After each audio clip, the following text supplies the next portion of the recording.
that's they do like the spooky faces and everything. Maybe.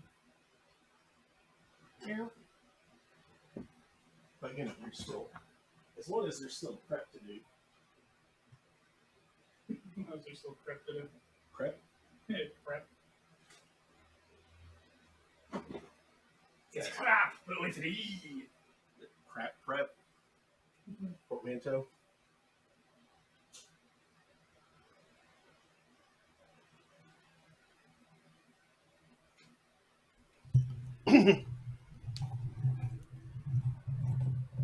Ah!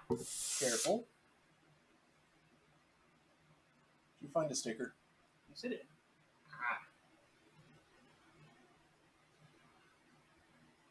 Are they coming in the fucking hang? That's what's happening. They coming in what? That's not what's happening. I didn't understand what you said.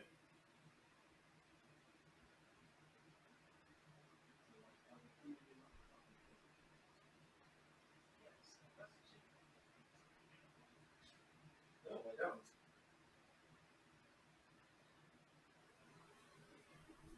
Actually, you're going to tell me it's not a weapon on your desk. I mean, a little bit of letter substitution. No, I said hey. Oh.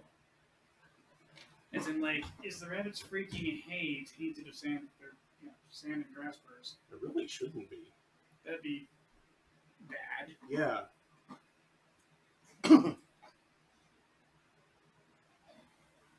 I prefer to assume they're coming from the unfortunate population that shouldn't exist but goes outside.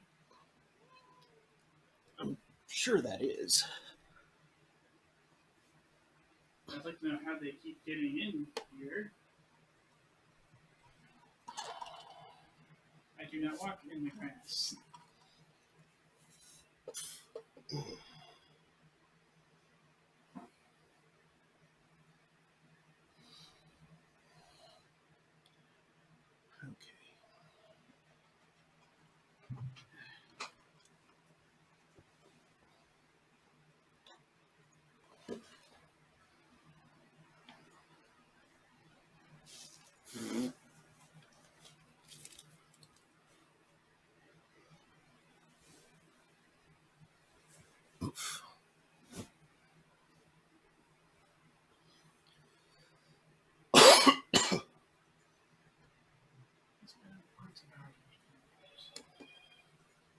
Bring, bring.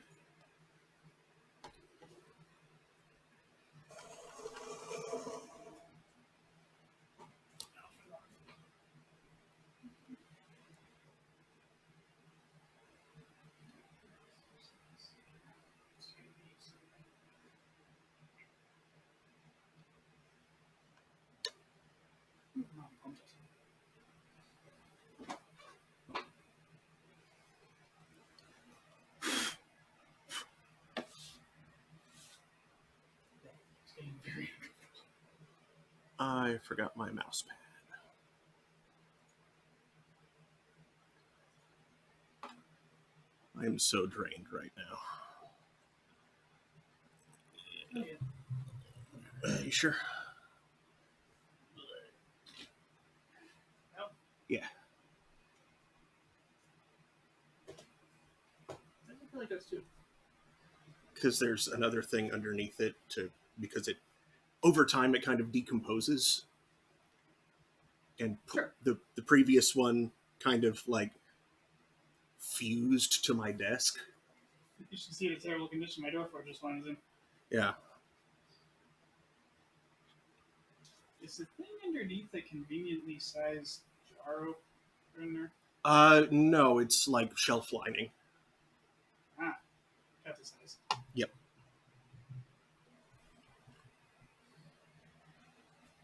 I suppose I should probably do this. Probably a good idea, since Remy seems slightly agitated, as she so frequently is. What does monkey see in the phone? What? do you mean with an ape evolution? Can you get me pattern seeking brain? Oh, that. Yeah, I didn't recognize it either.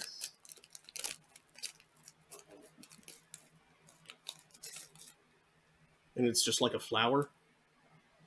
Yeah, it's just like a foot. Yeah, I didn't see it either. An orchid I'd understand. Mm-hmm. The joke would be right there, but it's a cool looking flower, but I don't see anything in it. Me neither.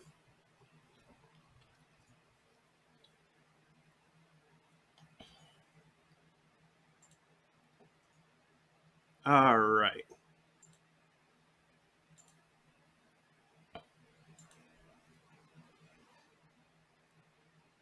So,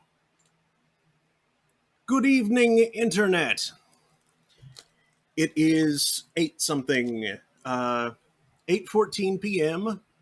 on Thursday, September 29th, 2022. Welcome to Thursday Thanatopsis, the first of the year. Well, though not the first spooky night of the year, because, yeah, we've already started an early grave. Spoopennacht. But yes, the spooky programming is growing as we approach Halloween.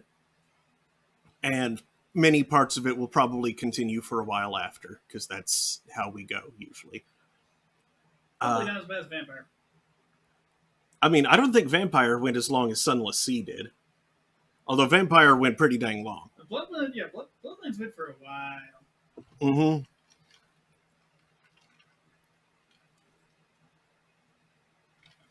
But I suppose Sunless Sea went for a bit, too. Yeah. There's just so much of it.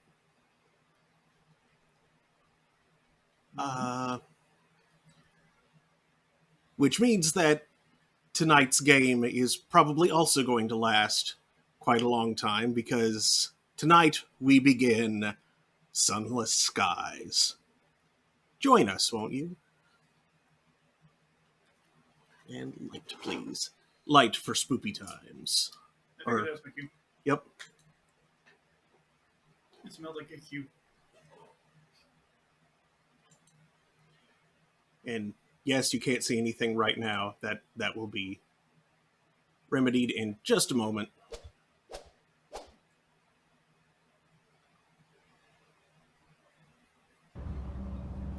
We will be Failbetter. Sovereign edition. Whatever that means.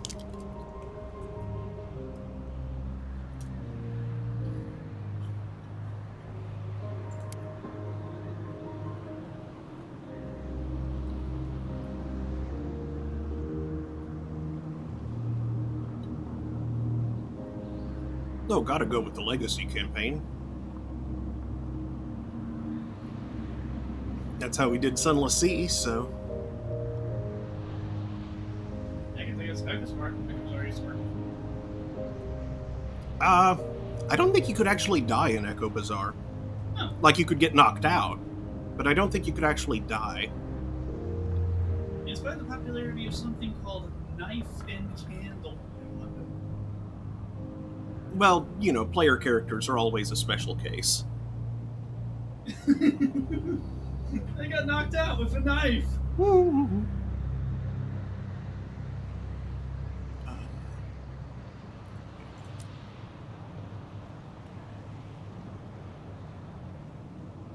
Aiming assistance.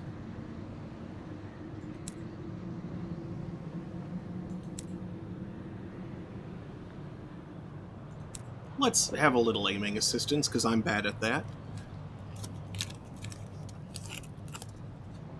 And standard for both of those seems fine.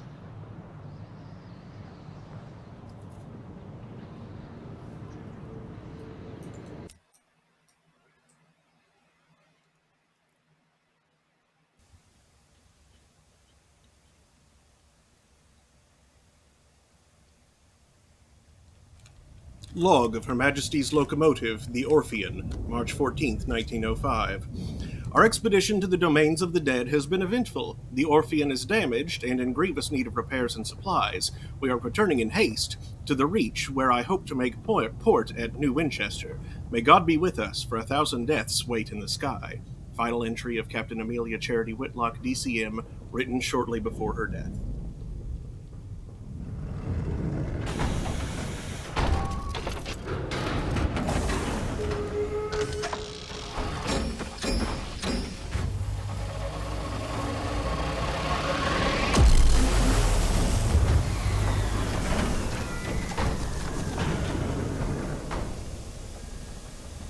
Blue Kingdom Transit Relay.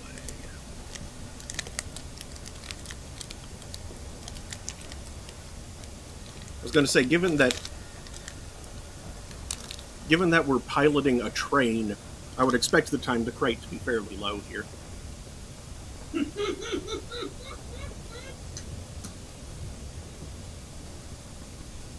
I love you identified exactly what that beep was. Mm-hmm.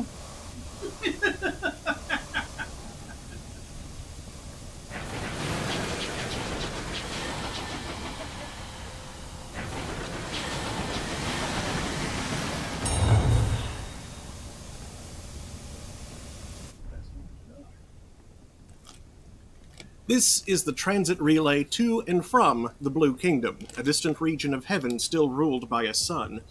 Few travel there. It is unwelcoming and uncanny. Thanks to the lack of traffic, many London officials consider this a cushy post. Those stationed here are in good favor with the department.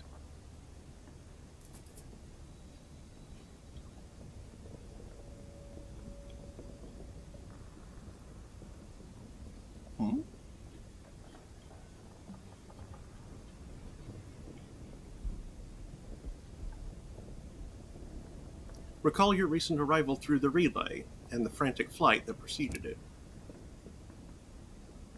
The Orpheon recently arrived through the relay in a state of distress, having had to flee the Blue Kingdom.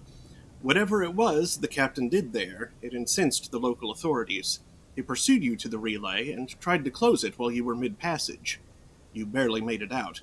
What's more, the attempt to close the relay has damaged it. No travel will be possible in either direction until it is repaired. It will take some time for the relay to be repaired.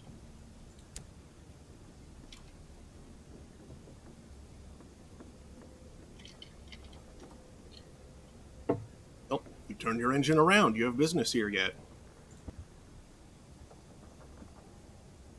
You put the edifice behind you and head back towards the knotted, overgrown tangles of the Reach. Occasionally, stars peek through gaps in the celestial undergrowth.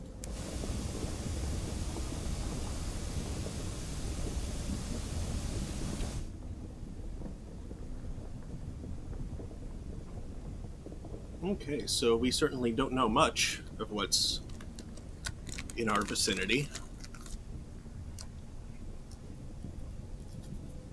Yeah, I feel like Sunless Z gave us a lot more information starting out. Like, we're not being told anything about why we're on a space train.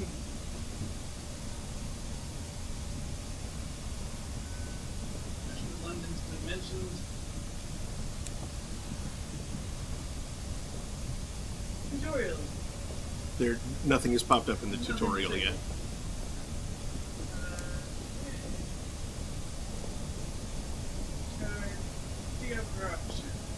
Journal, profile, hold. Yeah, check all these things. What's in the hold? What's in the profile? Your hold! This shows your current cargo and any prospects you've accepted. You can also change your locomotive's equipment here while in port, and jettison your unwanted cargo while in port or otherwise. We have 1 fuel and 1 supplies. And I would call that a crate. We have the Shivering Jimmy, a wheezing, sputtering ramshackle engine dating from the first days of London settlement. It gobbles fuel like a starved wolf and sulks worse than a cat kept from the rain. Kept in from the rain. It will, at best, suffice.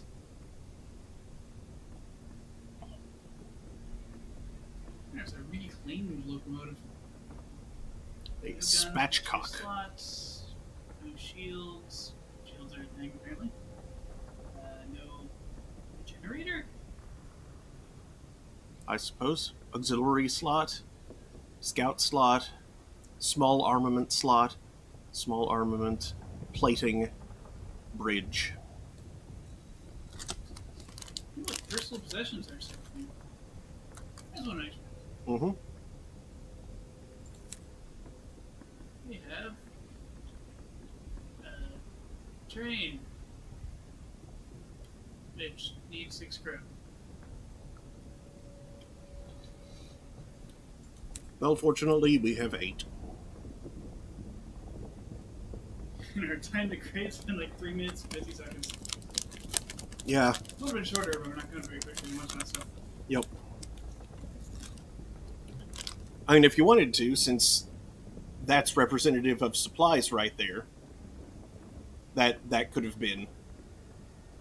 That's more of a UI HUD LAD representation than a proper crate. Fair. Where supplies in the hold. For a game like this, I'm willing to count that as an actual thing.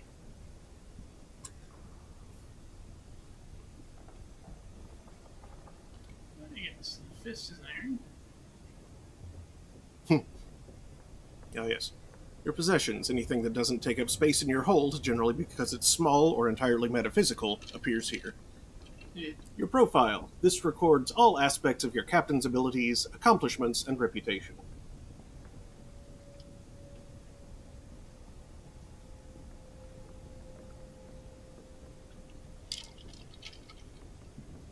Tackities? Tackity's nuts.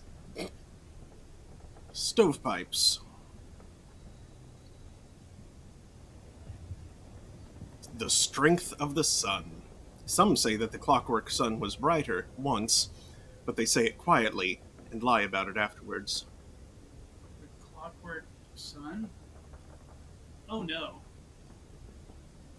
Remy, Did the Great Remy. Geo win? Remy, don't. What you doing? Okay. Did the what win? Did the Great Geo wind up winning the battle for the Z? Hey, get gone. What are you doing? Remy. You landed on the keyboard too, I heard that. Mm-hmm. And I saw something happen on screen, but I couldn't tell what. It might have been she just moved to the mouse.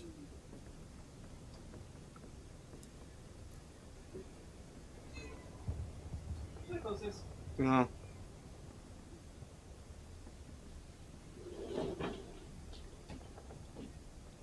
Thanks. What now, little one? What now?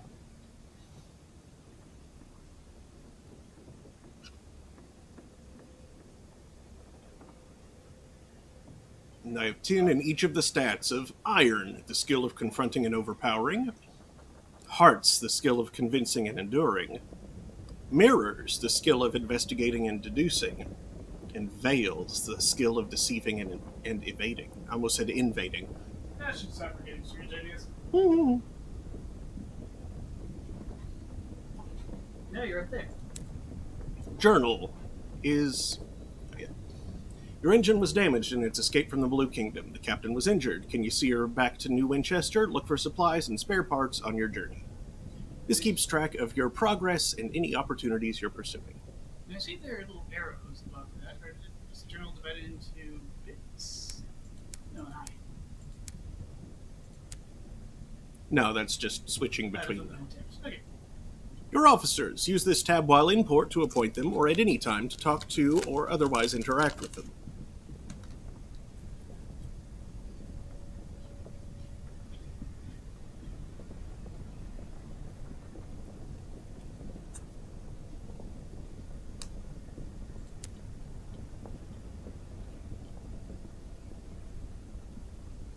What are your officers? What? What are your officers? There's nothing because we don't have any officers. Oh, I didn't recognize those as empty slots. Mm-hmm. Okay.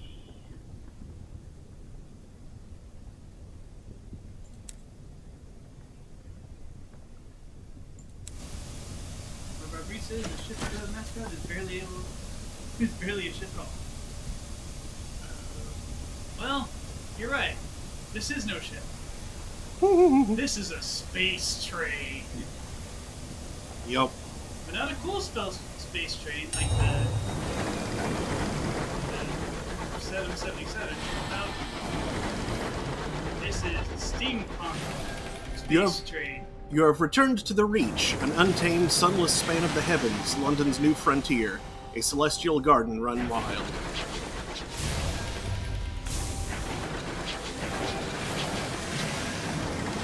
Your journey back from the Blue Kingdom was tumultuous. Your locomotive is damaged, and Captain Whitlock badly wounded.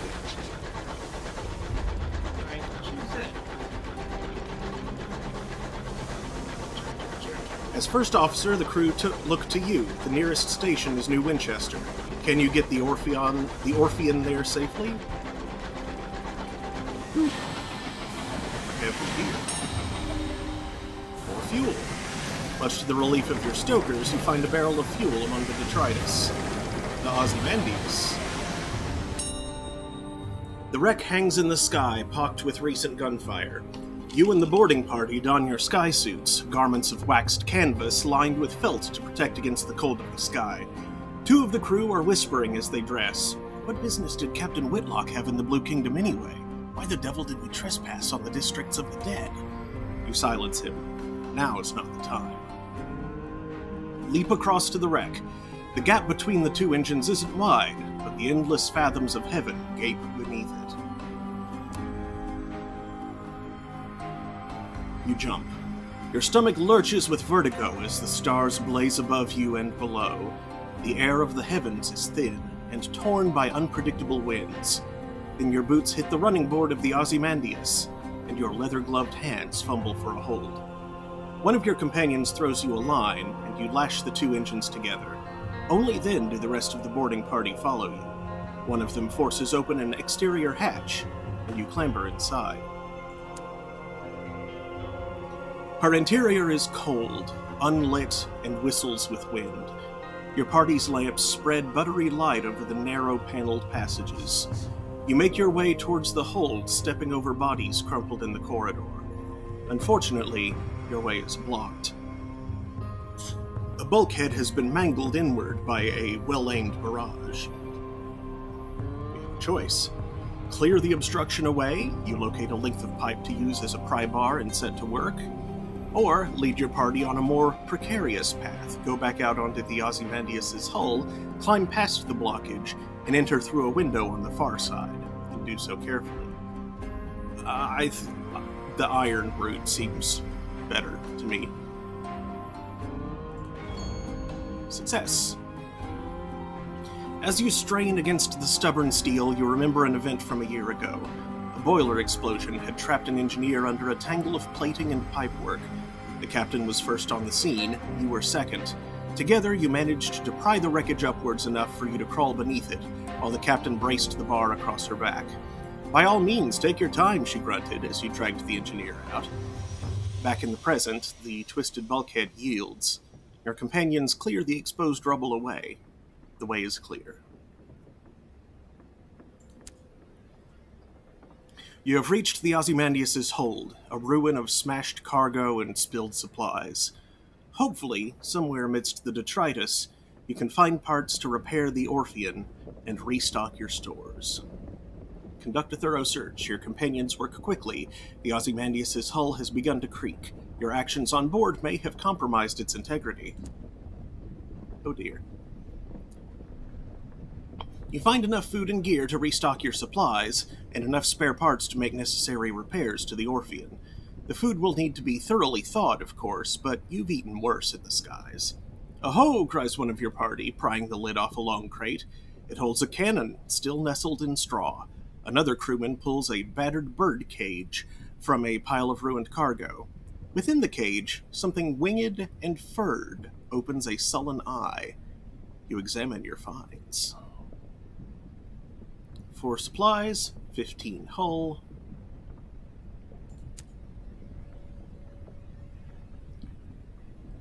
The Ozymandias emits a long, juddering creak. Your boarding party exchange nervous glances. From the chaos of its hold, you have retrieved repairs and supplies, and discovered some useful equipment: a gun that could be mounted on your locomotive, and an educated bat. Mount the Jerusalem cannon. Oh, you can claim both this and the bat. Okay, good. Her own weapons were damaged during your flight from the Blue Kingdom. That leaves you vulnerable. And the heavens are wide, so locomotives use scouts, like bats, to locate things of interest. Ports, resources, wrecks, things like this one to scavenge. Liberate a diffident bat, and employ it as a scout. The bat treats its rescue as an inconvenience, and immediately begins haggling over pay. You offer to put it back in its damn cage and leave it on the Ozymandias, at which point it becomes more polite. You doubt it will last. You now have one diffident bat. Mount the Jerusalem cannon on the Orphean.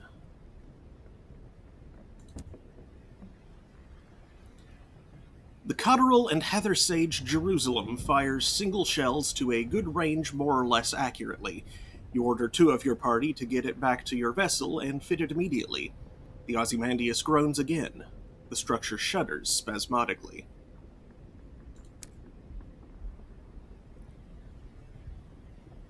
Ooh. You press onto the engine room. Yeah, you might find more fuel there, but you had better hurry. The Ozymandias is beginning to tear apart. I like risks. The wreck of the Ozymandias screeches as its metal buckles and tears. You press on through the shuddering corridors, searching frantically for the engine room. Send a smaller party ahead.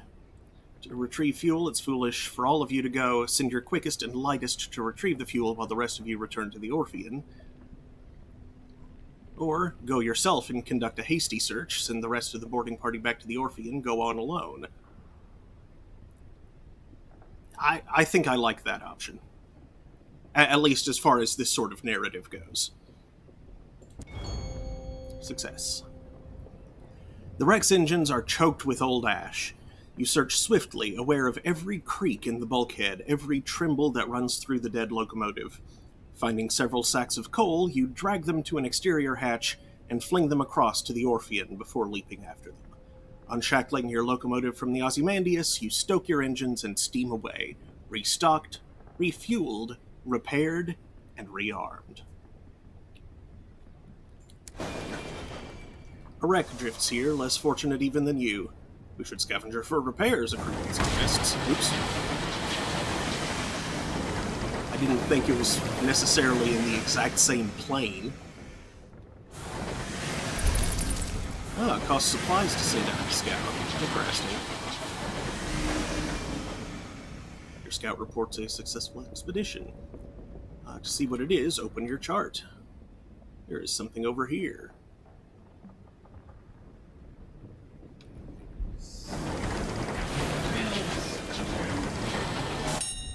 Oh! The walls of the captain's cabin are lined with a hodgepodge of curios from across the sky. Captain Whitlock lies in bed. Black marks cover her skin like a monstrous brand. When she coughs, coils of acrid smoke pour from her lungs.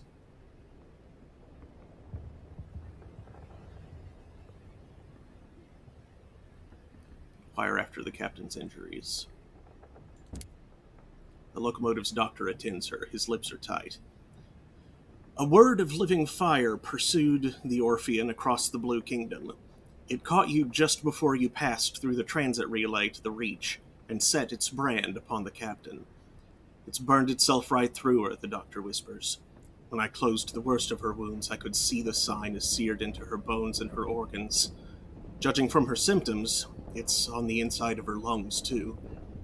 The captain leans to one side and vomits a plume of fire into a copper bowl. There's nothing the doctor can do.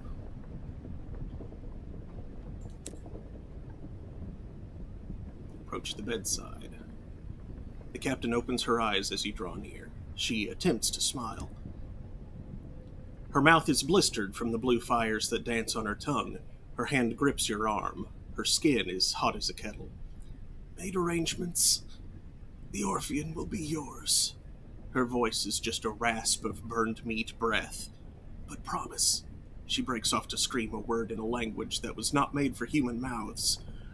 When she resumes speaking English, she is weaker, her request little more than a gasp. Promise me one last service. Promise.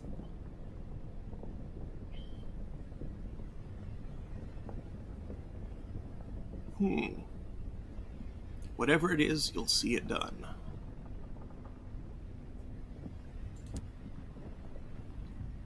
She sinks back, relieved. All in my will, she gasps. Be a better. She breaks off as the sigils burned into her bones flare, growing cherry red through her flesh and skin. Better captain than I. The effort exhausts her. She sinks back into the scorched pillows and a twisting, frantic fever. Take your leave. You have an engine to command.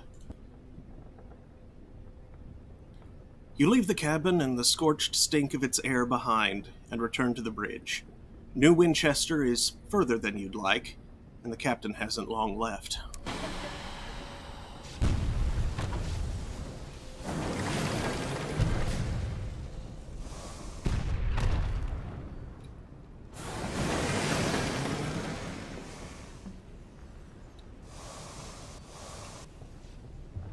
Come on now. Oh, hello. Fire through a small gap there.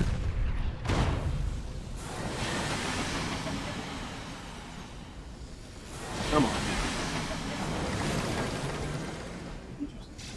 Fighter about as much as you know. Yeah, looks that way. I wonder how quickly you can fire. Oops.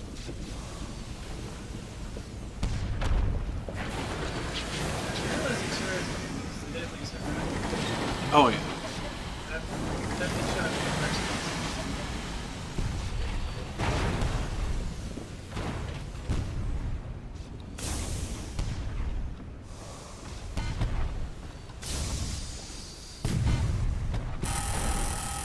Nope.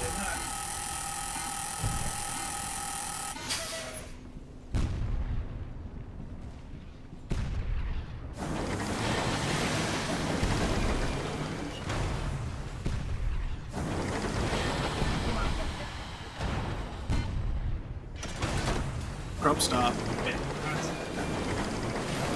Let's see what we can scavenge. Or salvage. Or whatever. You prepare to board the buckled wreckage, poised to plunder the plunderers. Behind you, someone is humming a song of victory. Our ship is in good repair, so I think the supplies are the more important. Yeah, the orifice is no longer damaged. Yeah. Marauders pillage homesteads and hunt travelers all across the Reach. They often carry stolen valuables. Your boarding party returns with wallets and watches, cufflinks, lockets, and keepsakes. You store them in the safe to be pawned if you make it back to port. You now have 28 sovereigns. I think making it back to port's not going to be the most difficult thing in the world at this point.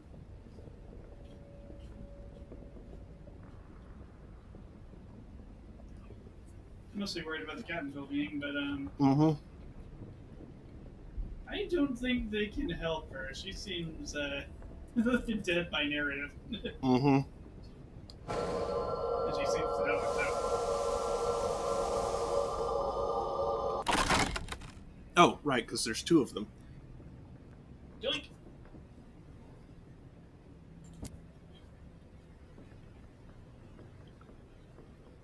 30 sovereigns.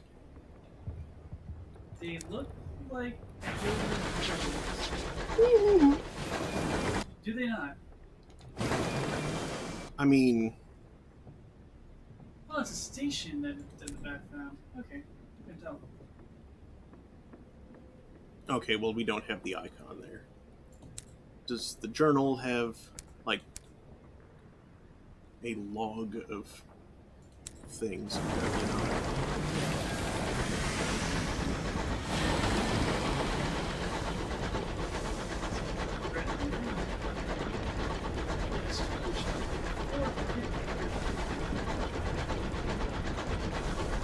Hey, station. Mm-hmm.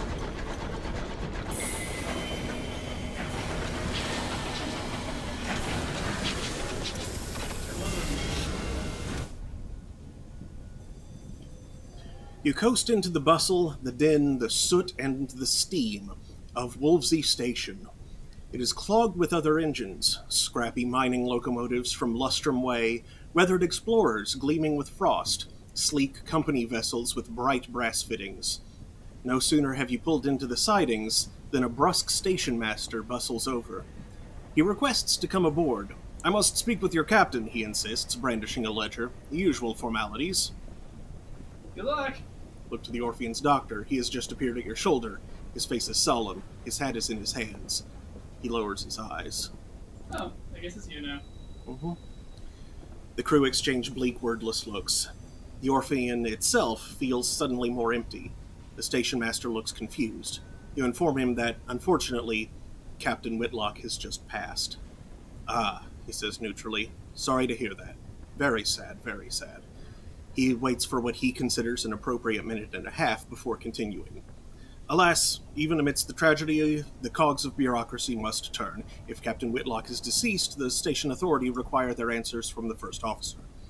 He dons a set of spectacles and locates his pin.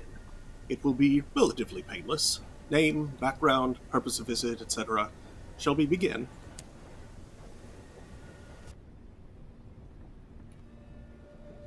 Choices. Today, London lies between the stars. Her new empire unfolds across the heavens. But 10 years ago, before the Northern Gate was opened, before the renewed Empress led her people into the skies, it lay in a vast cavern far beneath the earth. Deep, dark, marvelous. Who were you then? Renewed Empress.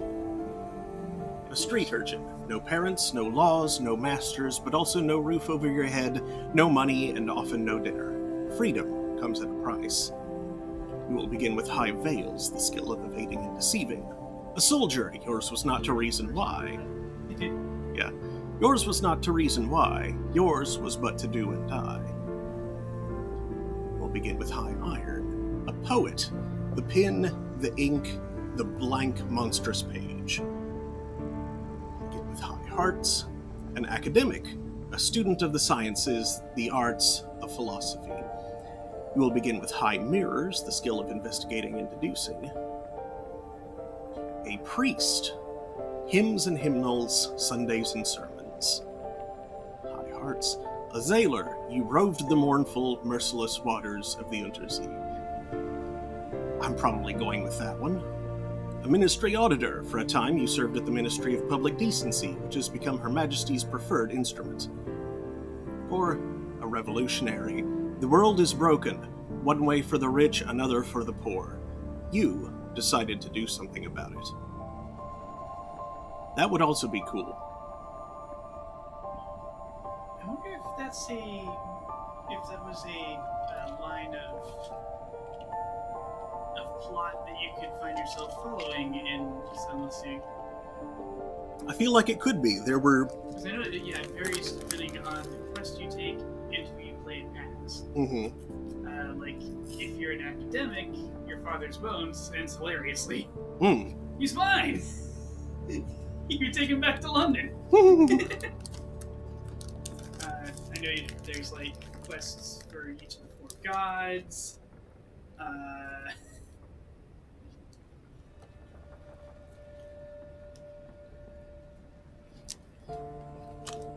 Honestly, your father's bones is a long change. It's just creepy. Like, oh, you were a monster. Yep. Know that? Yep. That was weird. That was weird.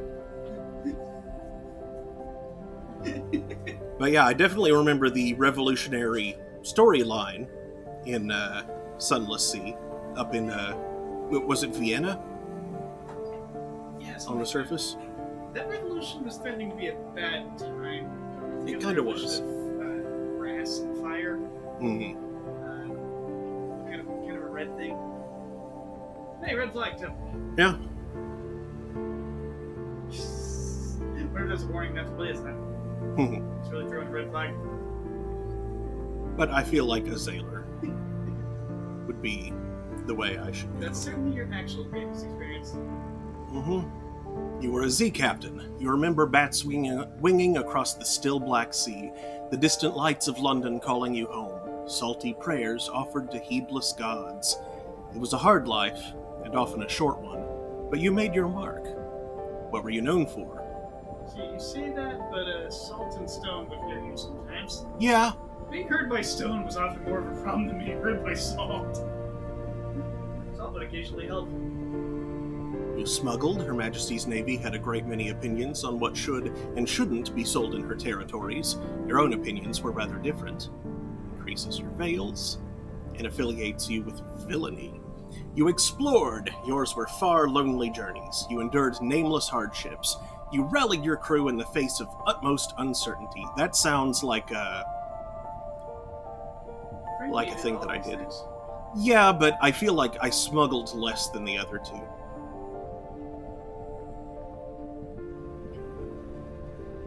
Or you bought and you sold. You were a merchant, a precarious life, lived on the knife edge between fortune and ruin. Yeah, truth be told, being a Z captain is mostly exploring while constantly buying and selling as you do that, and occasionally smuggling when it's convenient. Mm-hmm.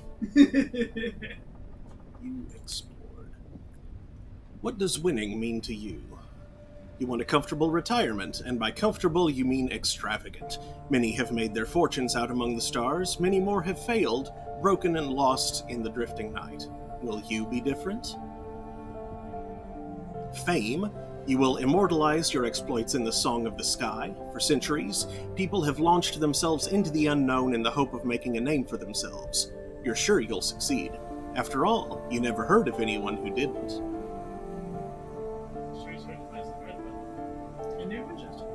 Or the truth. Even the stars have secrets, but they won't keep them from you. A message from an old friend begins an unwise quest to learn a secret that the stars hide. What drives you? Curiosity? Justice? Insolence? Whatever it is, it will be tested. Be warned, this is a demanding ambition, best played by a lineage that has already completed wealth or fame. Aww, but it looks like the cool one. Like, why is that star leaking? Like, and I do mean leaking, because while those could be flares, the one on the left isn't going the right direction. Yeah. It looks like something else's gravity is pulling that stuff.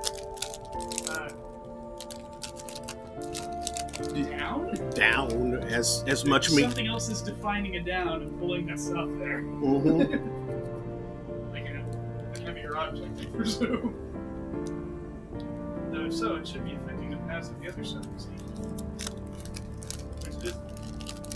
So that's weird. Yeah. Like what Reese says, the truth is expensive after all.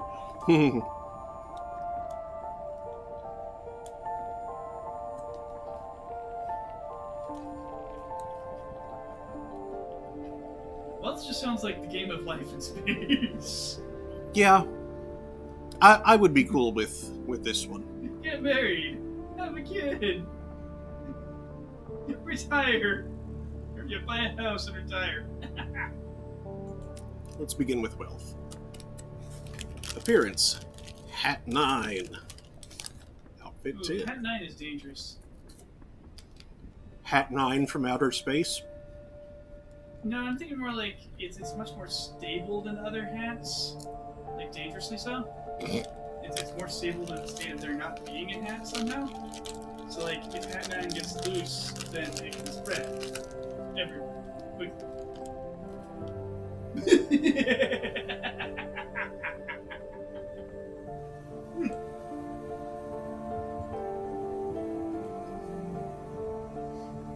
Oh boy. Let a stable void state joke. And our Ice 9 joke.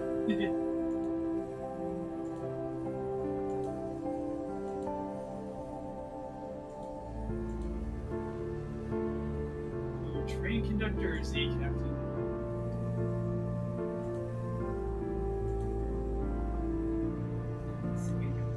Adam Cake says the comfortable retirement, the ultimate fantasy. Indeed. Brought to you by GiantMullets.com. That was an enormous mullet. I'm not sure it was a mullet. A hair like 8, I think? It looks like a big mullet. Well, I mean, the front of it is covered in Yeah, there it is, that long one. the Which I guess was hair 10. it's Way to go. it's covered by the hat, so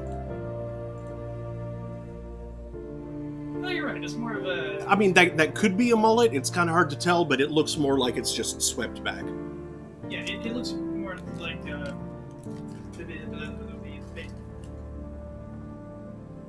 Beethoven? There may be a new.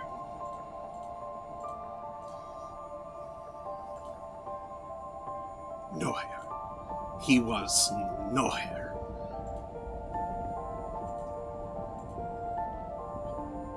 Why did they allow for this much customization in something that is no more than a silhouette? Oh, you can even twist the nose about and the chin.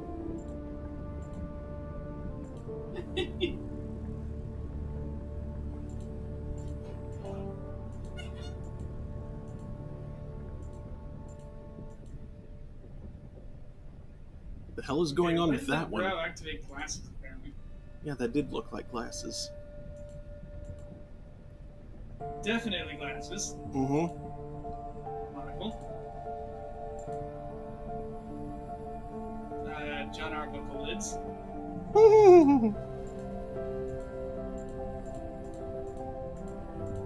I'm sorry, John. Sure, let's go with the apparently shades. Captain's log. The ship's cat has turned into a ginormous tentacled monstrosity. It keeps apologizing, but I'm terrified. Okay, you know what? No. Supplies. That Oh, jeez, are we really doing I'm sorry, John?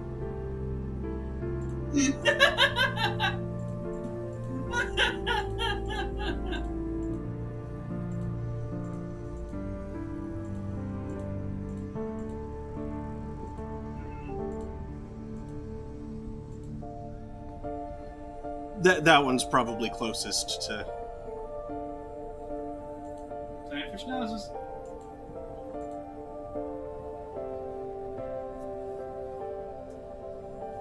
Hold on a second. Nose. Heh.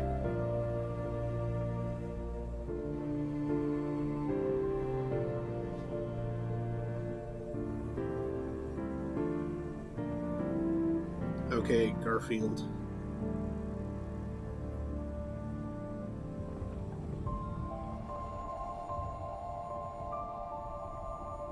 Time to keep ready after 10.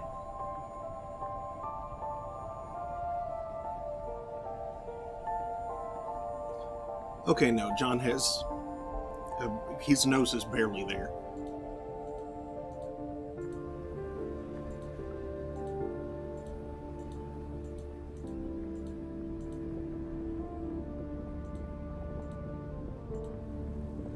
So, like the full krillin, or either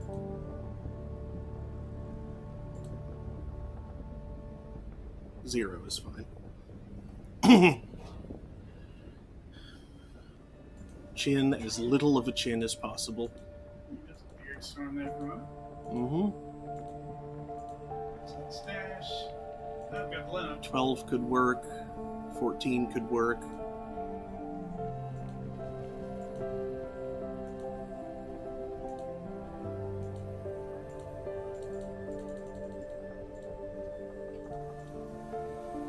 Yeah, I think 14.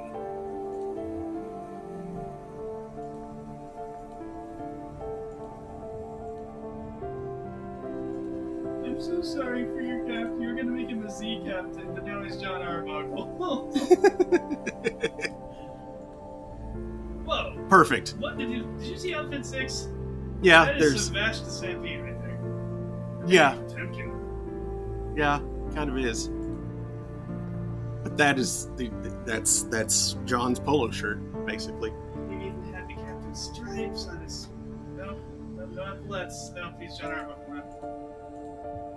Madam, sir, citizen, captain, my lord, my lady, specialist, doctor, professor, officer, archivist, principal, administrator, secretary, intendant, nurse, comrade, brother, sister. Sir is fine.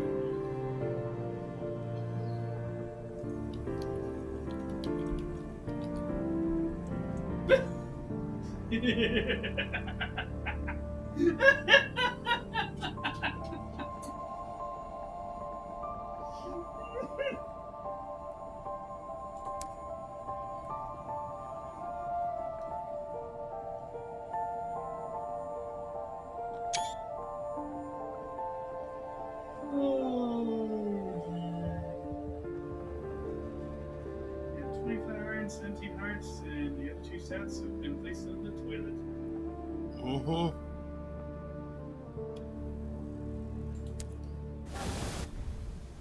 Don't forget to dodge. 3 weeks have passed. This morning, Captain Whitlock received a simple memorial service. Her body was consigned to a necropolis train bound for the Serene Mausoleum. Now you sit with a handful of her relatives in the threadbare offices of her solicitors. A methodical notary is reading the will. The captain was wealthy once, but squandered her capital on mysterious expenses before her expedition to the Blue Kingdom. Listen to the end. The captain's relatives, from whom she was mostly estranged, are clearly wondering why you were here.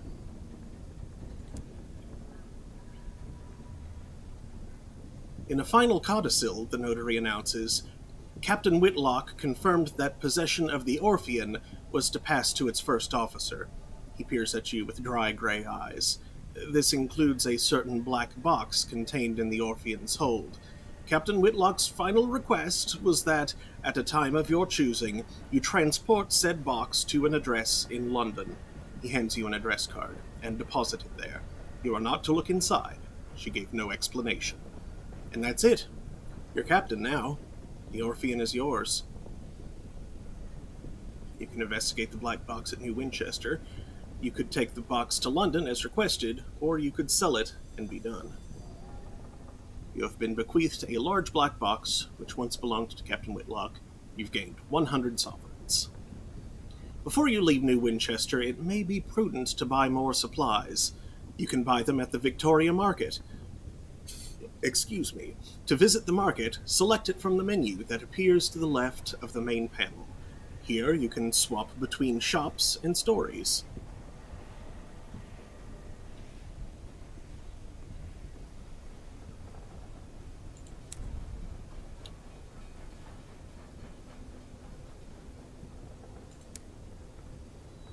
All right. The clamoring central station of New Winchester, a place of steam and smut and thundering iron. Here you can find people willing to pay for a skilled captain's service. Explore the city, the smoggy, clanking, singing, stamping, thronging, frantic heart of the Reach. Recruit the incautious driver. I specialize in test driving, but I'm looking for something quieter. An opportunity, the fastidious inspector. Excuse me. Investigate the black box. Captain Whitlock left it to you in the hold of the Orphean. Repair your locomotive. The engineers at the Wolvesey Yards claim they can repair anything. Hire on crew. Your voyages have grown perilous of late. Ambition, wealth. It is not enough to be rich. One must be seen to be truly, lavishly, importunately wealthy. Importunately.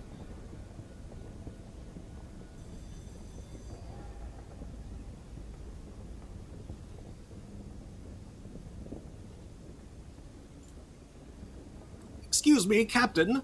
A woman pushes through the crowds toward you. She is short and square-shouldered in a neat black suit and polished shoes.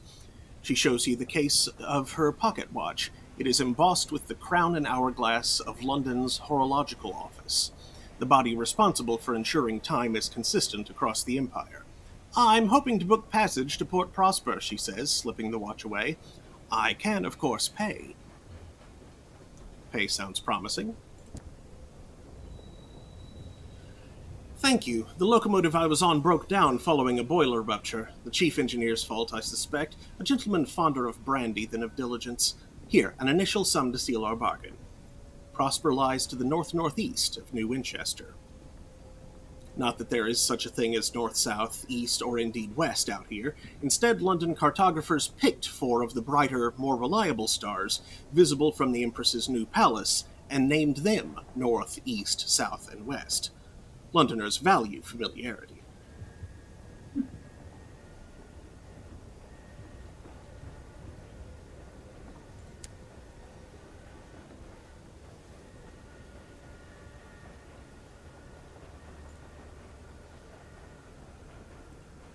I specialize in test driving, but I'm looking for something quieter. The driver indicates a crashed engine still smoking. Like that, without the screaming. Officers require a sign-on fee. What harm can it do? This will get you a chief engineer who will increase your iron by 6, your hearts by 2, and your affiliation establishment by 1.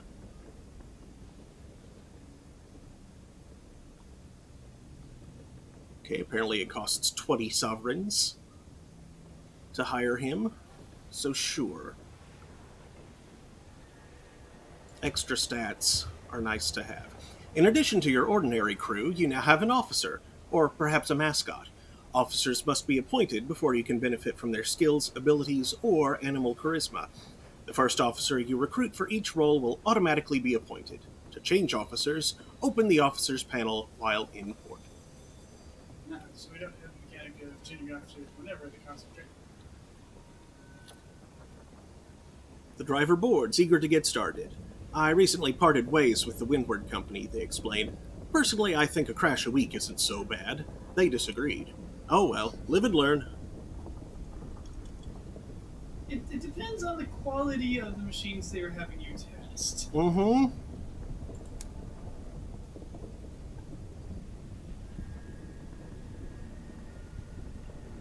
Is he your helmsman? He's my engineer. Oh good, he can do so much less damage there.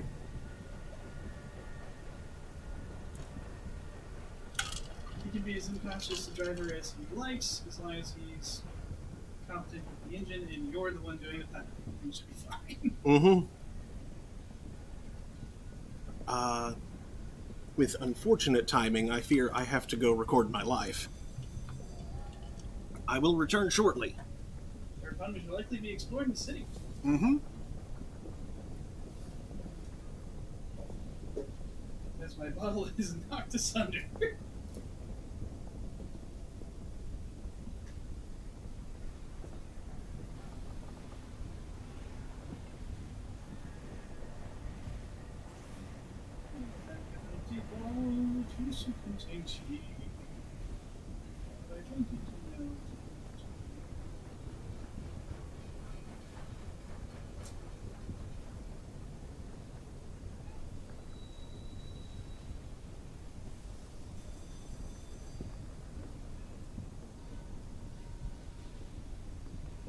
What think you of that river at? Like, you have 0 interest. Precisely the sort of fluffy response I was expecting.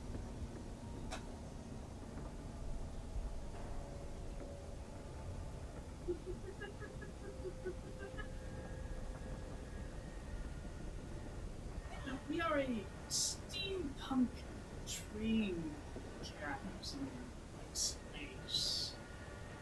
Like ether punk, perhaps? I'm unclear.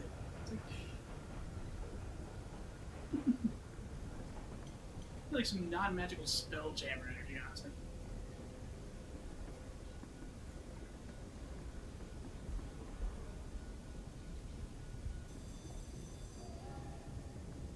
Remember Spelljammer? I hear they're re-releasing it in 5th Ed and they've changed it quite a lot. No more shenanigans with crystal spheres.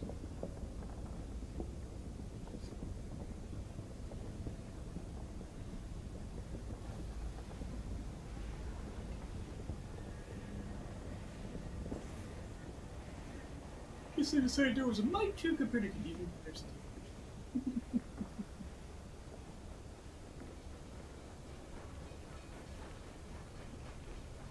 Oh wait, no, that's not. Aristotelian, yes. Aristotle, the guy who is way too well regarded through way too much of time, when most of the things he said were wrong.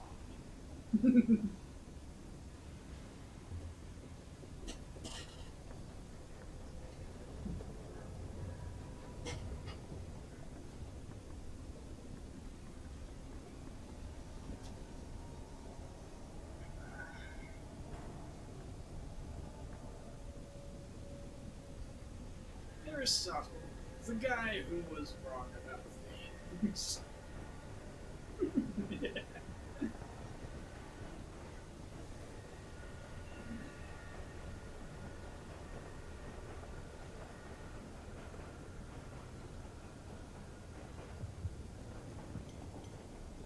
Fun fact, do you know, like, spectral emission and absorption lines, if you look closely enough at them, are actually two separate lines that are very close together?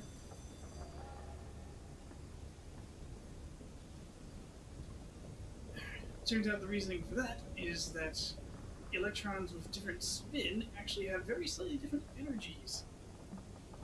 Like pairs of electrons in the same orbital, that is.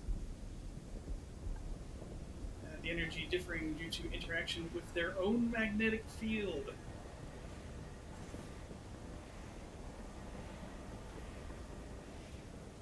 As such, when they change energy states and thus dump or absorb an electron, it differs ever so slightly depending on the spin. And for stranger reasons that we actually don't know the answer to, that difference is a multiple of the fine structure constant, or 1 over 137, roughly.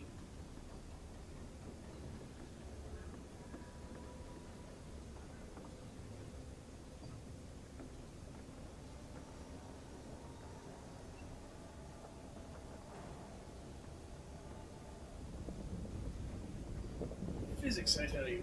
Physics is weird.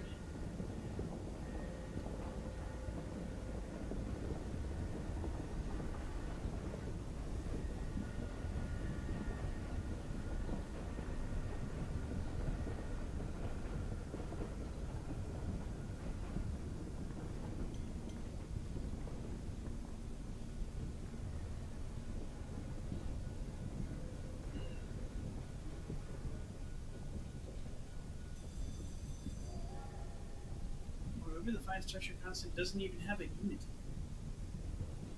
It's just a ratio.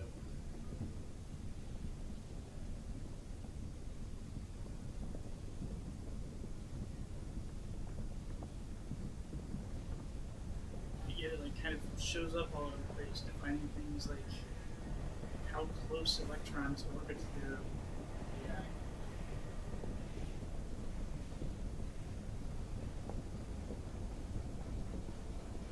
relative strength of electromagnetic force and the strong nuclear force of it.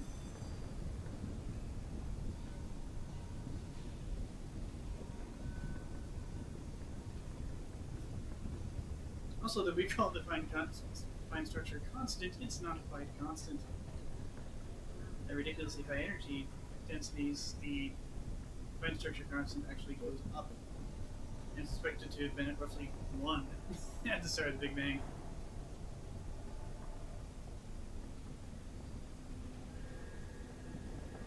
But based on observations, it's clearly fallen and apparently leveled out whenever 137.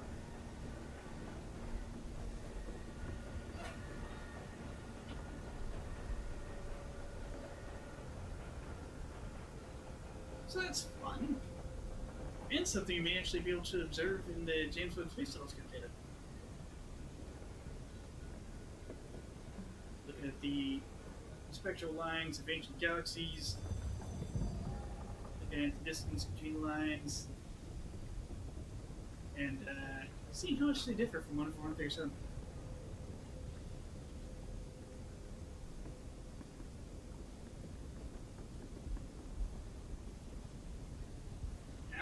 physics. Oh, yes.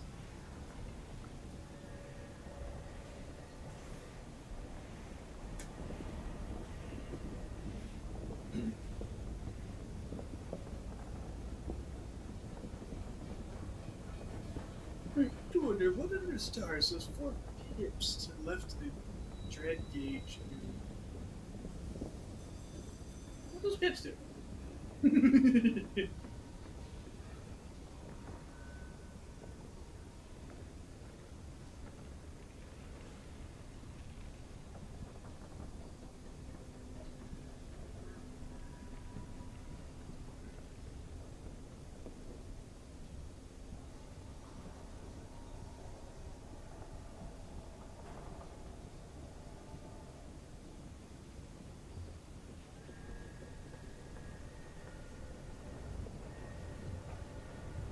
wonder what a signal is.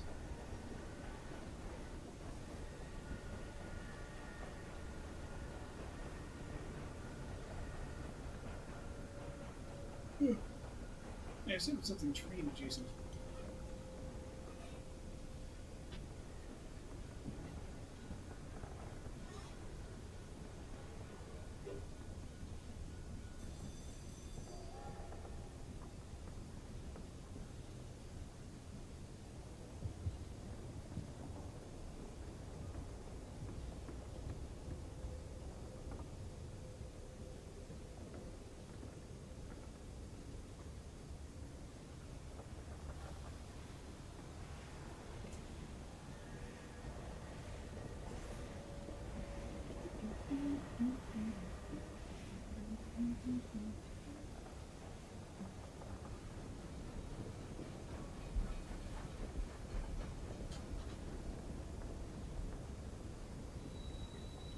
Shh. Do you smell that? He thinks a turtle about to approach.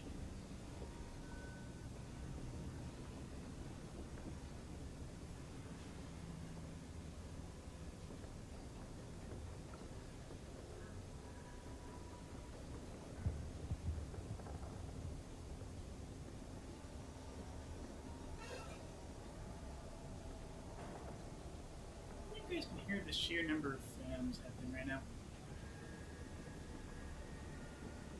It's three. Still, it's three.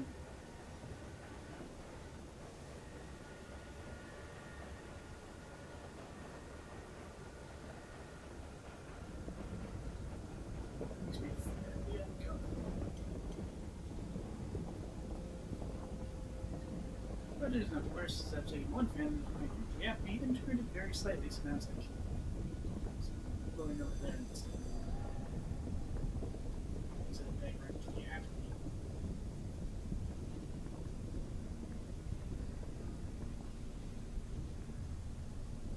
Ceiling fans I can't buy those infos. So random places.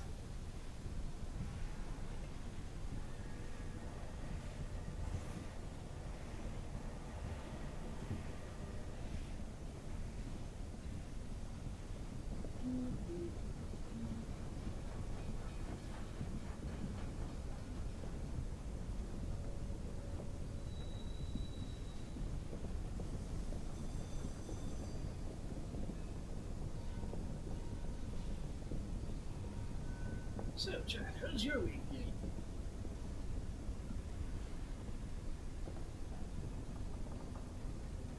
Around here, we've had a unsettling spate of nails and screws loose on major roadways. As reported by tire repair shops complaining about not being able to repair everyone's tires and starting to run out of tires to sell them.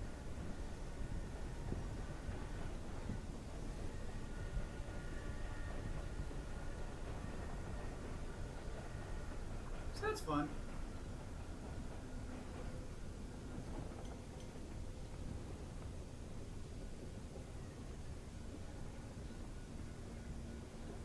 I need to get my spark plugs replaced soon.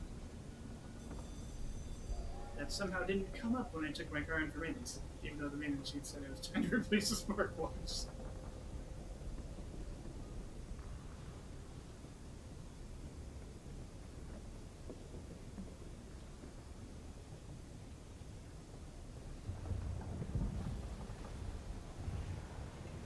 Actually, 120,000 miles seems like a decent time to do that.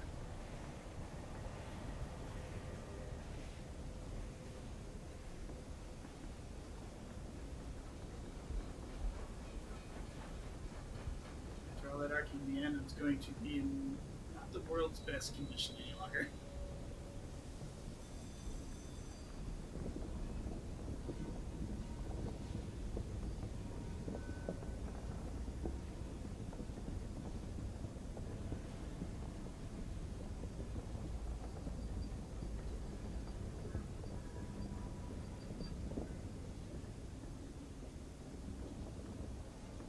You say that each angry little 12-volt arc. Actually, the volts have to be much higher than 12. 12 volts just the source. I assume it stepped up to, I don't know, some hundreds, probably under 1,000. I say the dielectric for air is like a million volts a foot. So for much narrower amps, it's a lot less.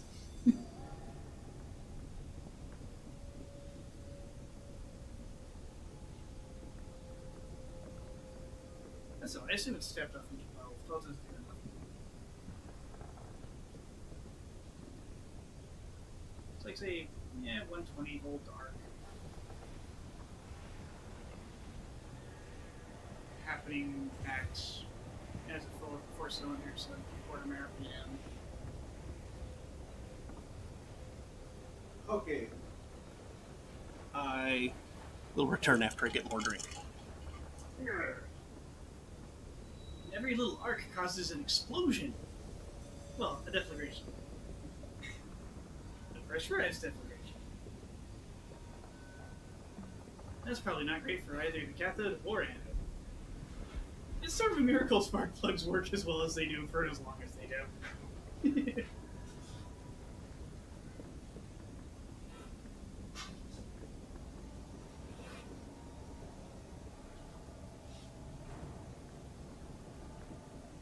Ems has no idea what I've been going on about when he's been gone. Hey, welcome back.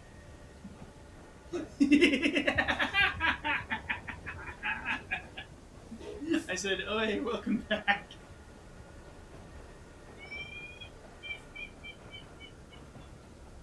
Preceded by Ems has no idea what I've been going on about when he's been gone.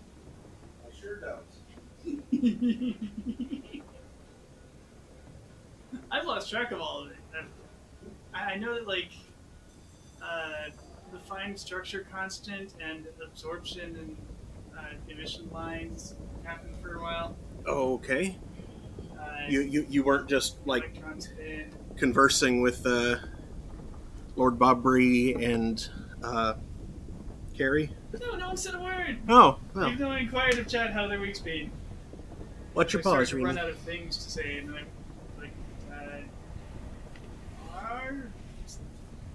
we've had an unsettling amount of nails and screws showing up in major roads. Yep. And then somehow that led me to spark plugs. You're a spark plug. Okay, explore the city.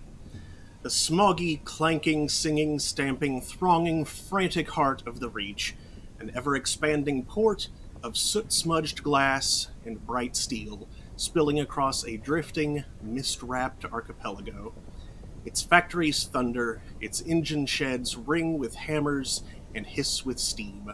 Locomotives chug into sidings for repair, or flare across the sky and away into the high wilderness. An opportunity to learn about trading. Successful skyfarers fund their expeditions by dabbling in trade. Inquire whether there are any good trading opportunities available. Unlocked when you do not have a trading opportunity. All right.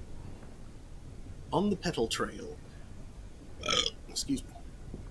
A porter at the station advises you to visit the nearby pub, the Promise of Days, and talk to the seasoned captains there. They keep their ears to the ground. They'll know about an opportunity or two. Ooh, how well seasoned are they? Is there garlic powder? They've been marinating for 50 years. That's a specific number. Not specific over it's 1/137, but it's still kind of specific. What was that thing that I saw something on YouTube about 1 over The 137? fine structure constant. Thanks, PBS. No, not eons.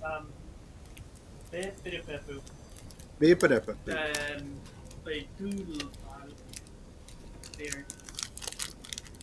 In my subscription trailer. Why is my brain dumbing about it? Space Time! It was PBS. Yes. PBS Space Time.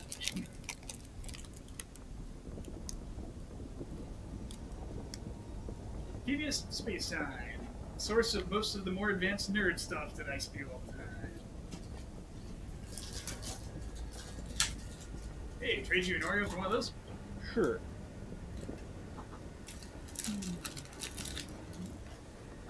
Thank you. I should probably put those away because I've almost finished them.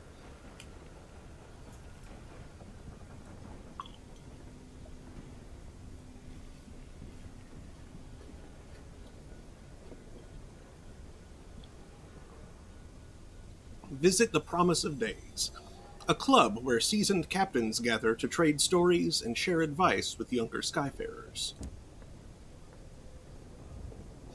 Old pistons gleam on the walls. The shelves are crowded with mementos from across the sky.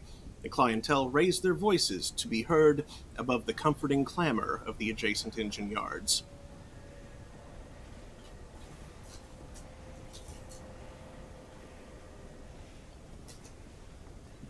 Sometimes many words. Mm-hmm.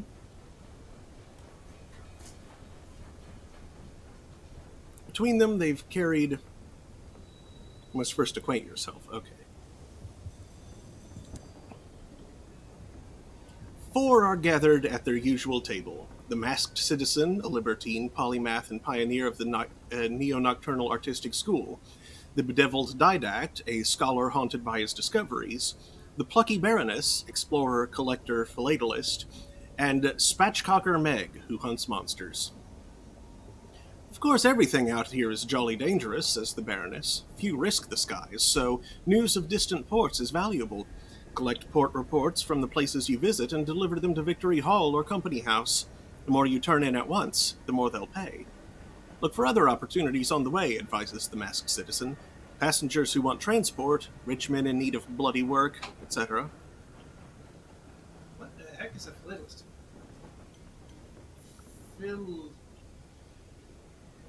Philatelist.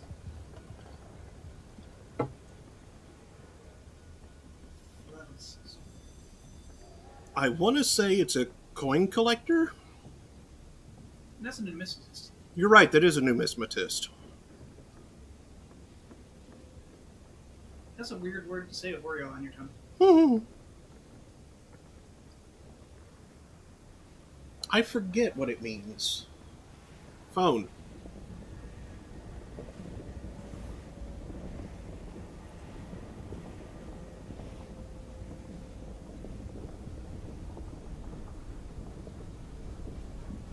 Oh, postage stamps. Ah! Stamp collector. I was close with it being a collector.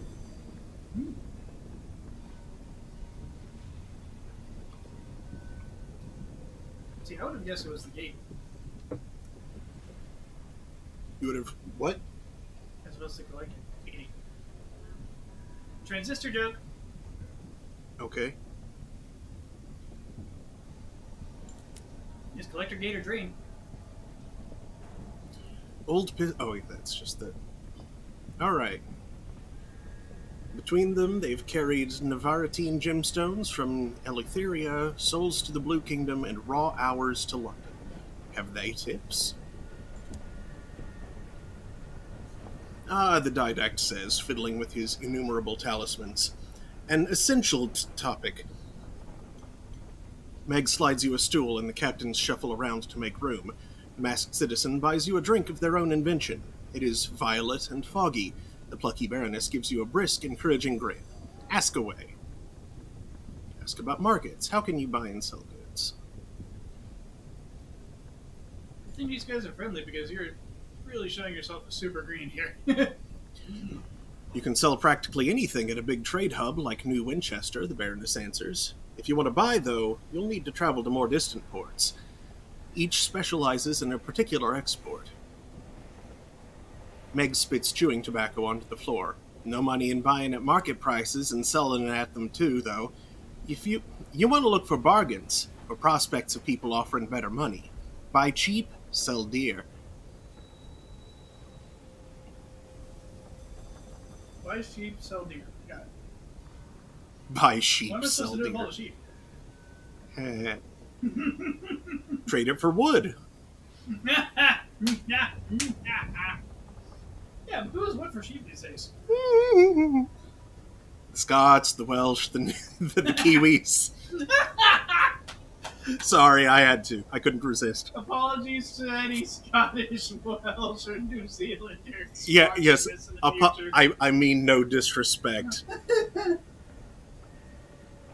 It's just the old joke. What can I say but you? Yeah. Ask about prospects. Where might you learn of these opportunities? The masked citizen sips their drink. The biggest port in each region has a bazaar where captains do business. There you'll learn of people at other ports prepared to pay over the odds for a commodity. When you accept the commission for a prospect, it's yours. No other captain will pursue it. It's all fantastically civilized. Her smile is droll. You have to source the goods yourself, of course, says the benevolent didact. Find a port that exports them. The client will want a certain amount. You can supply some or all of it. But if you provide all they need, they may furnish you with an additional reward.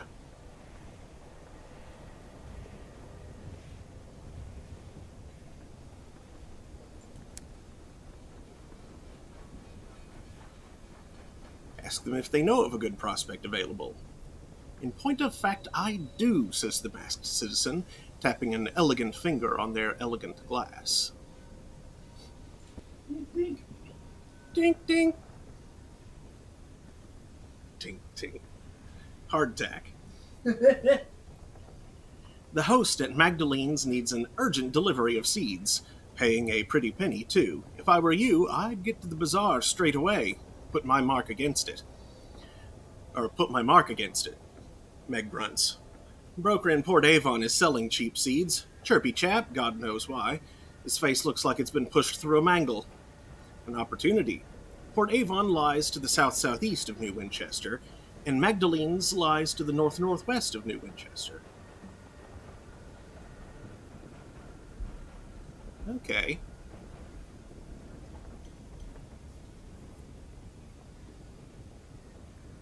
So, in these directions, from my point of view, not you looking at me. These ways.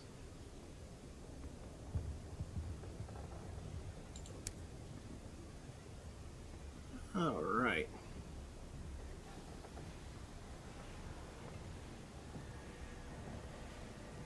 Where can you buy goods cheaply?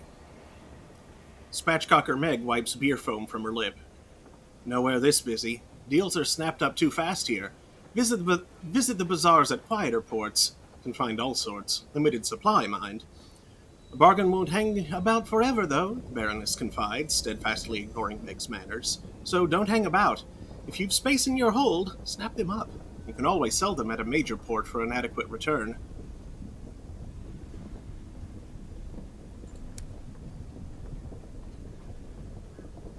Finance supply. This is no concept. I mean, it's a bit like the trading commodities in Elite Dangerous, Yep. where they only produce so many so often.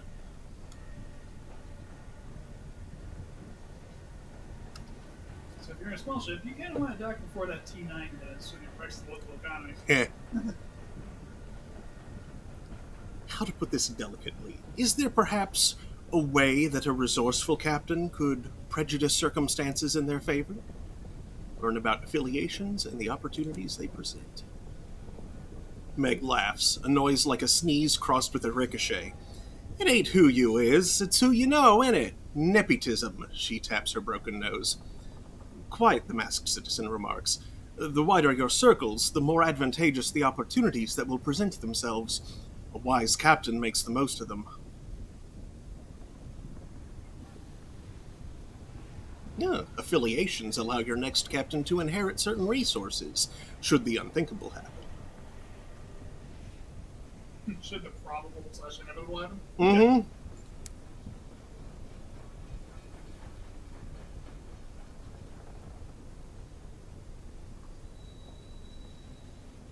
Yeah, best be getting on. They bid you assorted variations of goodbye as you leave the smoke and hubbub of the promise. That was genuinely cool then. Whatever he says in the unthinkable will definitely happen. It's pretty thinkable when you think Yeah. about it.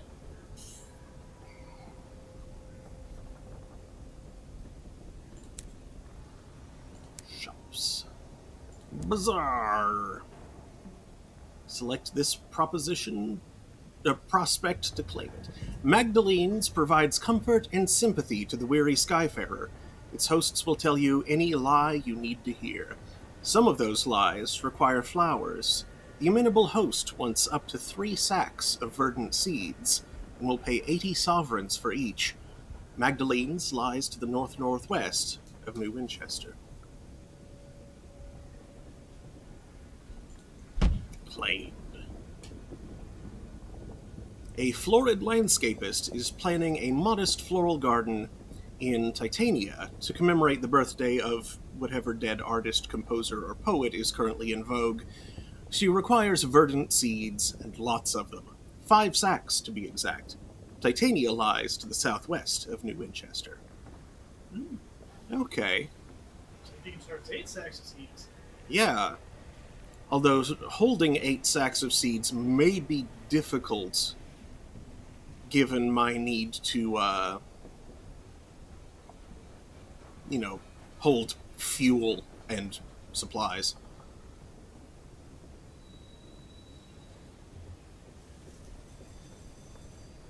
But I Or you do. could do 2 seed runs. I could do 2 seed runs. I think I will do 2 seed runs.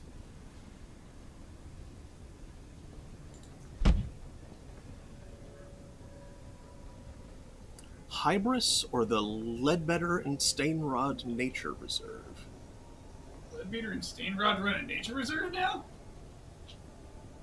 Okay. That company used to make engines. Abraham's Engineering, locomotive plating, improvements and refurbishments. An estimable choice. Cotterell and Hathersage Emanation. Caminus Yard's Brass Raven. Guns.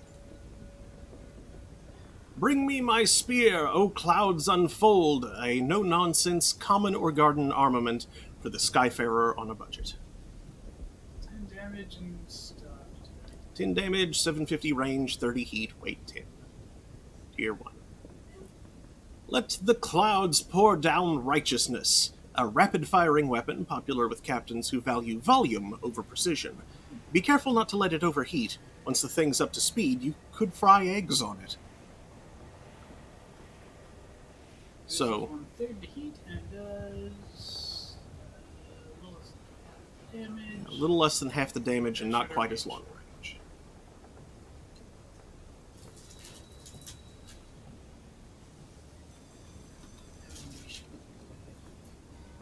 Locomotive mounted blunderbuss.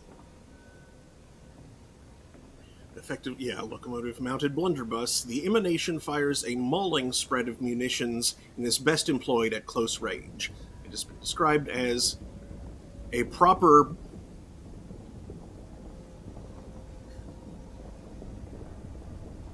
It's not Bugger. Bugger. Okay, that makes sense. Proper bugger to reload. Yeah, like, bear? It was like, it's not bastard. Beefer? Cozy cabins. With extra fold-down bunks and some careful shift scheduling, you can squeeze a few more in. It will be snug, but that keeps the cold at bay.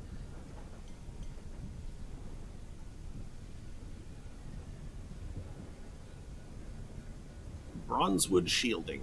Bronzewood is resilient and readily replaced at ports. What's more, it looks splendid. See it gleam.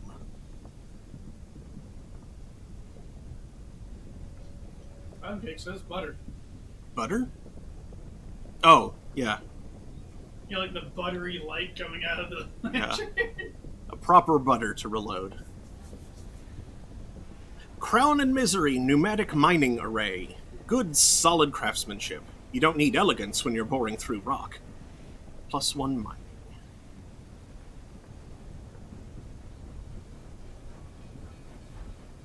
Murgatroyd's Stay-Away Canning Station. A slaughterhouse equipped with machinery allowing you to butcher and can certain sky beasts, converting them into supplies. +1 butchery. Durandal Pressure Canning System, a space-efficient device allowing you to butcher, can, and store certain sky beasts, converting them to supplies. +4 hold and +1 butchery. Hey, so you actually have the air for it. Mm-hmm. Also, not the cash. Definitely not the cash. We're in 1905? Yep. Cotterell and Heather Sage are still producing weapons as well. Cotterell and Heather Sage Beulah. Why should punishment weave the veil with iron wheels of war? A short-range, rapid-firing gun capable of quick turnarounds, beloved by the short-tempered and the short-sighted. 5 damage, 8 heat, range 650. Caminus Yard's Grimalkin. The strong shall be as tow, and the maker of it as a spark, and they shall both burn together, and none shall quench them. A long-range, fast-firing, self-cooling armament for the captain who likes things settled promptly. The barrel revolves, possibly powered by spite.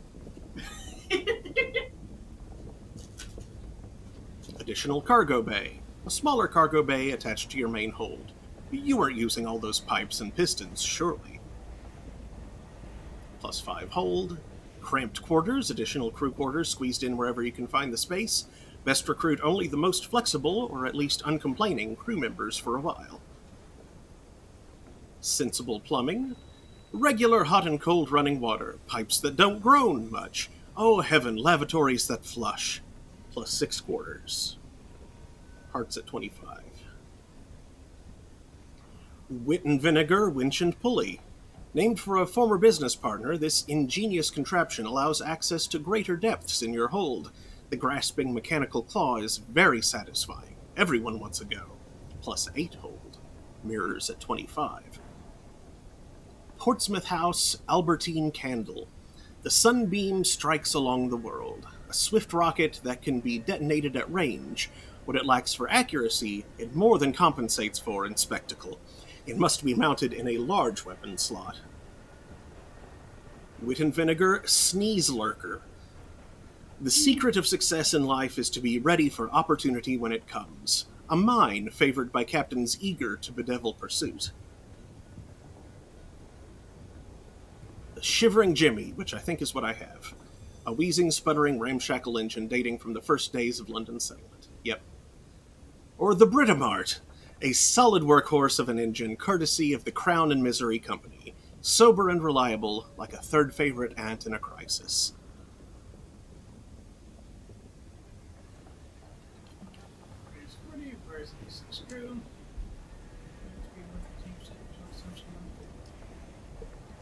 Ooh, what's the movement speed and fuel consumption of the garbage you want?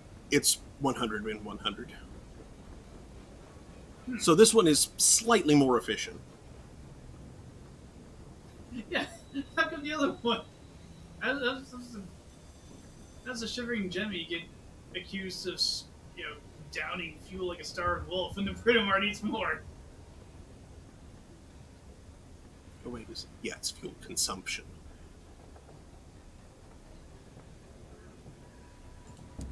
Victoria Market for supplies and fuel. I'm probably good on those for now. Bank? There's a bank. Oh, that's good. Being able to bank items would be great. A notorious graveyard for unwanted, unloved, or blasted out of the sky engines. Occasionally there are gems among the scrap. If your locomotive is damaged, its sale value will be reduced to cover repairs.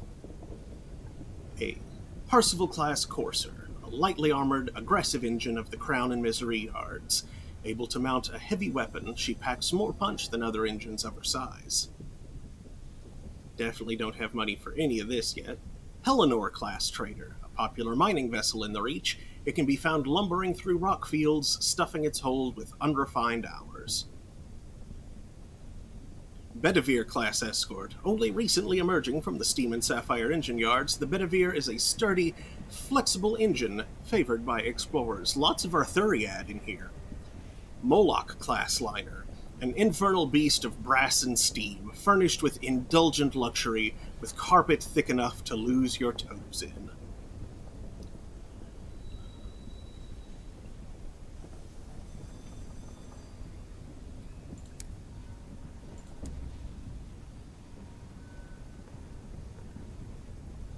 Okay, well, investigate the black box. Captain Whitlock left it to you in the hold of the Orphean. Her will described it only as a black box, a description you consider to be an unhelpful understatement. It is a casket of black basalt, longer than you are tall, unadorned, with a single small recess that contains a keyhole. The thing must weigh most of a ton. It stands upright in a corner of the hold, where the crew have pushed it out of the way. Consider what to do with it. Captain Whitlock had a specific request. Whether you obey it is up to you. Try to remember when Captain Whitlock acquired the box. Examine the box. It's the subject of speculation among the crew. Sell the box as a curiosity. No, don't want to do that. Consult with an academic. You need an uncanny specimen and an affiliation academe.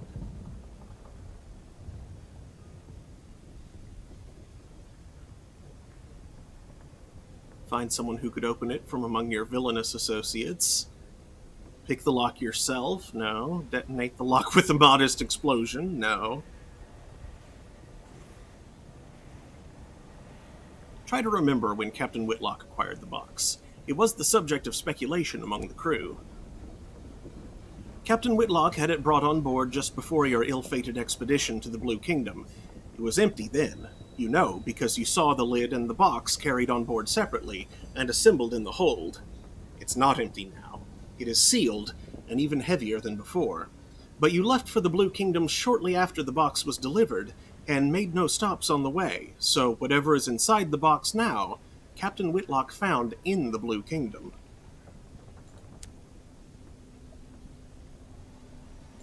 Consider what to do with it. The last request of Captain Amelia Whitlock was for the box to be transported to a specific address in London. Alternatively, you could perhaps find someone willing to purchase it as a curiosity, and if you knew what was inside, you might be able to command a higher price. Examine the box.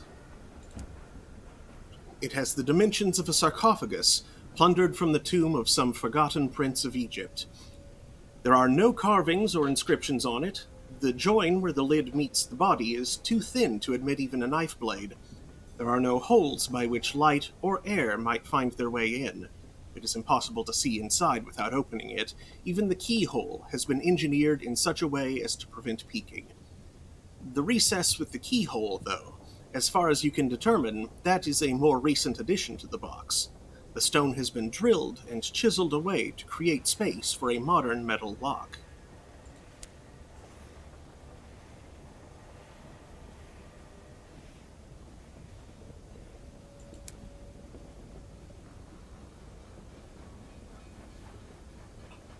Okay. So now, let's see. Do you know where London is? Somewhere this way. So, like, in that direction.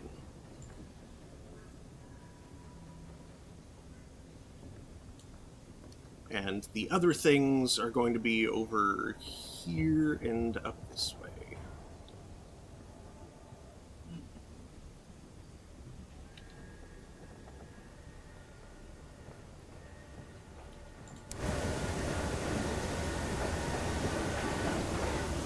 So,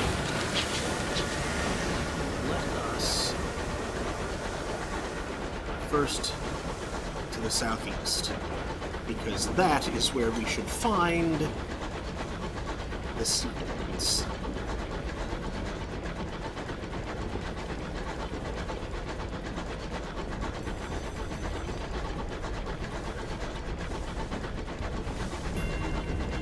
Bancroft's Forum.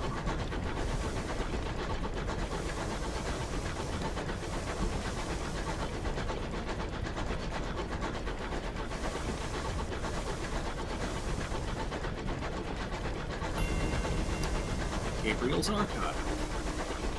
Wispy condensation trails across the sky, the ghosts of passing trains.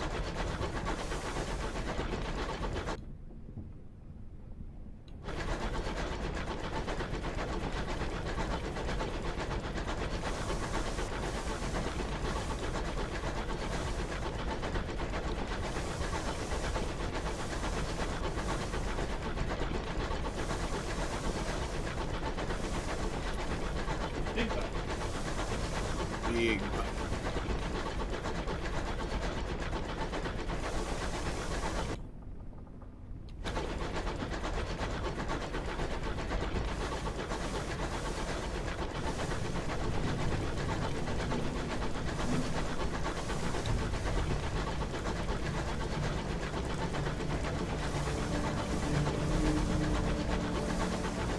A distant nebula shines on this place, its light as mellow as melted butter. Today the sky is as cool and blue as ice in a glass. Nowhere in. Port Haven. Here's the dock captain, a signaler declares. The crew are relieved at the thought of solid.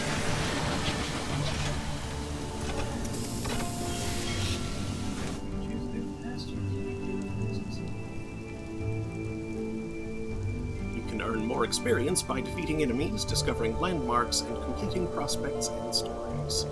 You're approaching a newly discovered port. This has significantly reduced your terror. Your crew are always thankful to find another place of relative safety in the skies, however strange or full of devils or covered in mushrooms.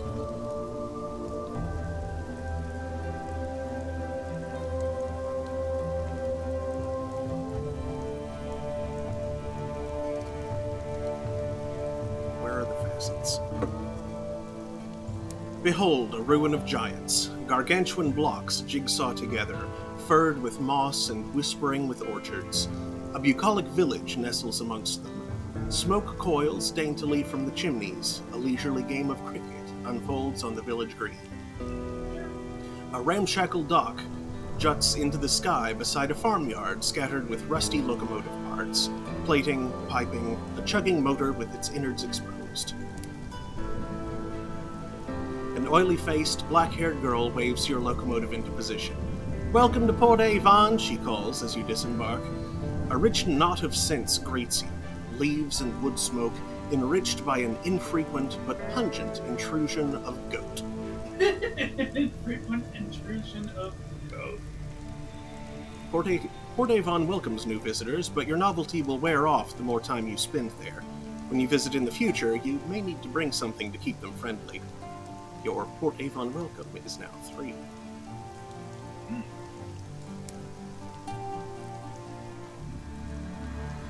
Port Avon spills prettily across sections of colossal drifting ruins. Its orchards bask in the evening gold light of a distant nebula.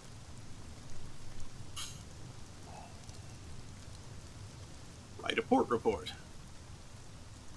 The locals are willing to update you on the news. There's not much to share. Were it not for talk of smugglers and sky beasts, you could easily confuse this place for a village on the world you left behind. It's quite peaceful here, apart from some fuss over a newspaper delivery. The villagers frown and change the subject when you ask about it.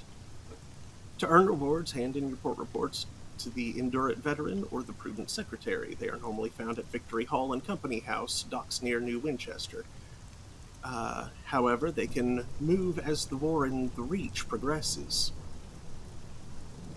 Okay.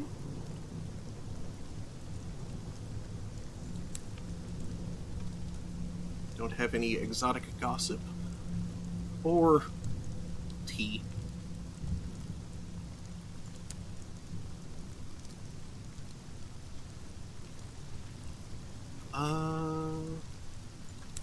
Sec. I had a passenger, yes. Port Prosper. Where was that?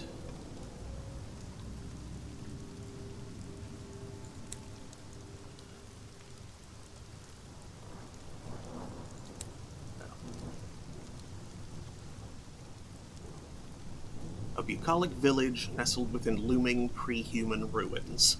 The dock is little more than a farmyard.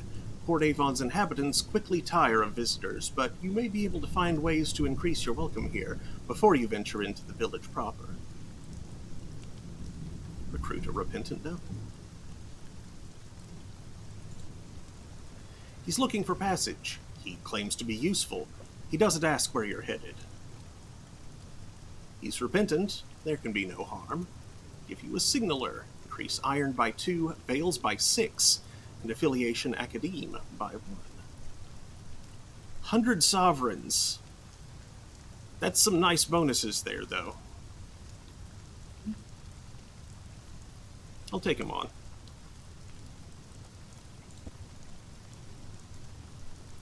He has very little luggage. A single satchel of books and a folded greatcoat appear to be his only personal effects.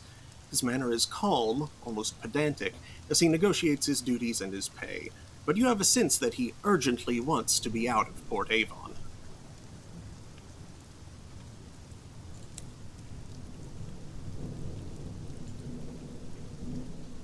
I suppose, I believe you just click on your portrait. Ah, yes, you're right.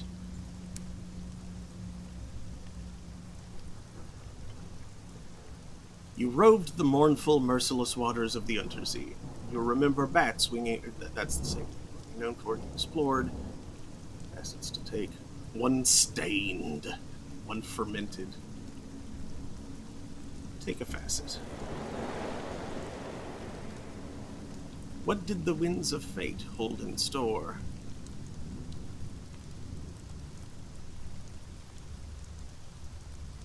The sea does not forgive. It did not forget you.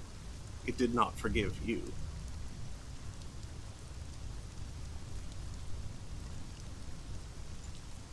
First things happen. Z scarred.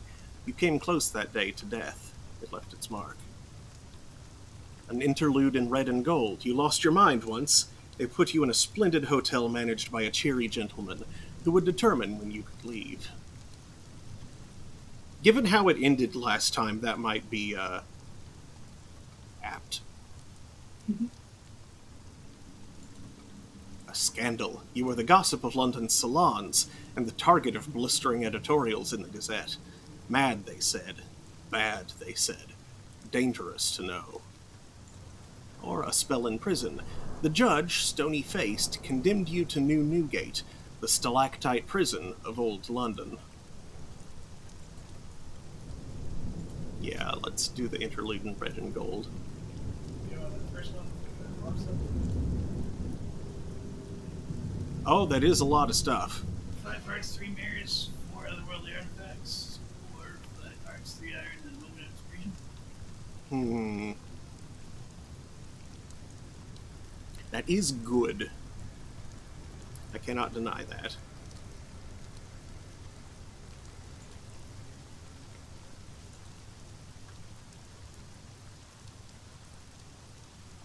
Yeah, okay.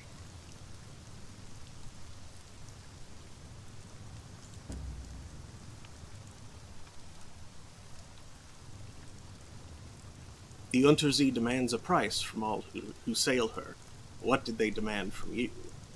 A year of your life. You were lost overboard, but the Drownies bore you to their city beneath the waves, to cavort and delight. After a year and a day, you awoke on the mud banks of London, and wept.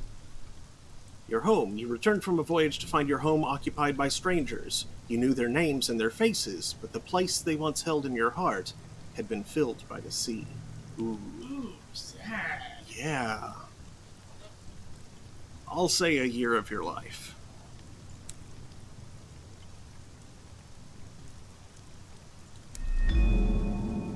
The Drownies were cool. Well, they. I mean, you know. The Johnnies are were outwardly cool.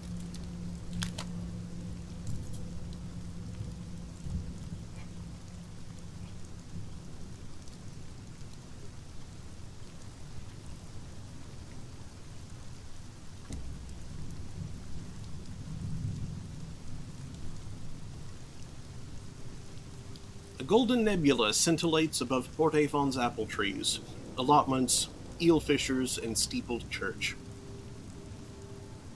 Here you may, if you choose, immerse yourself in the village's quaint rhythms.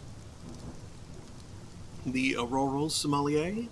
Someone has grafted brass wheels to the carcass of an old armoire and impaled its top with a jaunty damasked umbrella. Or the village green, the heart of the village surrounded by orchards of real apple trees that were shipped through the avid horizon as seeds.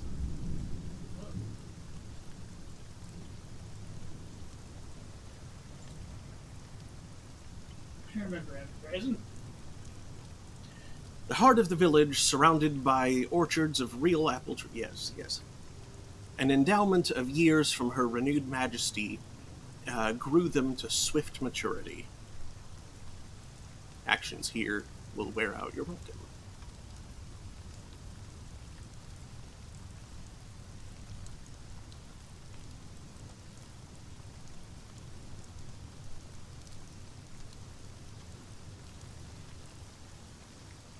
Take a relaxing stroll around the village.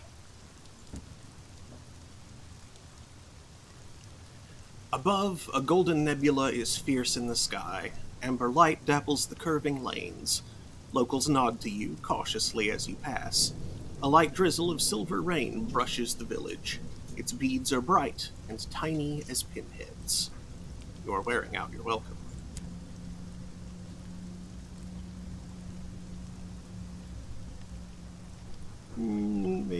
Maybe I should,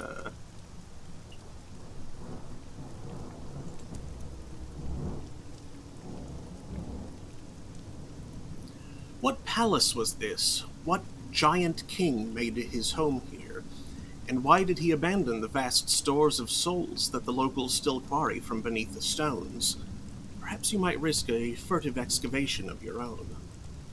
The ruins. Not one of the looming stones is quite square, yet they all slot together immaculately. Those look like star signs. Mm-hmm. What were these ruins before their fall? Even their bones are tall and stately as the finest cathedrals of old France. What purpose did they serve in the past, plentiful days, when their sun still shone?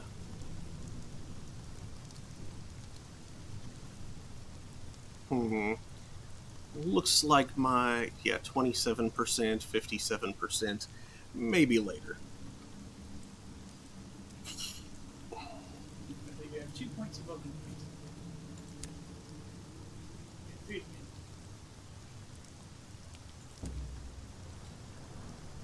Botheridge's A Tour of Heaven describes Port Avon's single public house as a welcome respite, justly famed for its authentic Old Earth cider. The locals can be welcoming for a while. You may be able to recruit more crew here. I don't really need more crew right now, but I'll see what's up. Read a work of speculative fiction. In the nook by the fireplace is a shelf of magazines. Each contains a story by the local author, the turbulent fabulist. Appreciate an amount of cider. Made from real apples from the world you left behind. Careful now, local warns you placidly. Speak to a short-sighted cryptozoologist. She perches on a stool in the corner, staring at a map of the Reach. I could have...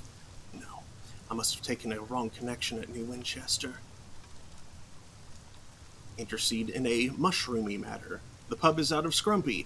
The barman blames a creature, a cross between a mushroom and a jellyfish. It sways in its seat at the bar. Blemigans! Blemigans! I like Blemigans. What is it, Remy? Blemigans Wake. Lots of fun at Blemigans Wake. You can just hop up, right?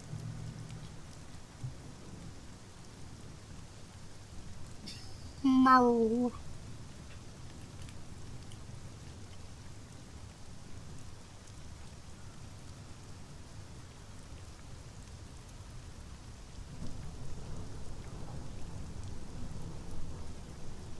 Sure, let's get us a mascot. Who does this creature belong to? Bellows a man, fuchsia with rage. The Blemigan he points at is a grizzled member of its species, most of whom were left behind in the Neath. The fuchsia gentleman roars in fury. Between bellows, the truth emerges. The Blemigan is no one's pet, and far worse, no one will admit responsibility for its tab. The Blemigan is unconcerned with the tumult. It nods its cap at you with grim respect, then flops a tendril into a mug of stout and stares bleakly through the window. I've seen some stuff. The Blemigan is looking to sign on for one last journey. If you settle its bill, it'll join you on your locomotive. That's more than I can afford right now. I wonder if this is the same Blemigan you had about the previous game. Oh, that could be. Which would be interesting. The creature does emit a rather aptly aroma. It must have consumed an orchard's worth of scrumpy. It would be unduly charitable to pay its bar tab. No, it'd be fine. It just doesn't have that much money right now. The Blemigan drinks serenely while squabbles continue above it. This is, of course, a problem for someone else. You can always drink cider. What about green fires? How can one Blemigan drink so much? Have you seen what fungi can do? Sharma. They so swarm. Jumble of undistinguished souls. A well-stocked provisioner's crammed with high shelves. If you can find the right corner, you can also find displays of the riches unearthed from the local ruins. Ah, that is awesome. Bargains. I can afford 3, which is how many that one of them was asking for. Or was it 2 and 5? I believe it was 3 and 5, so let me.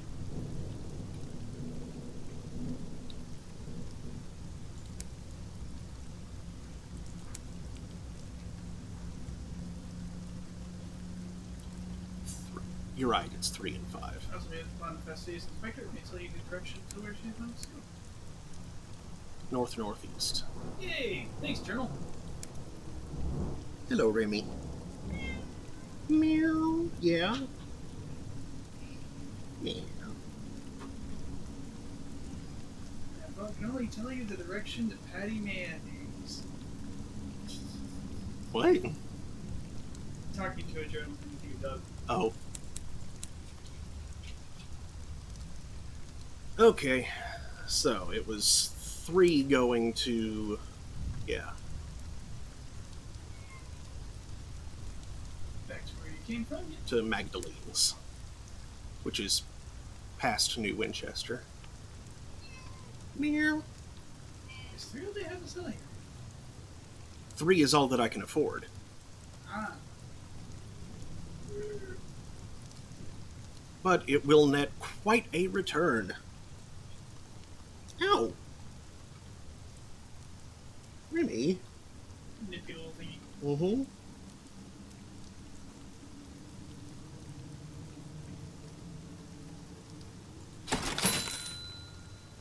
Your Your hold is almost full. Look for opportunities to use or sell some of your cargo. If necessary, you can also jettison unwanted cargo from the hold panel to create room for something more important. That's right, she's why I had these over here. Worry not, game. 2 of them will soon be consumed. Yup. Alright, now. Ow! Remy?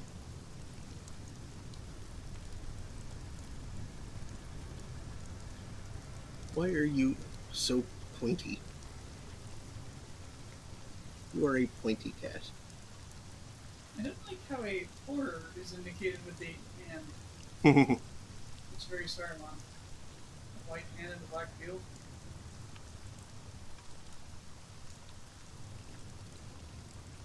Oh great, the wonder is a big eye.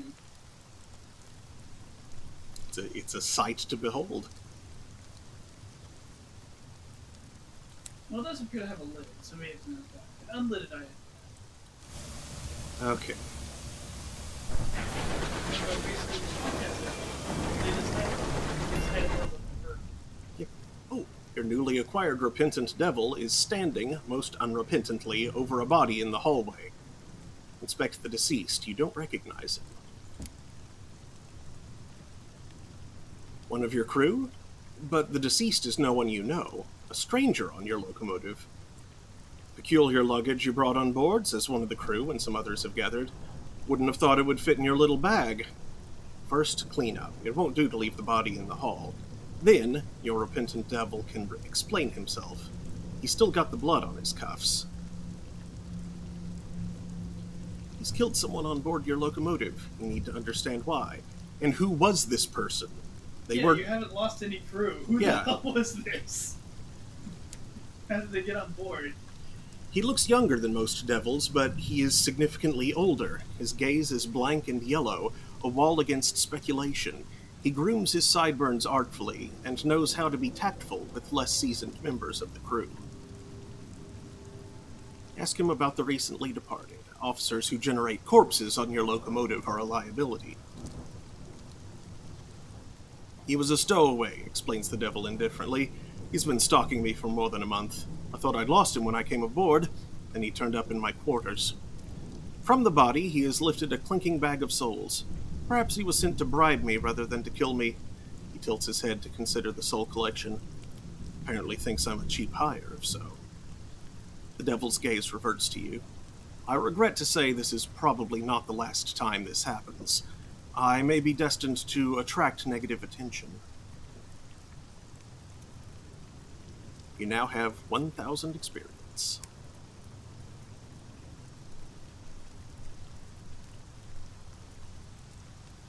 He's been giving you meaningful glances. He must want something. He laughs when approached. Oh dear, a little obvious, perhaps. His gaze is amused and flickers with intensity. I have an idea that might be beneficial for us both. I'd like to improve the lives of the workers at the home office on the Avid Horizon, if you don't mind permitting me a little shore leave. The devil will generate new prospects at the Avid Horizon if placed on secondment there. Okay. Asking about the state of your soul. He must know how it appears. It is not worth much in its present condition, he says plainly. Too flawed. I could cure you of all that if I had time, and if I cared, and if it were not just as easy to take any of a dozen other innocent souls in a better state of repair. If you wanted improved, you might, I suppose, try your luck at Carillon.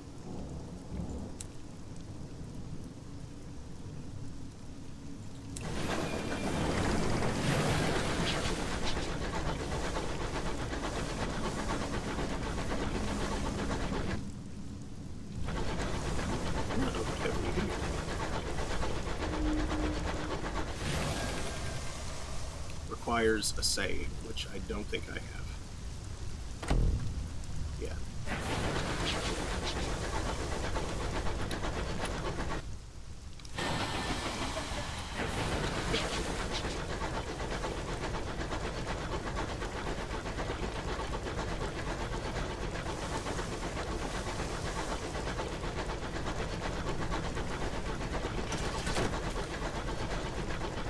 supplies. They're low on supplies. Once you've run out, your crew will begin to starve. You can buy more at most ports. To check if a port sells supplies, select it on the chart. Lights in the distance. A stoker begins to sing a ballad about the chimneys of New Winchester.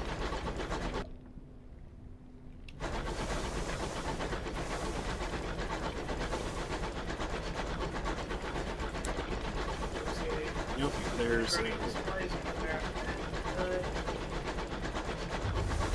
They're a little rubbish. yeah. It's, There's more trainers.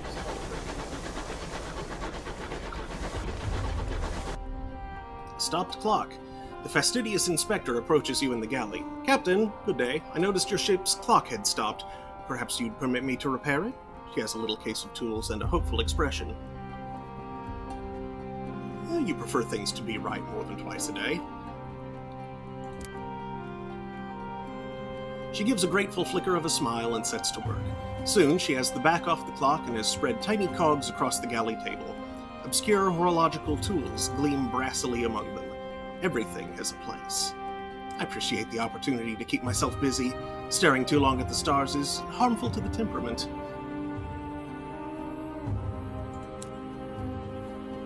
Fastidious inspector has a round face, brown eyes, and short, dark hair. She gives the impression of being perpetually busy.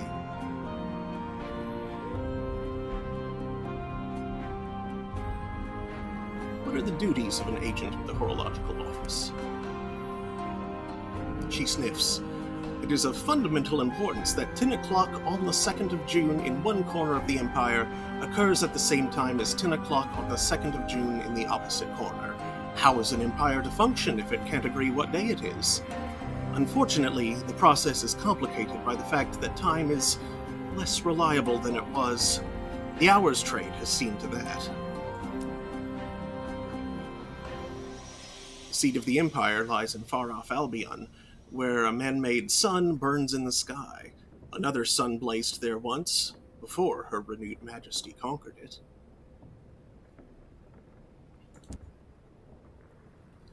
London sits in her coat of smog. Courtiers squabble at the foot of the throne of hours, hoping to receive endowments of years.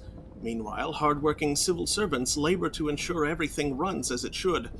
Was there a touch of archness there? All is normal. I miss her, though.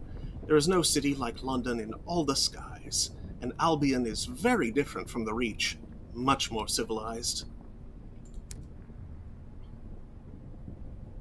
Discuss the Reach. The wide, wild frontier.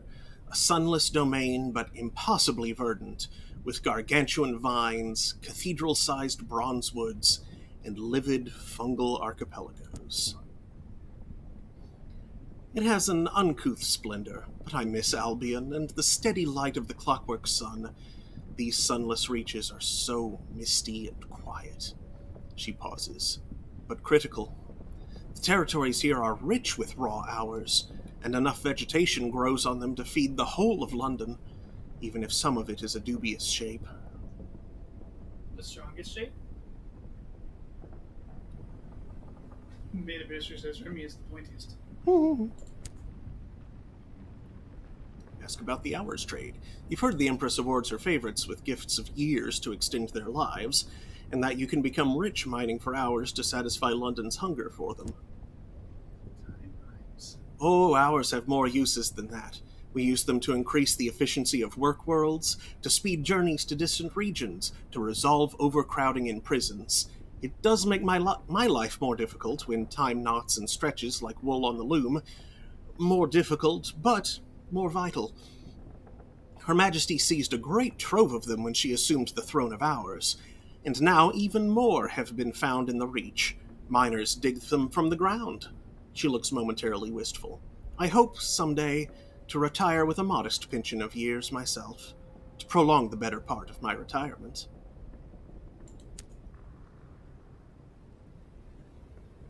Ask about the Winchester War. The Reach is torn by discontent between London loyalists and the more independent settlers.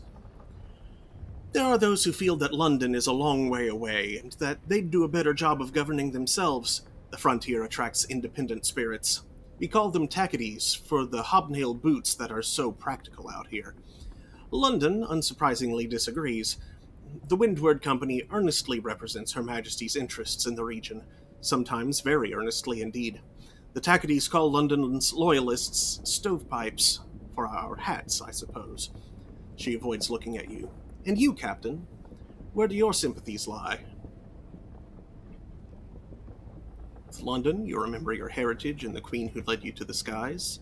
With the tacketies, these are new lands. Why should old rules or old masters hold sway? You feel no loyalty to either side. Perhaps you'd rather be left alone. Perhaps you're undecided. Perhaps you see the conflict as an opportunity. Yeah, currently I feel no loyalty to either side. What a remarkable indulgence, she remarks with a raised eyebrow.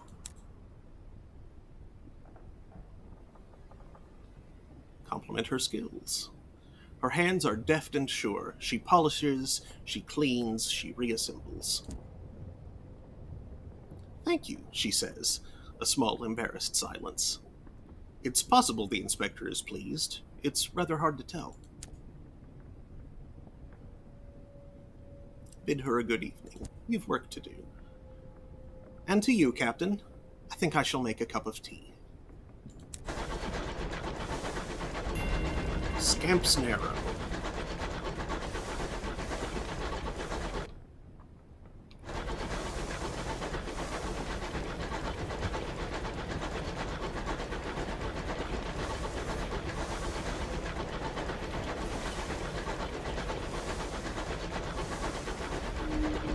Wispy condensation trails cross the sky. Ghosts pass under heads. This was nearly a rocket train using RCS for steering. Like, everything has full gas now, seriously.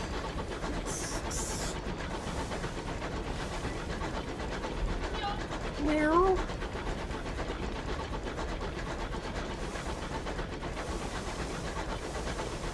Oh, is this the place? It's a place. Victory Hall. Not quite what I was looking for, but I'll take a look. Oh, cool! It's right next to the Blue Kingdom Transit Relay. The Assembly, a coalition of independent-minded settlers colloquially called tacketies, gather and argue here. Deliver port reports here to receive rewards and win the tacketies' favor. Raised in the wake of the blockade of New Winchester, this magnificence of glass and steel houses the Colonial Assembly.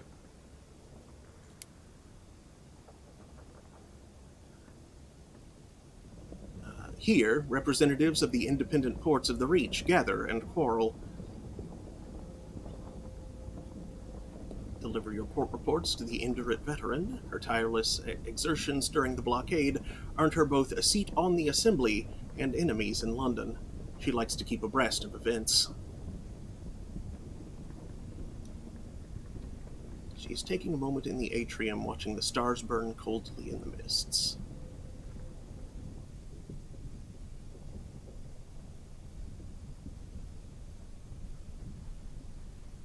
Sure, let's give her some port reports. That'll get us some money, and... In reality, stars are signs. Mm-hmm. But in sunless skies, are they not? Is sun specifically referring to the justices? It could be. The sun and salt? Oh, spoilers, that's what salt was. In fact, salt left its hunger in that scary castle. Which is why the castle just sort of like hungers and withers things.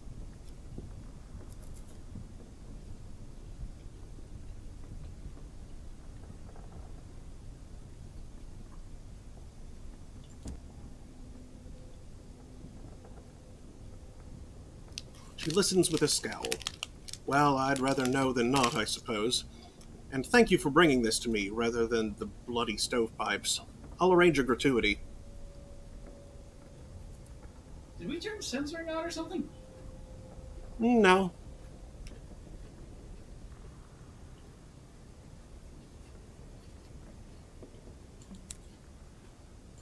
Whoa. Graphics, maybe?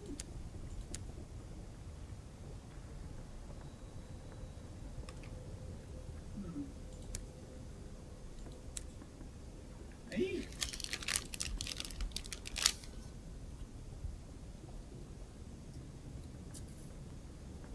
They're just doing that by default, right? I think censor would be an option. If you'll pardon my apparent goblin tongue there. Would be. It's probably just a stylistic choice.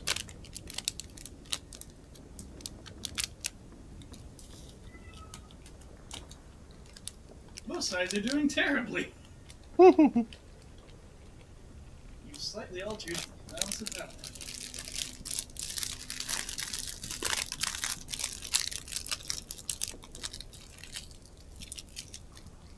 Just twist that up and stash it. What was that? I was just twisting that up and stashing it. It appears to have fallen. Damn it. Oh well. Extend. Is it the garbage? Yeah. It's in the trash. It should go. Let's continue to eat more of this. Thank you. Chat with the Endurate veteran. She is taking a moment in the atrium, watching the stars burn coldly in the mists. Her skin is brown and her hair is beginning to gray. She wears a heavy, unbuttoned coat. Metals gleam in the shadows behind its lapels. One half of her face is scarred from frostbite. She is enjoying a quiet cigarillo while her peers argue in the Chamber of Assembly. You talk for a while about life in the skies.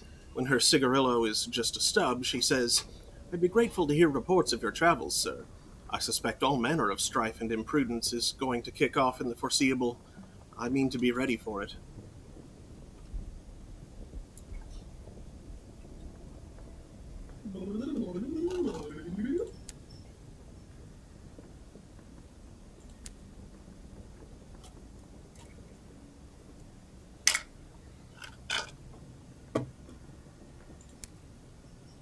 No shops.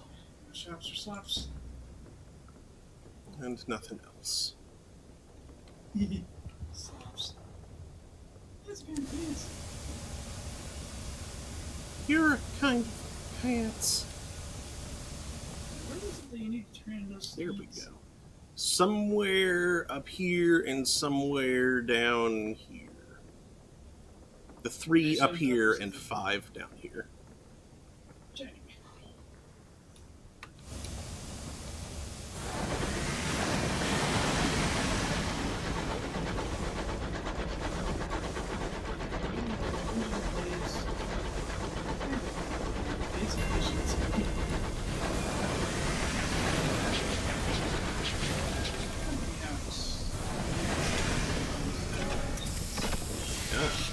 Well, they're just stationed right across from each other.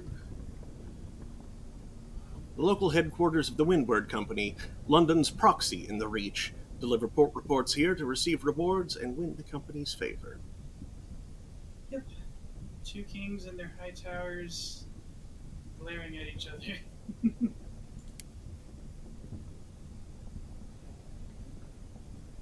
Now their modest offices occupy an ex-tinning factory in the murkier recesses of town. It continues to smell faintly of beans. The foyer bristles with stovepipe hats.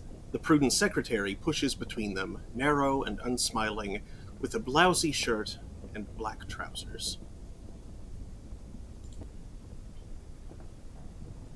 The secretary's gender is the subject of some debate in the company canteen. The secretary's prudence, however, is not. Both these facts provide the secretary with a great degree of satisfaction. I would be interested to receive reports on events in other ports, however small. The company has expansive interests. One never knows what might be important.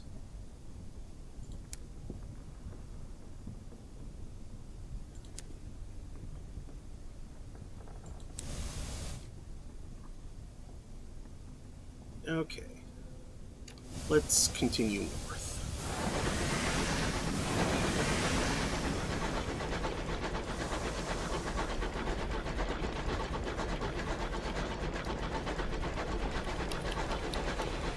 Controls? Keyboard?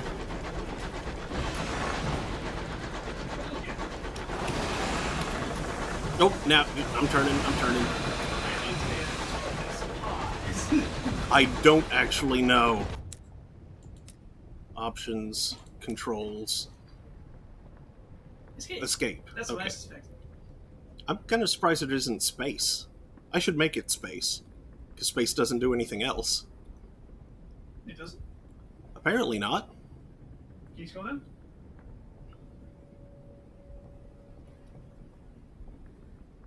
Yeah. Alright.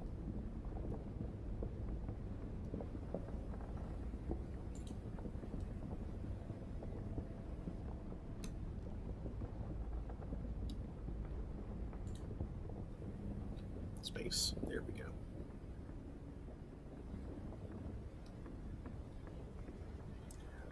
I wonder if perhaps the battery grows weak, or alternately, the dongle might be at a bit of a range. The dingle? The dongle? The dingle? The dingus? That is why I moved it in here, rather than plugged directly into the computer.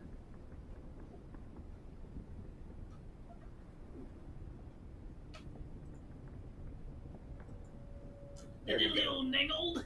That's a couple feet closer. So if it is a range issue, that should resolve it. The scoopity wumpus.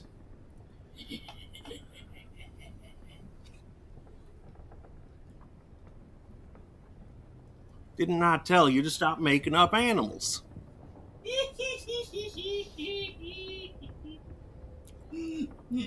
I misread that as literal thrust.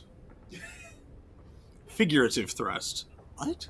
I mean, considering our setting, Yeah. if they decided to make the game a little more complex in its mechanics, they absolutely could have done that. Let's bring it.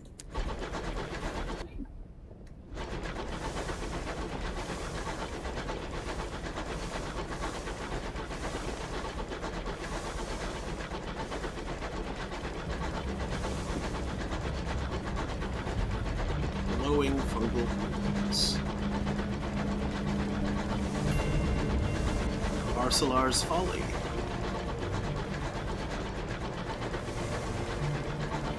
There's that really metal stuff.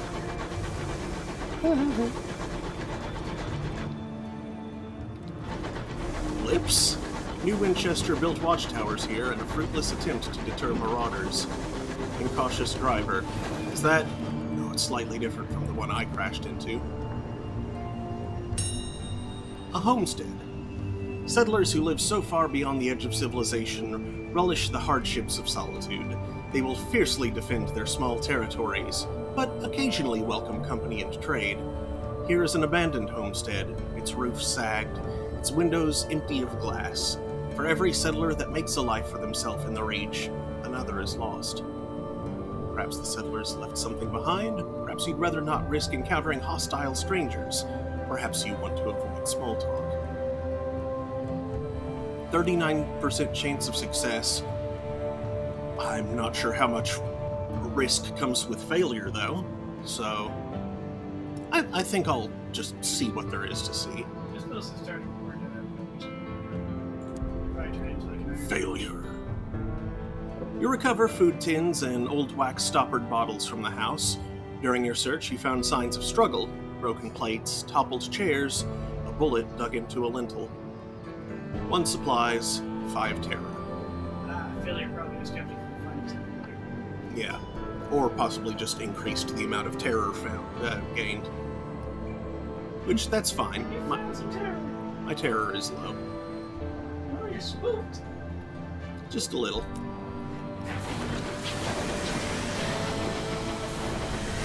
Is this a dead end, or is there a very narrow passage here?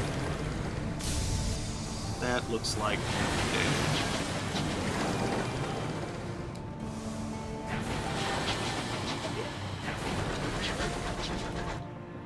Yep. Yeah, Okay, the- that shows you the best hilarious. Place I'm looking for is probably to the west. Oops. What was the bat button? F.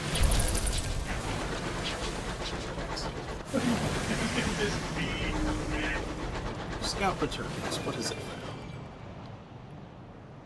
There is something there.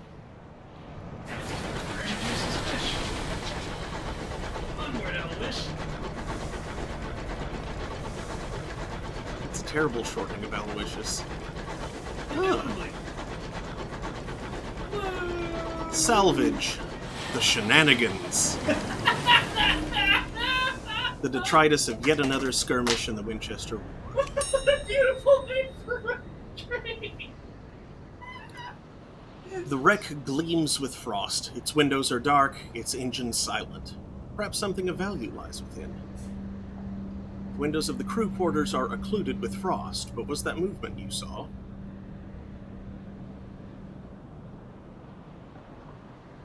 Let's try it. Signal the wreck.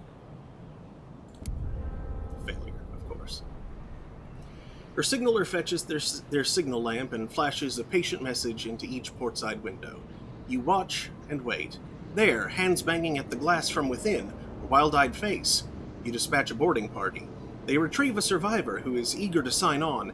She proves to be a hard worker. However, her reckless laughter and her stories of the horrid, haunting things she saw from her frosty window do not improve morale. Hey, Mom. Would you please? Thank you. I assume success would have caused you to go to something else. Likely. One did. Oh, One did. yep, Marauder.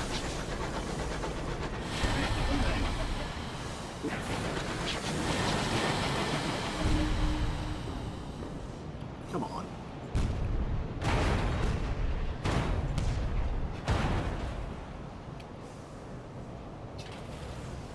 Have you them at ranged? It's possible.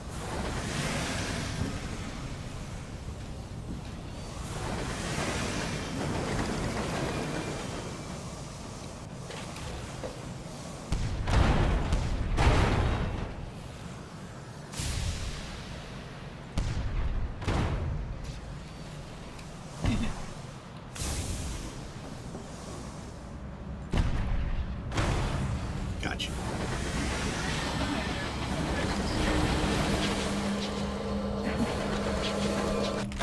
Loot. To the victor, the spoils. The crew of the Marauder lie dead in the corridor, killed not by your guns, but knives and small arms fire. The only survivor is the captain, locked in the brig with a bottle of brandy. Chalk eyes stare back from every wall. When he ran out of chalk, he began scraping them in with his fingernails. Little remains of them, but bloodied stumps. Seen this before, Captain, says a crew member, grasping your arm. Yeah, bottle of brandy. He also appears to be crazy. Yeah. Sky madness. Magdalenes can treat it, if you can be bothered to take the poor sod. I mean, that's where I'm headed You're anyway. straight for it. Mm-hmm. Bring the poor fellow on board. The high wilderness is cruel. This could easily be you one day.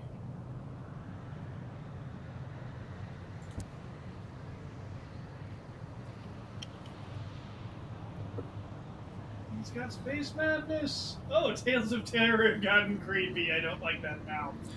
The crew wrap the sky-maddened captain in blankets, then secure them tightly with belts. It takes 4 to transport him safely to your locomotive. He might not be happy restrained, but it should keep him from harm until you get him to Magdalene's. Magdalene's lies to the north-northwest of New Winchester.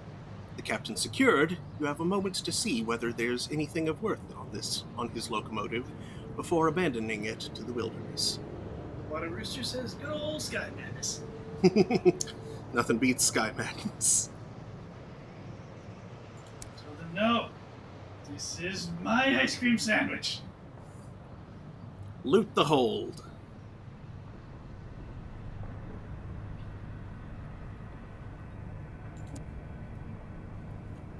A clasped jewelry box. Something precious has been concealed. Great. A sheaf of letters falls from a concealed compartment. The pages are rife with scandal. You now have 1 salon-stewed gossip. Alright.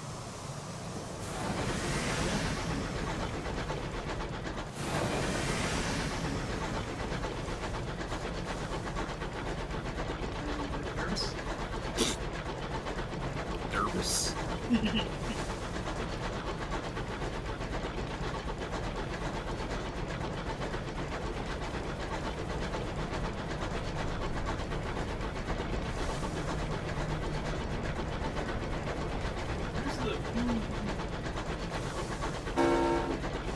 What?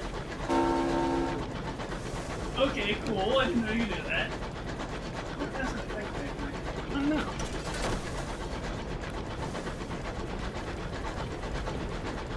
I suspect they're genuinely being a whistle. There yet? Doesn't look that way.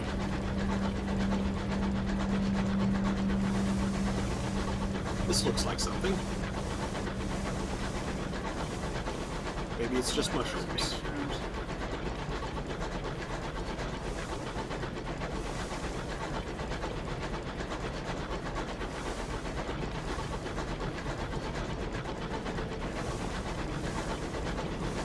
Cantankerous have buried into the mossy walls. Their signaler orders double shifts on watch. Some kind of critter there. Where do space fish go? Whee! Spish. Where the heck is Magnus?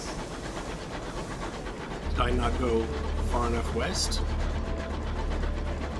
Is it north? Yeah. Glory's Cross. There's something there.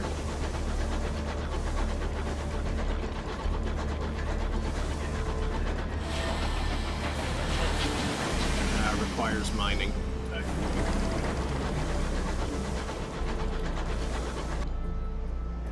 Oh, I've nearly hit the edge. Must be. May have gone too far north. Yep. That's fish. The drift. Mm-hmm.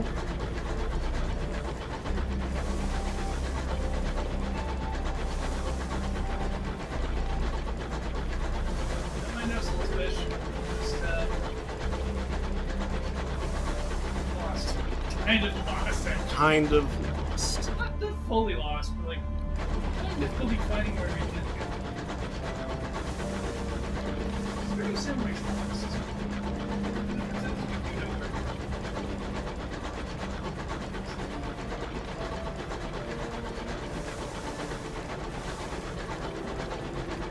don't know where we are going is.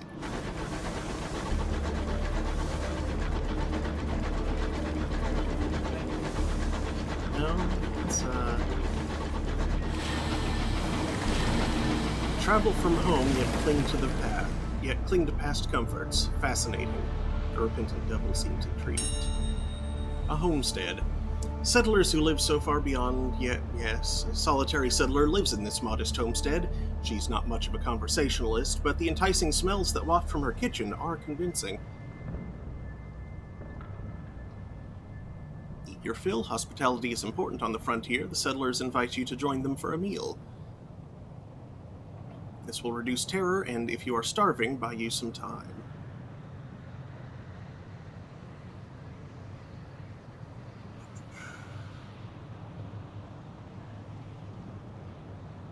Yeah, let's eat our fill to reduce terror. Your host serves a grim but filling gruel, then follows it with a plate of genuinely exceptional custard tarts. Your crew descend upon them like chorister bees upon a rival hive. I'm not familiar with that word. Me neither, but it's something your devil buddies use for that one. You've already used it in this one. Okay, I will check with him in a moment. Oop. Okay. You don't have one, but good on the bun.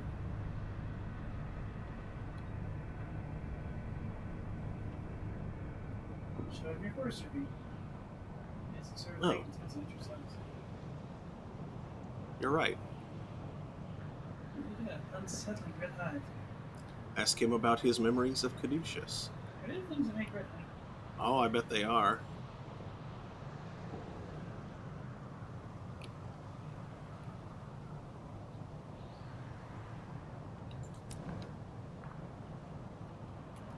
Let's see, Glory's Cross all the way up there. Is it this way that I want to go?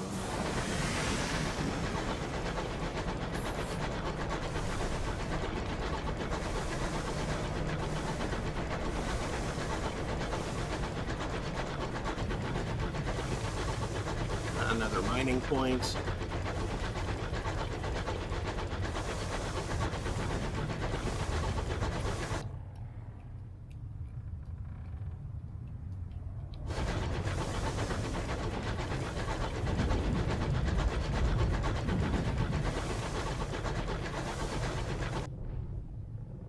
Unsettled dreams. That night, your sleep is peppered with uncomfortable dreams. A dream of a midnight meadow. Above you, the stars are going out one by one, as if their gas pipes had been turned off. Flowers bloom in the dark, colored in a spectrum of blacks that were heretofore imperceptible. The black of grief, the black of before times, the blacks of liberation and of possibility. A rainbow arches across the newly empty sky in 7 subtle shades, all black, of course.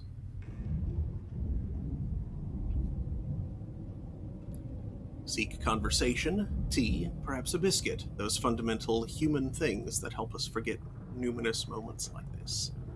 Your engine is mostly crewed by the living, and yeah, crew.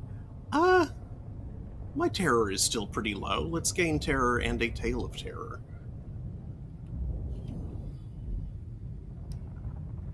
Especially since that looks unlikely to succeed.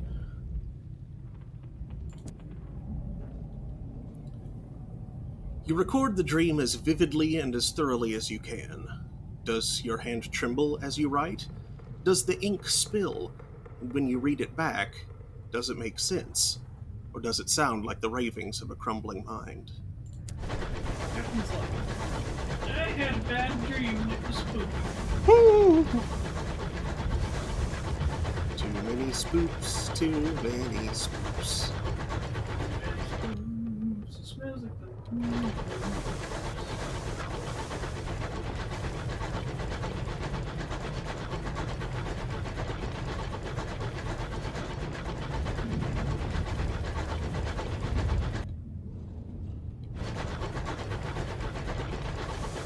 Where am I going?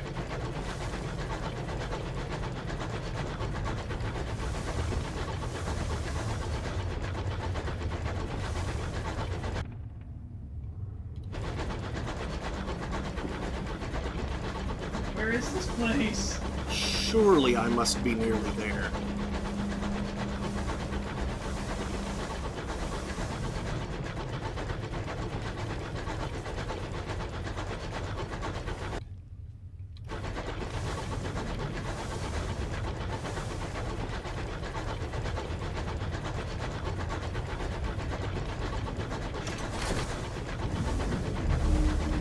This place was a battlefield, brave with tackies and stovepipes and like.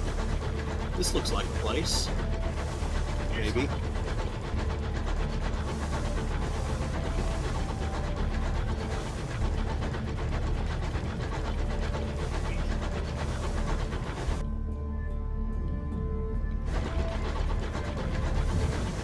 Honestly, we're looking for a port that has supplies, you know? Mm-hmm.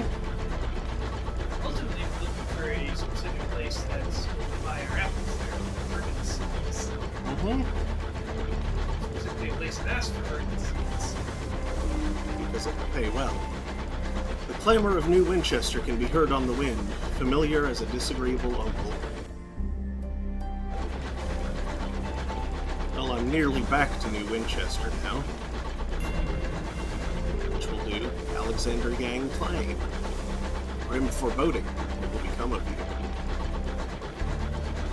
As your terror rises, bad things will happen. You can reduce terror by discovering new ports, returning to major ports like London,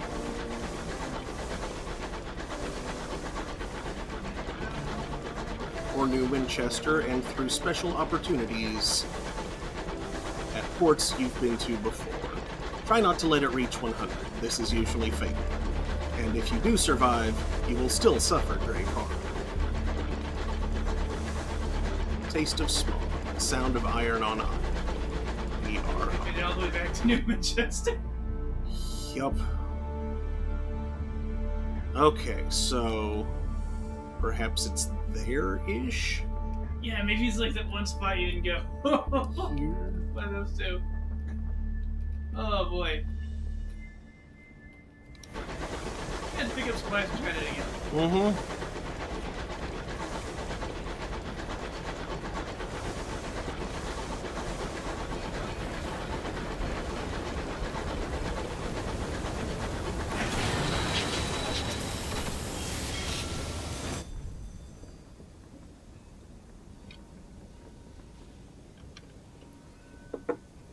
A scrubbed clerk begs a moment of your time. I represent Halliges, the banking house. Water Rooster says the new version of the Winchester from Shaun of the Dead. I haven't seen that movie in such a long time. The pub was called the Winchester, Ah, that's right. specifically because it had a Winchester behind the bar. I represent Halliges, the banking house. I promise this will take only a moment of your unquestionably valuable time. He produces a folded contract with a flourish. We hear promising things about you, sir. Very promising indeed. We would like to extend our services. We provide a secure solution for the storage of your assets. Absolute discretion and steadfastness unto death and beyond. We require only a signature. This offer is entirely complimentary, I assure you. At Halliges, we measure ourselves by the quality of our clientele. This will unlock a bank vault, allowing you to store and withdraw items at any hub port. Yes, please.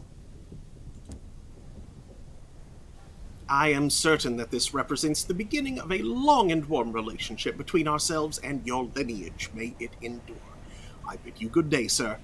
You may access your bank in the central port of any region. You will find it in the list of areas on the left-hand menu when docked. Select to transfer items between your hold and the bank. You will be able to access the contents of your bank from any hub port. If your captain dies, the contents of your bank will be inherited by your next captain.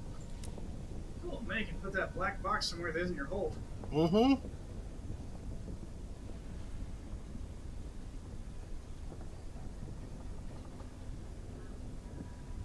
Incognito Princess. Perched atop a mountain of luggage is a radiant young woman. She's an officer dressed in what an actor would wear in a fantastical romance. A tiara rests on her brow. A steady stream of commoners comes to pay homage, bowing and curtsying enthusiastically. Starlings circle in dense swarms above her. Refugees from old London are a common sight, although not in such numbers. She ignores everything and hands you papers so pristine that they can only be forged. Mirrors by 6, hearts by 2, and affiliation Bohème by 1. 100 sovereigns. I can't afford that right now. I mean, I have just enough, but I then wouldn't be able to afford supplies. Yeah. Supplies are a Regarding the banker, Water Rooster says Sky Capra. Now,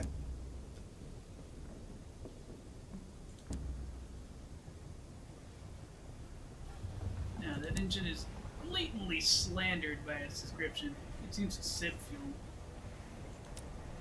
I think you get away with 2 barrels. Yeah, that's all I can afford, unfortunately.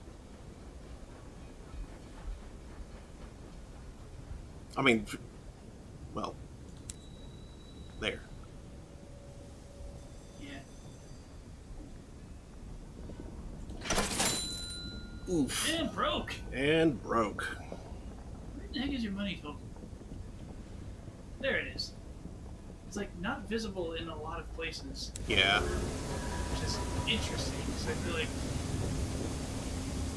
considering the amount of arbitrage that there was, you think that'd be like a important number? Should be like float around and acquire a lot? Yeah. Come on. Discontent. A junior signaler receives a dose of medicinal port in the infirmary after seeing a frozen corpse spin past a window. The experience has shaken him.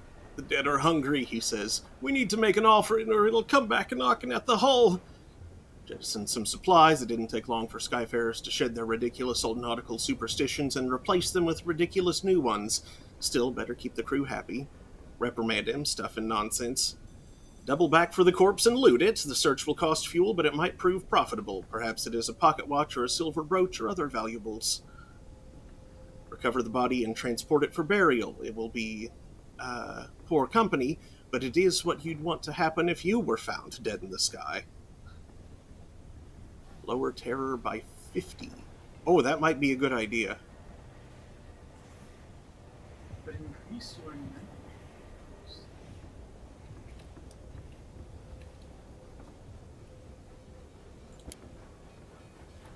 That's what that does. It is a good deed, perhaps, to carry a lost soul home, but it is not a happy one. The crew are grimly hardened, but your dreams are troubled. The corpse wore a captain's jacket. Their face, a mask of frozen horror. Cool, where are we taking it? I think we've already taken it, as it were. A sudden disquiet. As you attend to your paperwork, you feel the insistent crawl of watchful eyes on the back of your neck. No one is behind you. It would be impossible, ridiculous, to even entertain the notion that someone is behind you. By turning your head, you'd be acknowledging that it's possible that someone's behind you, which it isn't, so you won't. Now turn your head. Who's spying on you while you work? As it turns out, there is no one there. Just an empty room and a window offering a view onto the star-sprinkled void. Is someone clinging to the hole outside, peeking through the window? Surely not. Yet when you return to your paperwork, you once again feel watched.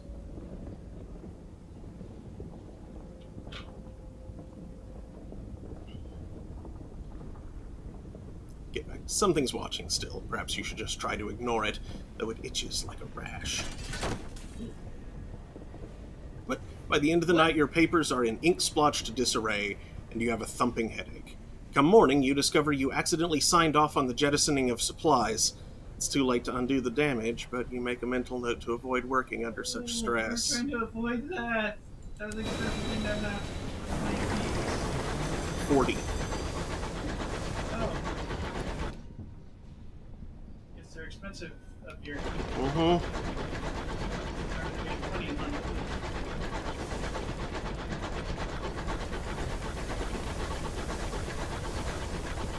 It's my case. Mm-hmm.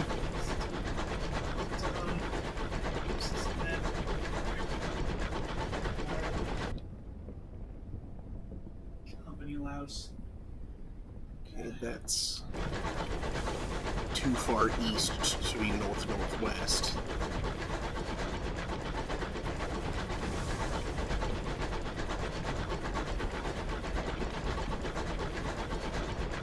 Right, trying to buy your lunchbox quickly?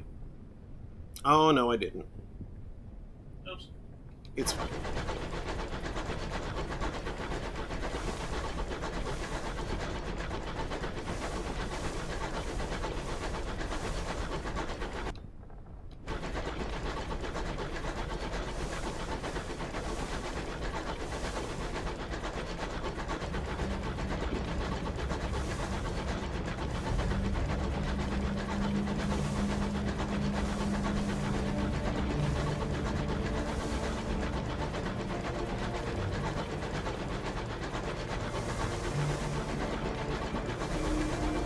the edge of the wilderness, surveilled by the vigilant watchtowers of New Winchester. The repentant devil is unconcerned by the lack of food. Does he even eat?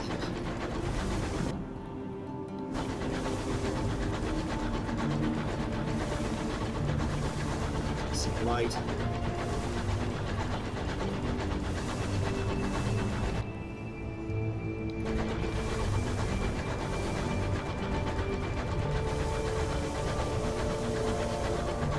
Watchtower could be promising.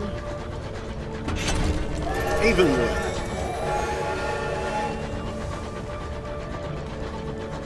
Let's take a moment here. Let's take a facet.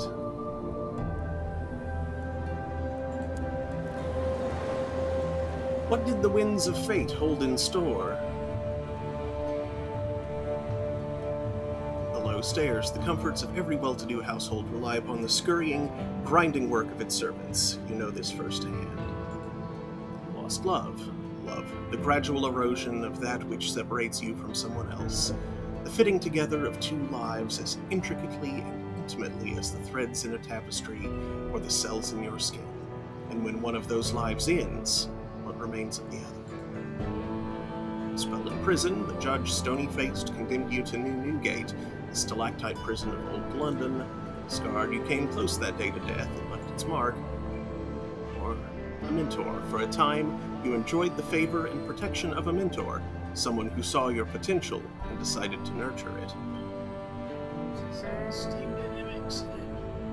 Osram's history of... Osram's history of bats. Bats.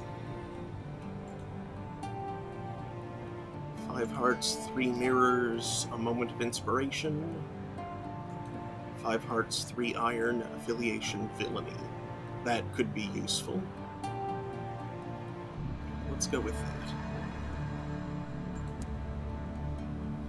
Who took you under their wing? A blind bruiser. His attempts to distance himself from his larcenous past were of mixed success. His guests were scarred and rough-spoken, and told bloody tales of smuggling and thief oaths, and nameless murders.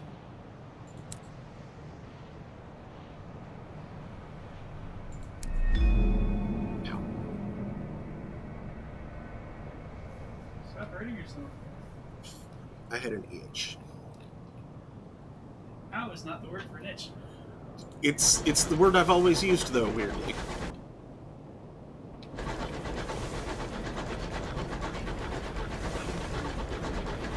Is that...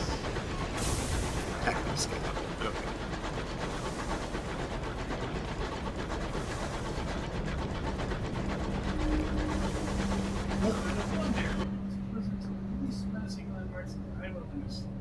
Wonders immediately lower terror when you draw near them, so long as you haven't visited too recently. Sometimes it's worth taking a detour to include them in your routes. It's a rat! A statue of a giant rat. Well,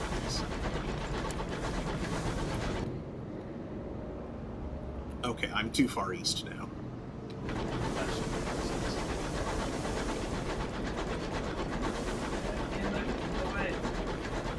What?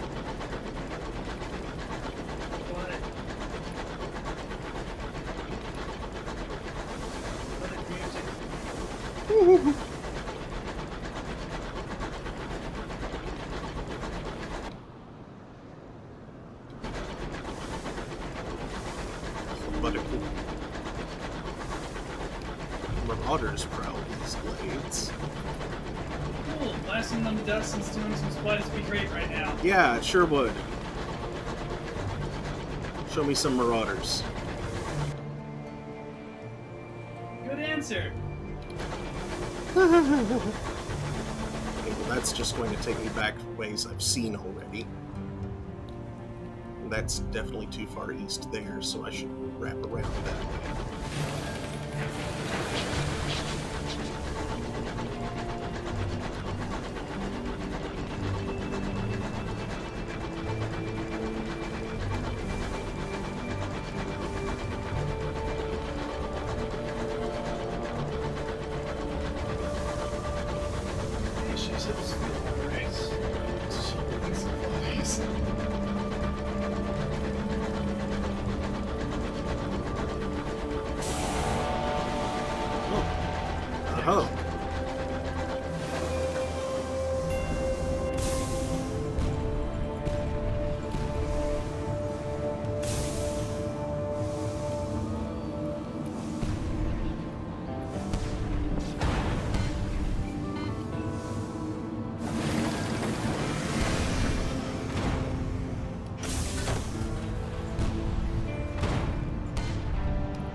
hold, you prepare to board the buckled wreckage. Yes, yes, yes. Something precious has been concealed.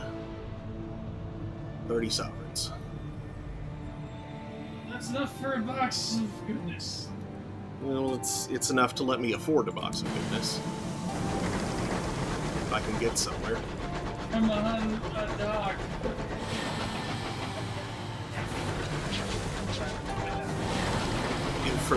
I was trying to put it into cruise and it didn't. It didn't.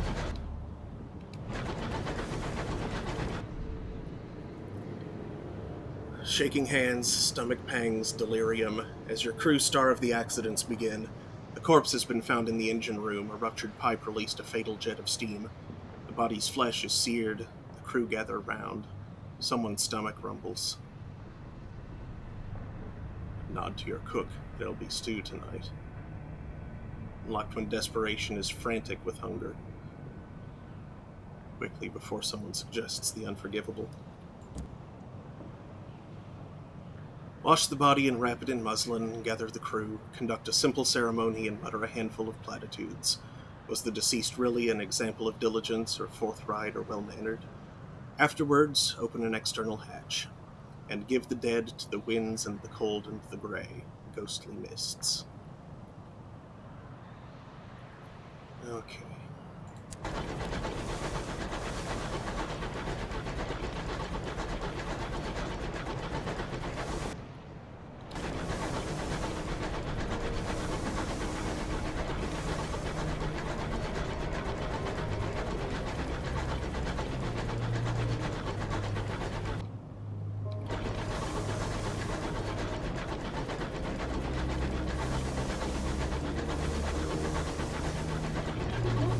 How far northwest the place was. Mm-hmm. Magdalene's. Where? Near.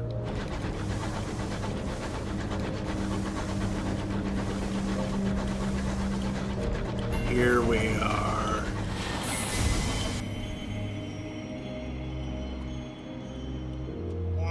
We're right outside, come on. The body to the skies. I will not be...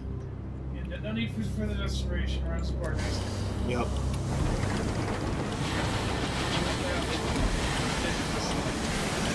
Fuck. Jesus. Magdalene's is the closest thing many Skyfarers have to a home. It offers services to alleviate the strain of a life spent too close to the stars.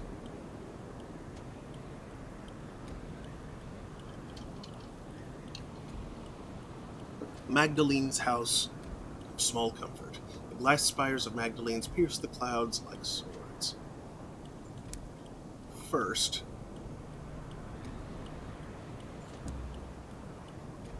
here we are. Seeds for Magdalene's. Provides comfort and sympathy to the weary Skyfarer. Its hosts will tell you any lie you need to hear. Some of those lies require flowers. The amenable host wants up to 3 sacks of verdant seeds and will pay 80 sovereigns for each. Let's do that. The amenable host smiles. Just what we needed. Although I must admit, I do miss roses and lilies and bluebells. Still, these celestial blooms have their own virtues. Some of them weep, you know. He pays you a generous gratuity. An extra 100 sovereigns. More XP. Chorister nectar, going cheap.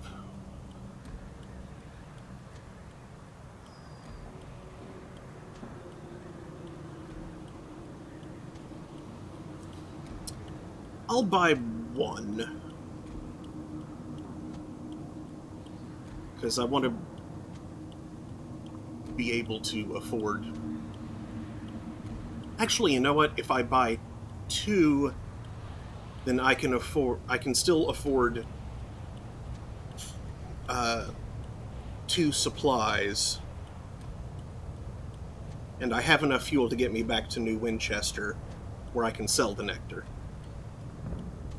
I whistling apiarist is selling fresh, or at least recent, chorister nectar, a versatile substance used variably as a sweetener, an intoxicant, and a tonic for the vocal cords.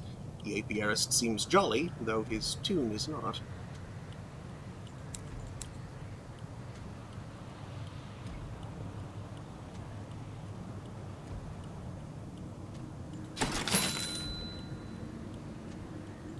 Bazaar.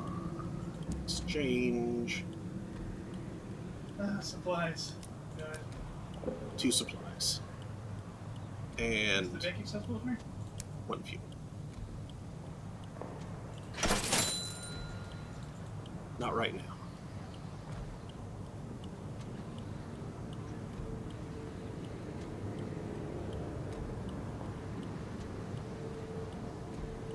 You know, since it's no more expensive here than in New Manchester, maybe go ahead and stock up. Just in case something genuinely stupid happens again. Just in case. Also, I think if you check your profile and your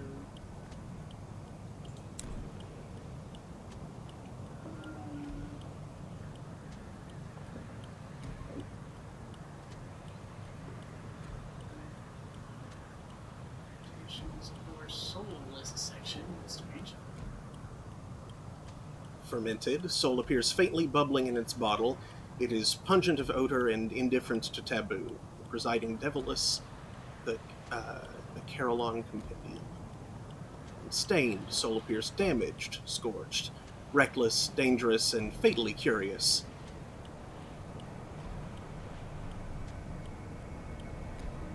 Huh.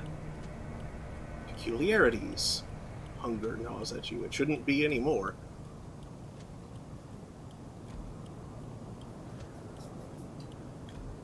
Ooh, it counts the number of sailors you lose. Ouch. Mm-hmm. Okay, so that wasn't right. Oh, inventory. Right. Inventory possessions. Could never have originated on Earth. Perhaps it is the key that will unlock heaven's mysteries, or you could put it on the mantelpiece. Why are these from Victory Hall, Sweet Jane, or the Heartcatchers? Salon stewed gossip, a story so salacious it hardly matters if it's true or not. 2 passengers. Sky Maddened Captain. Right, I need to deliver him to here. Yeah, you're trained. There we go. Very good. 6 crewmen. Yeah. It's the minimum safe manning. Just wanting to remind you and me of what the heck the minimum crew was for the training server. Yep. He's 6. Not this guy. The glass spires of Magdalene's pierce the clouds like swords. Shadowed figures can be seen moving through the gleaming corridors, their identities obscured by the hued glass. Crowds of skyfarers, ministry officials, and merchants mill about the forecourt in varying degrees of distress. All watch the clock set in the great clock tower, waiting for their appointed hour. Deliver the sky-maddened captain. You rescued him from a defeated marauder. Here he can get help. The nurses bring a stretcher to carry the sky-maddened captain from your train. He'll receive the care of Magdalene's finest. At least, Magdalene's finest with a sense of charity, given that he has nothing on him to pay for their ministrations. You now have 1 vision of the heavens, you are briefly without terror, and you've gained 100 experience. The founder and master of ceremonies at Magdalene's. He has requested you by name. Oh. Staff at Magdalene's promise treatments for the deleterious effects of the high wilderness.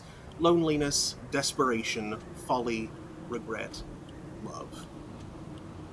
Right, a port report. Yes. Magdalene's is a popular destination. Someone will no doubt be interested to know how things are here, and who has been seen here.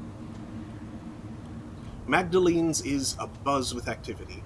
Barely has the clock chimed than a clamor goes up at the front desk. guests rushing to and from appointments.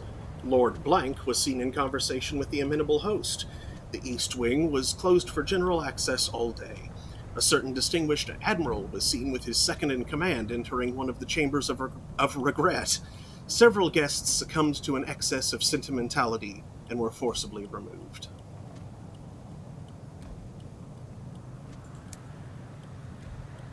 All right. An attendant escorts you through the dazzling violet corridors. The host's red door is always open. The attendant leaves you just as the clock begins to chime. The amenable host reclines on a couch of crushed velvet, a goblet of sparkling wine in his long fingers. Somewhere in the tower above him, the great clock ticks away. As a policy, the host's atrium is always open to guests. He is available to hear opinions, friendly criticism, and suggestions. Today, he has a headache. Listen to the amenable host's request. Certainly. He beckons you close. His voice is soft and sibilant, like butter melting in candlelight. There's the butter again. A guest has become rather too attached to a particular attendant. He always requests that the same attendant appear in the exact same guise. The amenable host's lip curls in distaste.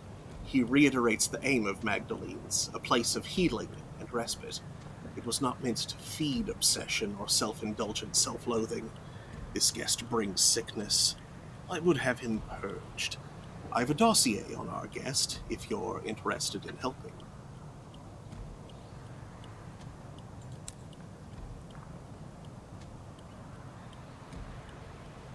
Sure. Take the lachrymose guest's dossier. The amenable host has requested help in removing a customer who is blurring the boundaries of healer and patient.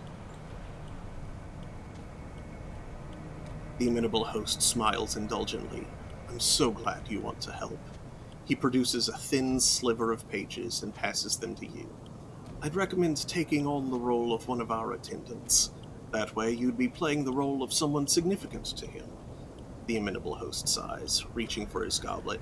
He knows all of our attendants by voice now. Someone new is needed.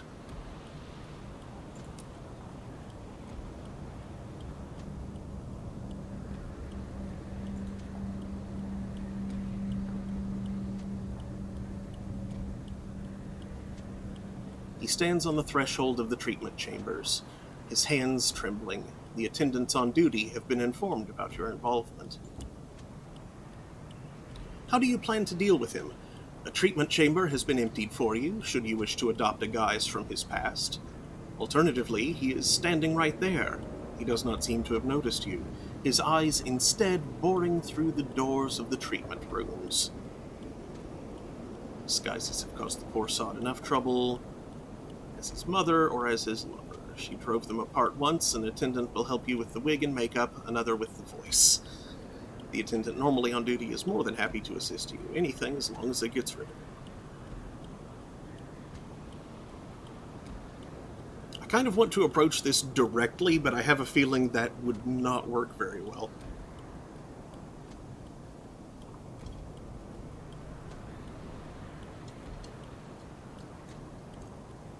But I'll give it a shot.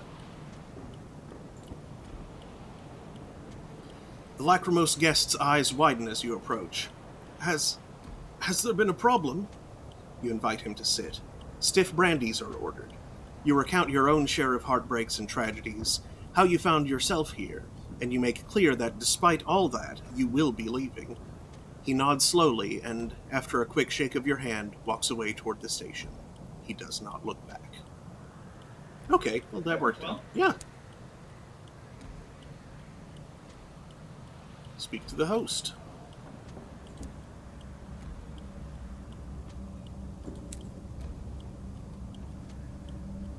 Let him know the lachrymose guest is gone. For better or worse, he will not be returning to Magdalene's. The amenable host smiles beatifically. Of course, my staff will be pleased. It is a risk of our trade when our clients can no longer separate identity and delusion, but seldom pleasant. He sighs deeply, echoing around the chamber like a newly freed dove. It is a trap any of us could fall into. His face darkens briefly. Here, take this. He fishes around beneath his couch for one of his goblets. It'll fetch a pretty price. Take it with my thanks, and do visit us again. 100 sovereigns.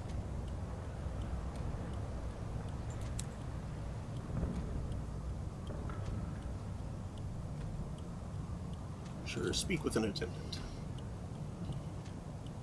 An attendant in the foyer schedules appointments with the aid of a hefty daybook and a very accurate clock. They are eager to explain the procedures and the rules that govern here. This is a hospital for the spirit. Our staff will become the person you need. Here you may say farewell to a doomed comrade, resurrect an old love, spar with a defeated enemy, all for a fair price. But do not overindulge. Our services are to heal, not to become an addiction. The scream of a boiling kettle. The attendants are on break.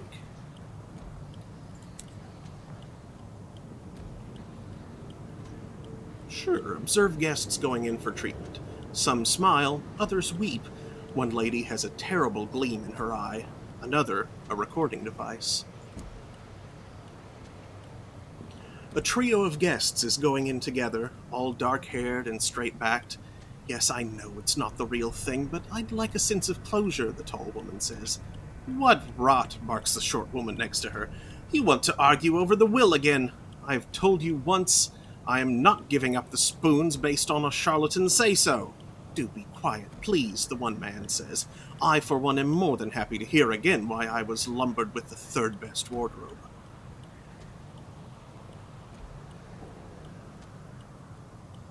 A waltz can be heard from the upper floors. Someone has requested the recreation of the Sapphire Jubilee. Talk to patients being discharged. They exit the treatment chambers, fresh from their encounters with attendants in the guise of their most personal memories. Some leave smiling, others weeping. No one can resist looking back behind them, even for just a peek. The clock sounds. Visitors scurry through the forecourt to their appointments.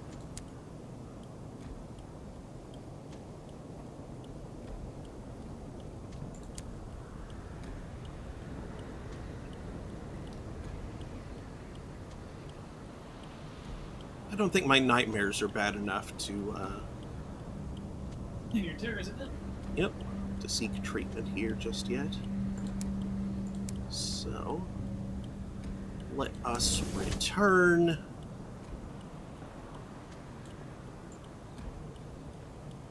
to New Winchester. It was indeed pretty close. We missed it. Yep.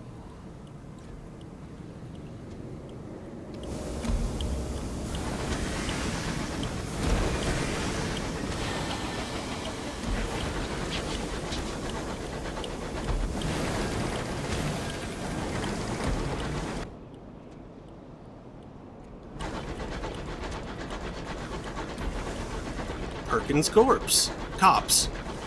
I can read. Shut up. Alas, poor Perkins. To imagine that as just a landmark. Yep, there's poor Perkins. What have we here? It's a swamp in need of looting.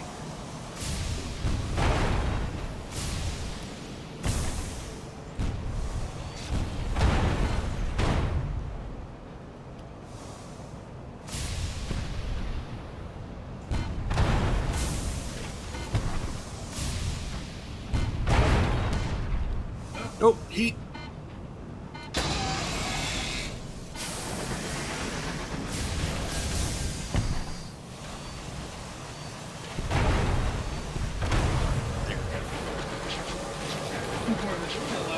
Mm-hmm. Alright, loot the hold.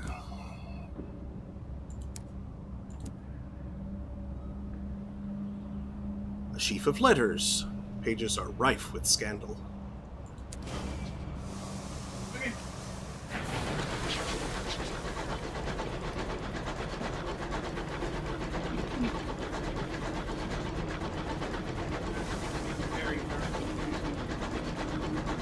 think I need a what?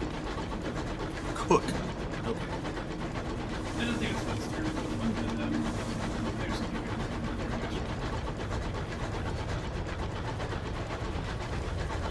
good. Sounded like you said I need a cuck, and I was like, what? No.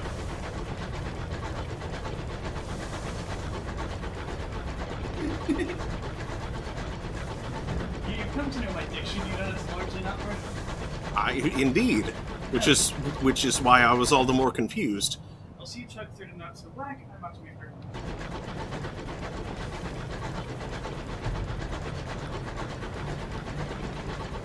I didn't hear his words, but I think I grasped his meaning.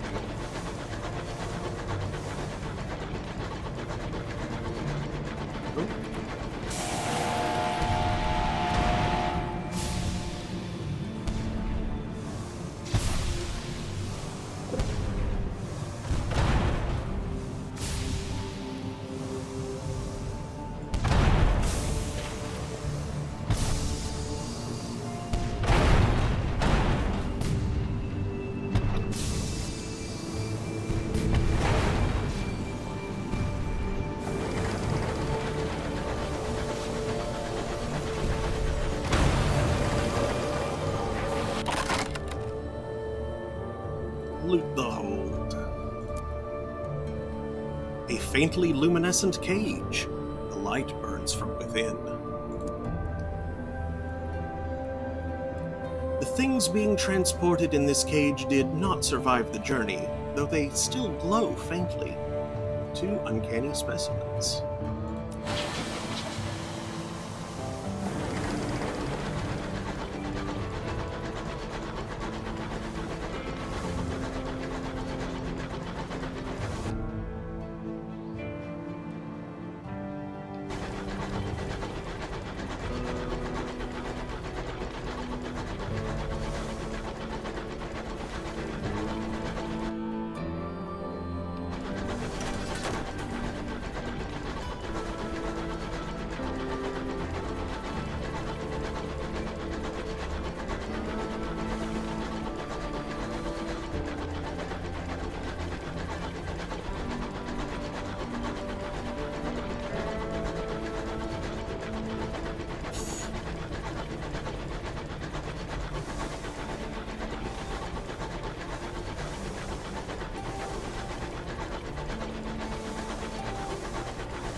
Slightly up in my approach.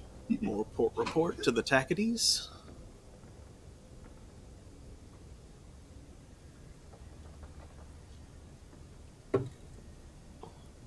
More sovereigns in my pockets. 16. Are you fully supporting the Takis, or will you be switching to stovepipes to I might keep be. the balance better? I might be keeping the balance of power, at least for the time. Because you have turned it a bit. Yeah.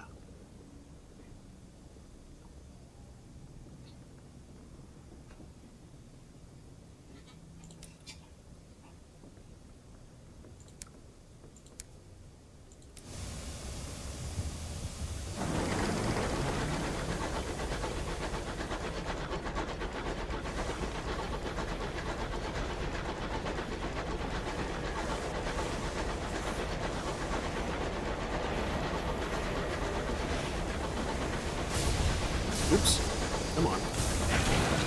I was hitting E instead of R. What was he doing? E is sideways thrust. Oh. A tattered poster by the station advertises the services of a Mr. Menagerie, purveyor of fine scouts. I have a scout.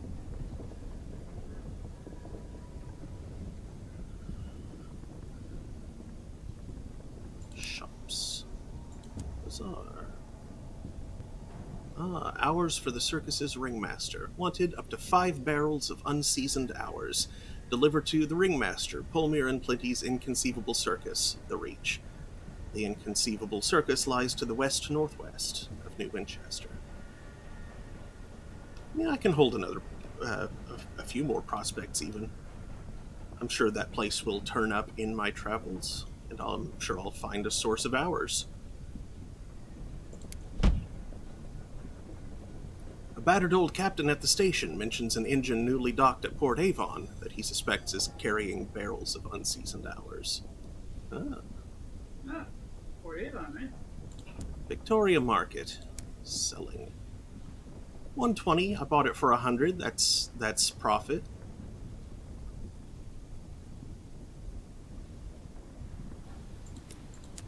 What the heck is the caged cat? Wild sky beast. Exotic. Contained. Furious. Wait. Oh, these are just things that I could have. Not necessarily that I do have.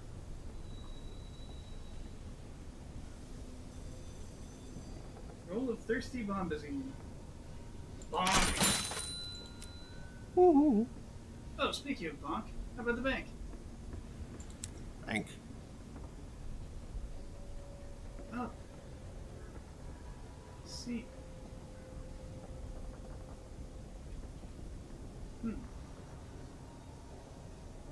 Oh, right, the bank has its own, like, little selectory tabs and box things. And... Yep. What? Yeah, it's in possessions, not in the hold. Oh, I thought I was thinking of space. Nope. My bad.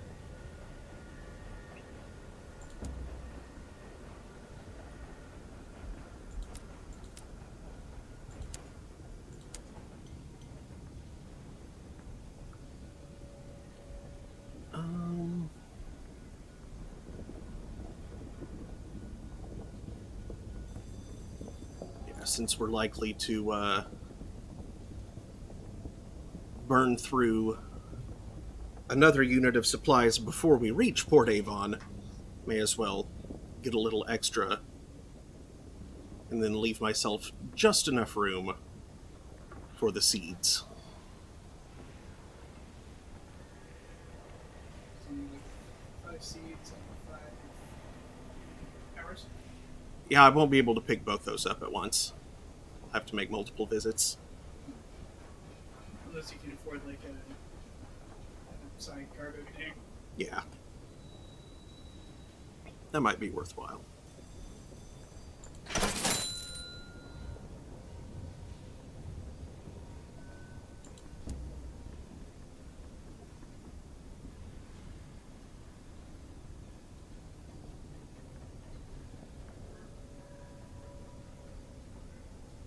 Definitely don't have enough for that. Those canning systems are fascinating. Yeah, Butchery sounds useful. How do you found beast other than that one fish. that starfish? I don't have enough for additional cargo bay.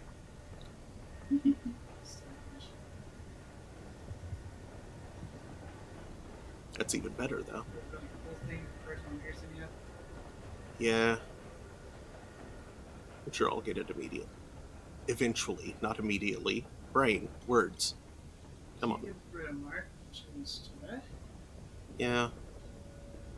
It's not as fuel efficient, but it goes faster, which is, I think, important, actually. Yeah. I think you're right. In fact, I'm wondering, is it not as fuel...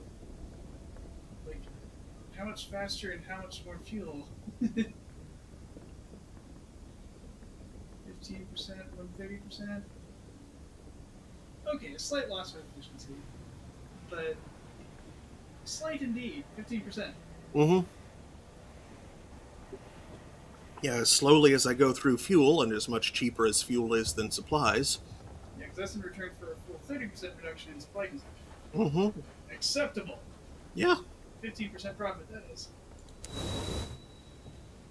In fact, arguably 30% considering the doubling of value there. Yeah.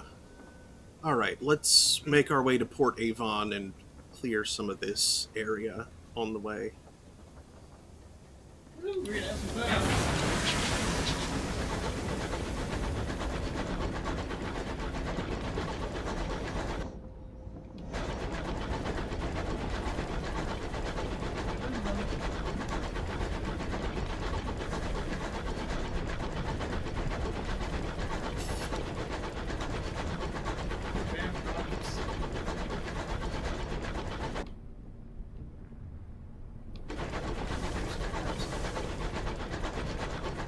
Oh, is this a neutral party or a... It's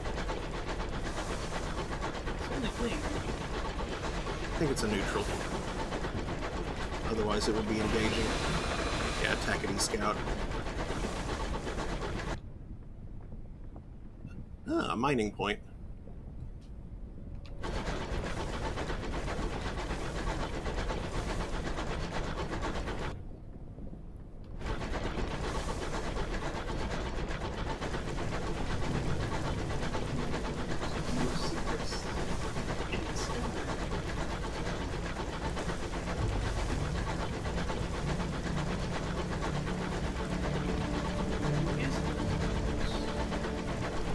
The same as the Traitor Empress, I'm sure.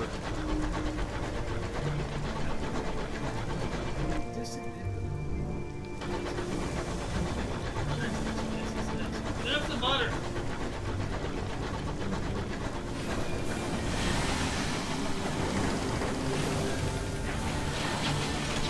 It's supposed to be British, not actually French.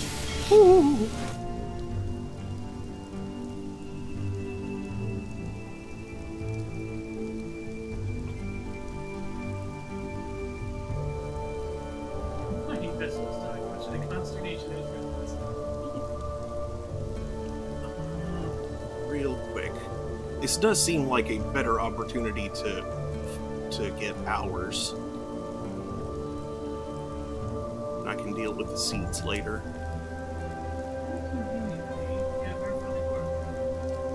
Yeah.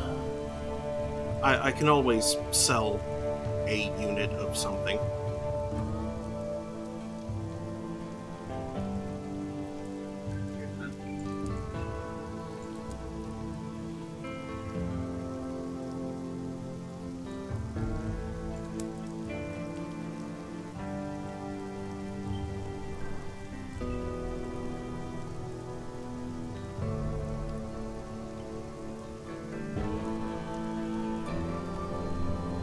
I'll take the smaller loss. You know, it feels good, at least.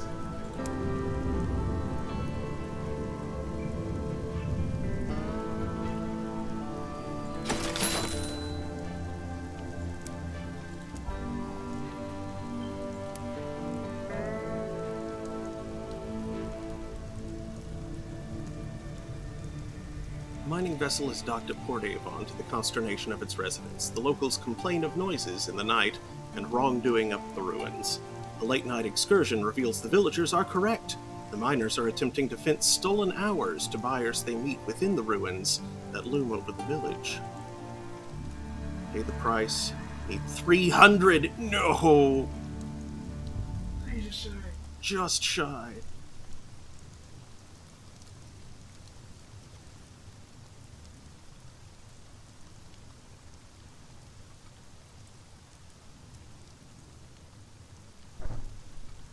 Need 500 sovereigns. I think that's what you pay if you lose.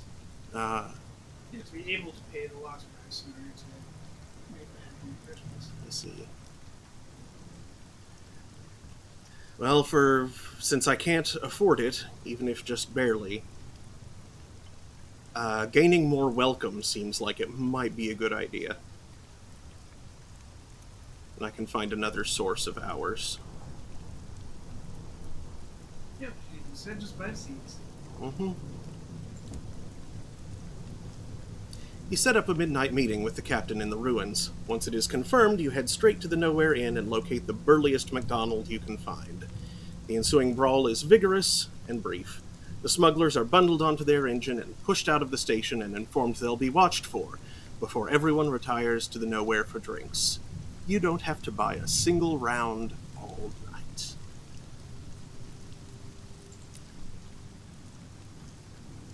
You have Seminole? Mm-hmm. A pleasant breeze wafts through the village, making even its pricklier residents relax their guard and welcome guests.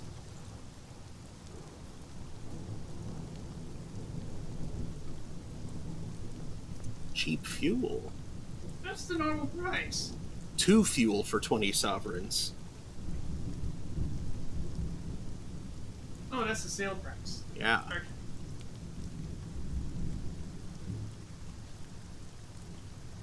One of the teams is a person down, a rare chance to join the games. Sure. Nobody seems to remember how long this game has been going on, just that the score is now almost a formality.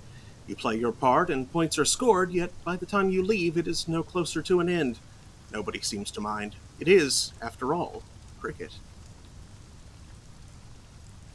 I have no idea how much terror that was supposed to reduce because you didn't have much to begin with. Write a port report.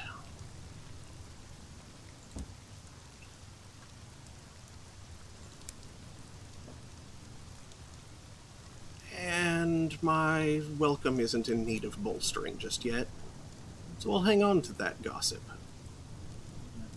7 or 6 now? Uh-huh. Let's see. That's rather nice.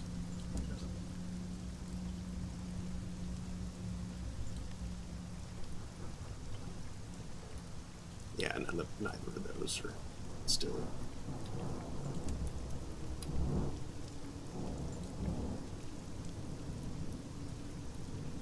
Sudden corpse of apple trees. Oh, we can adopt the Blimmigan Voyager, or the Blimmigan guy. I really haven't played for the sequence. Good question. Shops. Bazaar, Sharma. Where are the seeds? Oh, 3 were available for the month, I think. Oh. It wasn't just that you could afford 3, it's just that there were 3. I was right. I wasn't sure about that. Okay.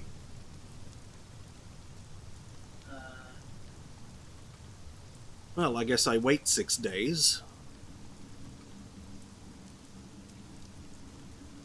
If I remember right, let's see, I got 80 each for the seeds, which was well more than double what I paid for them. Yeah, I think they cost you 20 or 30. Yeah. Which means that as long as I have probably, let's say 150 left, I should be more than good. How much was it? I want to say it was like 50 gold, so I should be fine. But, let's find out. Yep, 50. Done. Done and done. As the fuchsia gentleman inflates for a particularly prolonged diatribe about ill-mannered captains and their disorderly pets, the Blimmigan climbs to the bar top to consider your face. It likes what it sees. With a sound like a shoe being pulled from a swamp, the Blimmigan finishes its drink. It clambers up your arm until it reaches your shoulder, from where it directs you to the door. It is experienced in surviving the cold of the heavens, and the heat of those too cowardly to traverse them. It respects you. It will serve you well.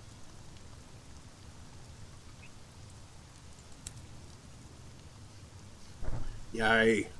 I could hear that description. I've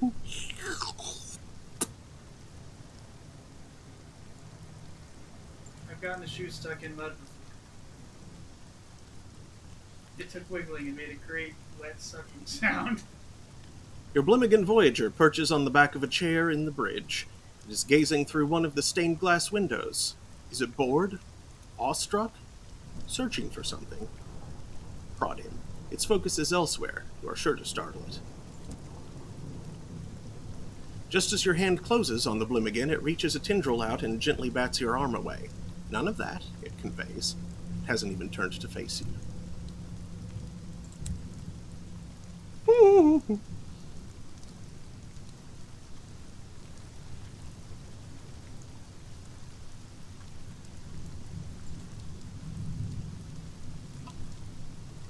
The driver has no tolerance for uneventful voyages. When not on duty, they stare through the stained glass windows as if willing excitement to ride in on a wave of disaster. When they take the wheel, the rest of the crew grip the nearest available supports and whisper quiet prayers to various gods. Rumors not intended for your ears suggest the driver is running an illicit poker game in the hold.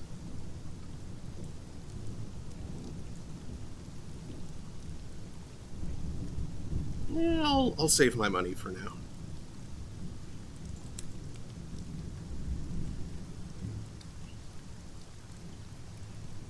It's a real nowhere inn, sitting in the nowhere bin. Nowhere bin. Let's see. 6 days. I can probably clear. Cast a shadow out of there on the east. Yeah. Exactly. And it launches you south. It's fine. Somehow the force really launches it. Yeah. Green.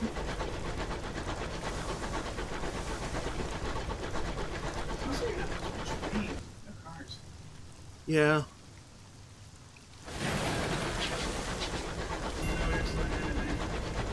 Wilkins instead. How quickly do the days pass? Well, yeah.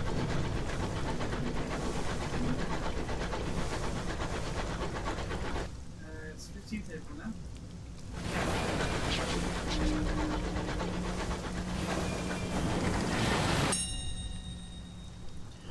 Settlers who live so far beyond the edge of civilization. Yeah, that's the same. You sat down beside a pockmarked homestead with a holey roof and cracked windows. Its inhabitants have struggled through a bad year, and will find the next one worse. They're proud and insist on making a fair trade supplies for bronzewood. That sounds good to me, as much supplies as I've managed to get a hold of.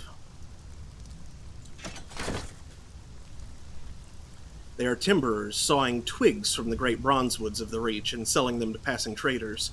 They offer several gleaming logs in return for your supplies. Cool.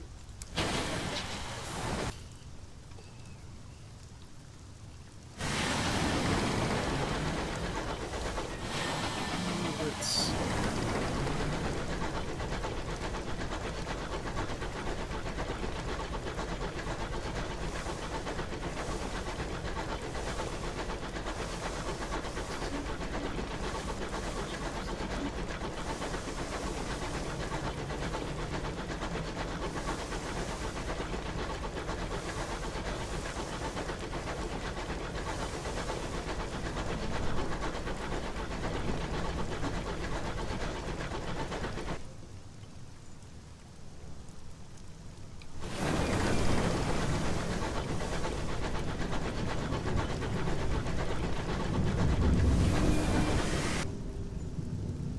A cryptic stoker wants to hold a memorial service for the crew that have recently died in your service.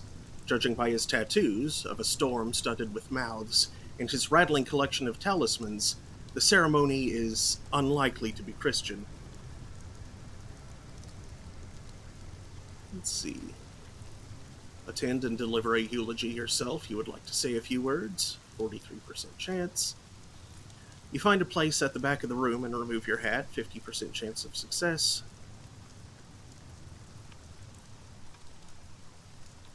Ha! You are not, alas, a priest. I'll go with this one. The bones! Failure. Oh. The cryptic stoker appears before the gathered mourners with his face painted storm gray and his amulets rattling like distant thunder. He speaks of a storm that remembers, his voice reeling between a croaking approximation of an old woman's voice, a shrill mockery of a child's, a drawling attempt at a high society patriarch. The crew seem unconvinced by the outlandish ceremony. Perhaps they long for the sober, plodding Sunday services of their youth. Choir's at 7.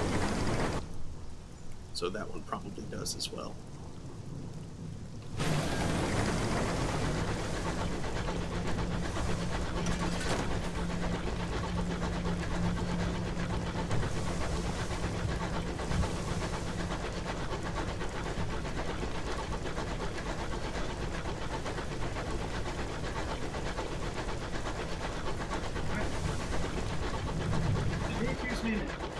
Okay. 7 seconds micrometer, and I probably missed it. Kids having fun as they're doing toss. This looks cold.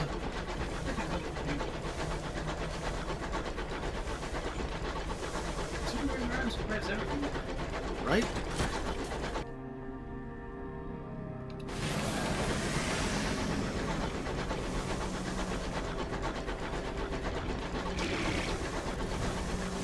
Yeesh. And something else.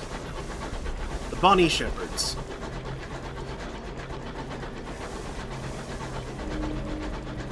A ruined remnant. There's still no saying. Mention the attic because he was saying where's your head. Probably. Mountainous rocks clad in jackets of frost rise about you. Passes are perilous. Oh, that looks like salvage. Those are beans. I like beans. Tea. Oh, they're like.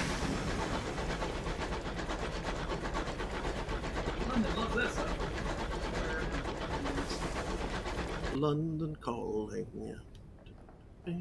London should be somewhere in this vicinity. Probably didn't quite explore as far as London that time.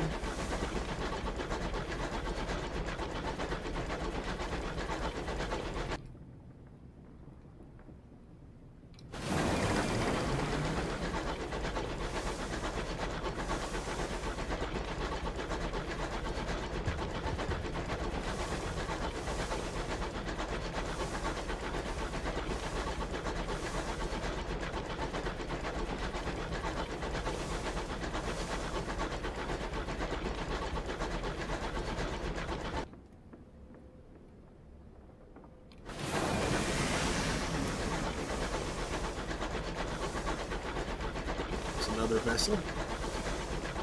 Another engine.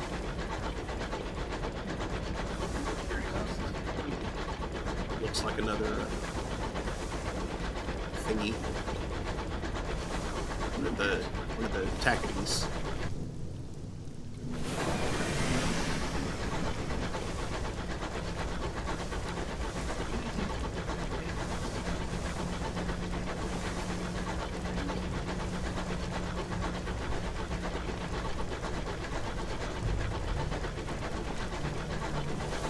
I was at least the 15th. Stones and forgotten sandwiches. Or sandwiches. That's so pretty.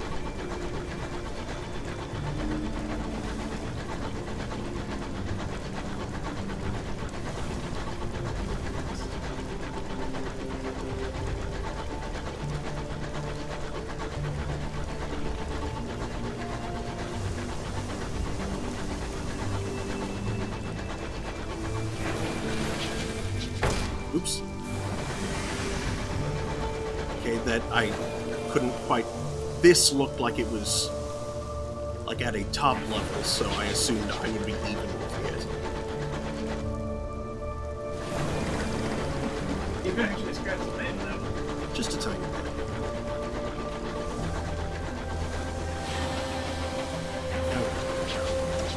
It's now the 20th.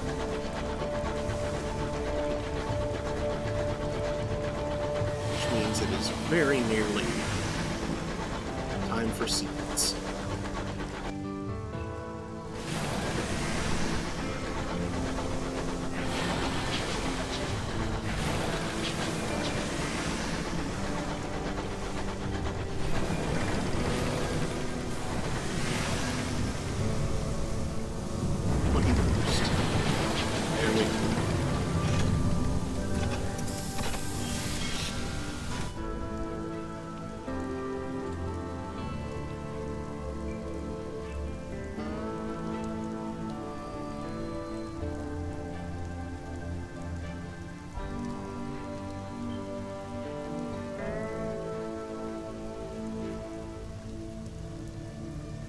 You know what? I'm not sure what else I could do with the tea, so let's go ahead and spend it.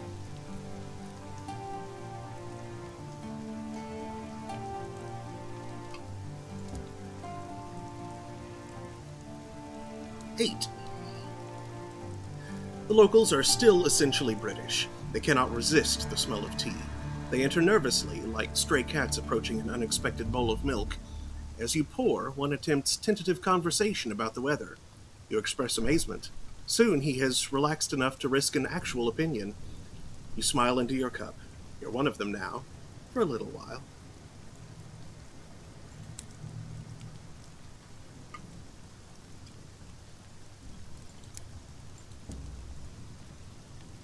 There we are. Seeds. Still only 3. I need 5.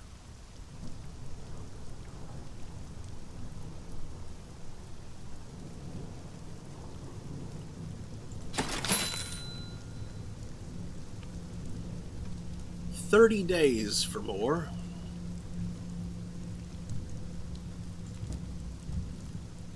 I'm sure they're available in other places at full price. Or at least different price.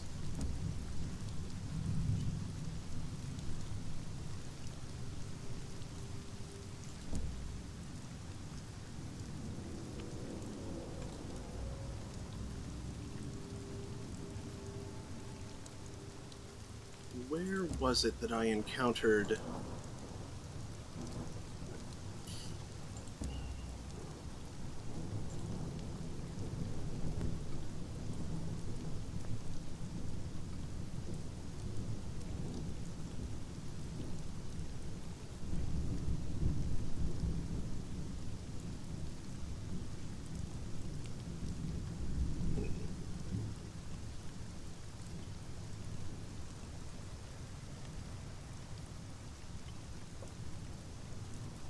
Sure.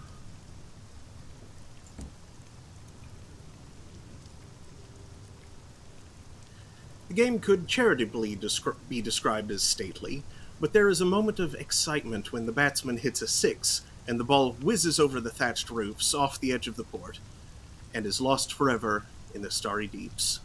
The audience groans. Play stops while someone goes to get another ball. That's really stupid. Attend a service at the church. It's a small church with whitewashed walls. From within, you hear the slow drone of a Sunday sermon.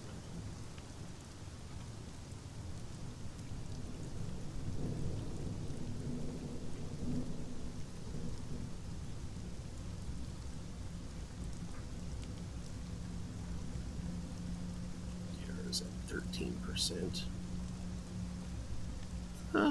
Sure. Oh. The vicar's voice rises and falls like a tide. His parishioners struggle to stay awake. Today his sermon concerns Matthew, chapter 4, and the devil tempting Christ in the wilderness. You've gained one vision of the heavens.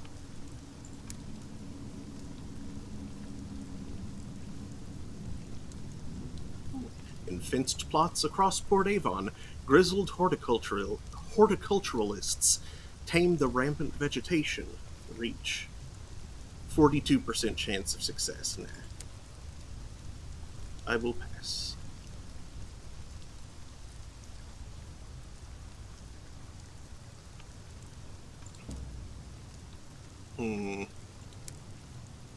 It'll be another 30 days before they have more seeds.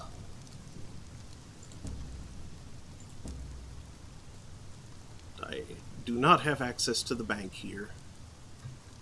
Yep, they say that the bank is accessed from the hub cities of each Yep. area, which seems to be Winchester and I don't know where else. Perhaps there's only one hub city per zone, of which the reaches is one limit. Could be.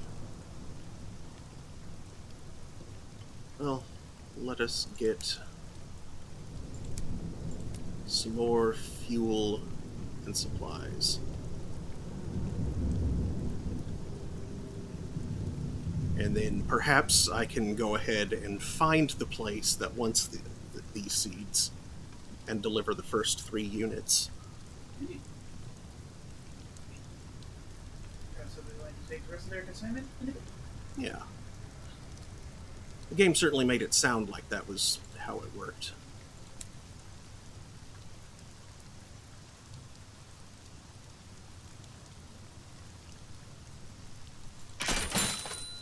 There we are. Okay, should be here-ish. Did they say southwest? South-southwest. South.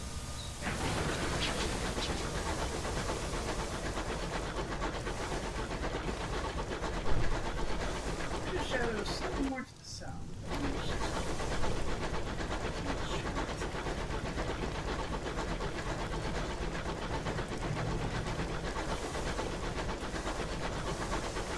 That'll require a saying, I'm sure. Oh, there.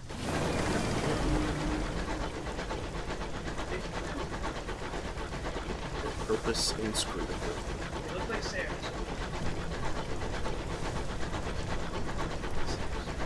Well, I mean, there's stairs on the outside, of course. Stairs leading up to it.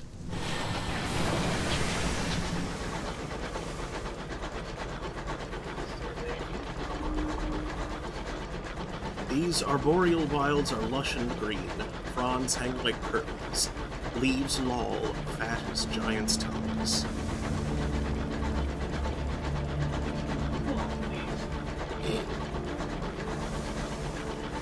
This is a place of some sort. Macklin's Thrift.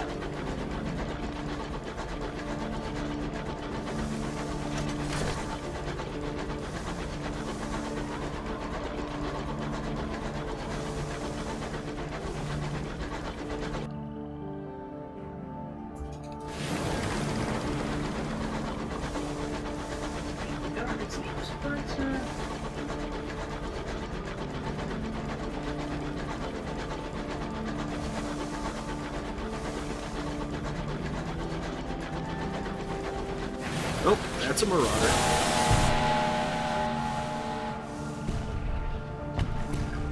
Oh no. They got hit.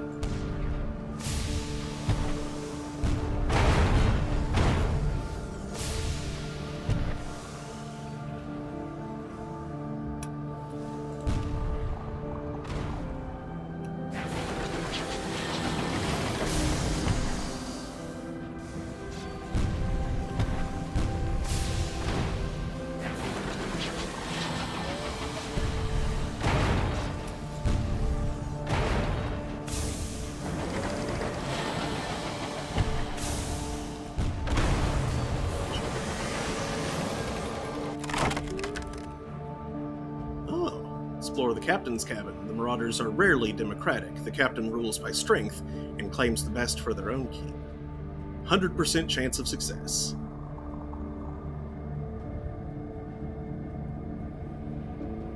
Gain sovereigns or seek unusual items. Success! The cabin door did not survive the onset of your guns, nor did the captain. You have to tread carefully. The carpet will not be saved. A few scorched documents sit on the bronzewood desks. They make for interesting reading. Apparently, London had need of a few brave captains willing to bring fire to the Tacites. You would not have expected the signatories of the orders. 2 pieces of gossip.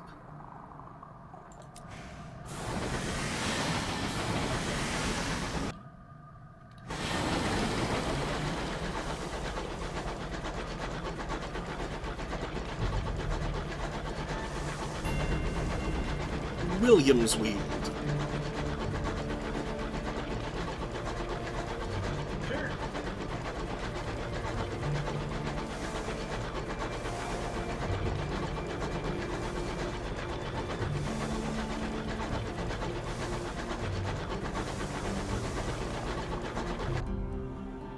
Okay, that did not join back up there as I anticipated.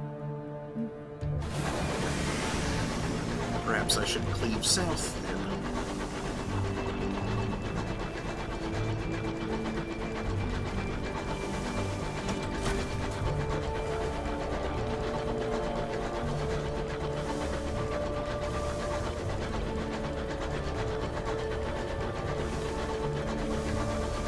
Sky winds are calmer here. Lazy breezes prickled with pollen. That is an enormous flower.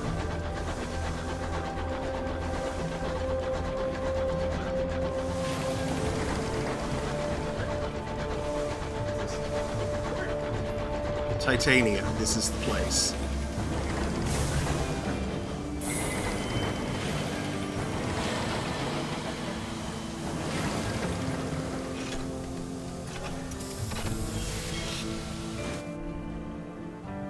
Titania is cupped in the petals of a colossal orchid, heady with scent, lurid with color. An enclave of bohemians have made it their home, seeking inspiration in the wildness of the Reach. Oberon's Landing, port unfurls itself, welcoming you ashore, or the Porphyry Font. A veiled pavilion rests in the curve of one of Titania's great petals.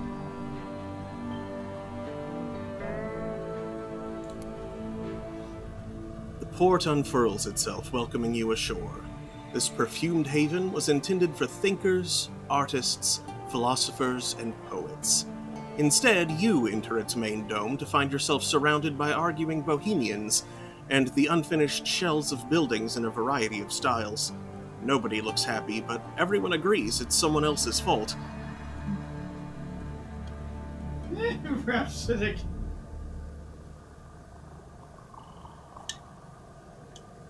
As first amongst founders, she gets Titania's only office.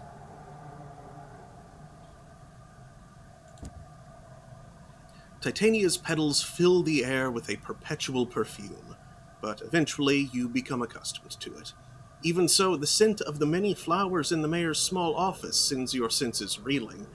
Obviously unaffected, she sits behind her desk and gestures for you to take the other chair.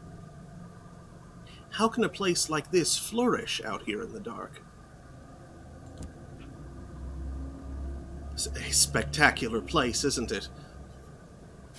We couldn't believe that nobody else had colonized it after, well, whoever built all the crystal domes and spires. Honestly, I can't believe our luck.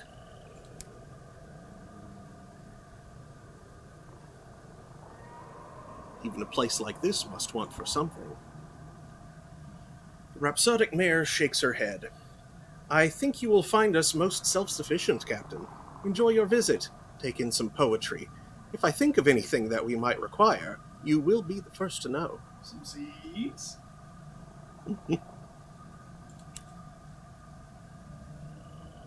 Return to the main square. There's nothing more to be done here. Write a port report. What is Titania? A question with no easy answer. To the poets, a place of inspiration. To the stoneworkers, an untouched slab. To the playwrights, a blank page. A place of tranquility, of creation, and... Your interviewee pauses, suddenly looking worried. Do you hear buzzing? Apologies. Must get inside. You can't see or hear anything, however, and must assume it's just force of habit.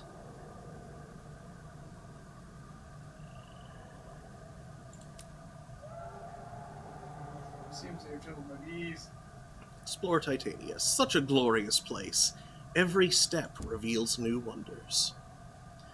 Light sparkles through the jeweled petals onto the marble-white paths. Wherever you explore, poets and singers perform their latest work, while artists peer behind canvases to try to capture the beauty in oil and chalk. In the horrors of the high wilderness, this is a place of safety and wonder, where nothing could possibly disturb the peace. What is that buzzing in the distance?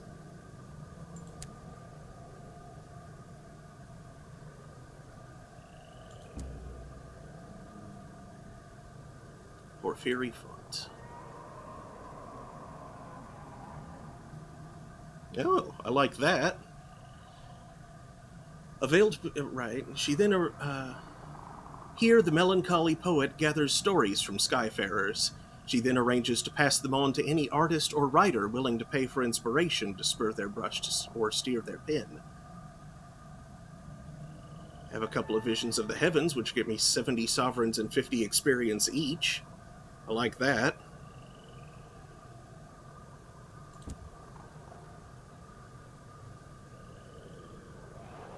The melancholy poet sighs longingly. Such courage, sir! Oh, to walk the paths of heaven and glut your eye with wonders. The reward is handsome. The poet's look is admiring.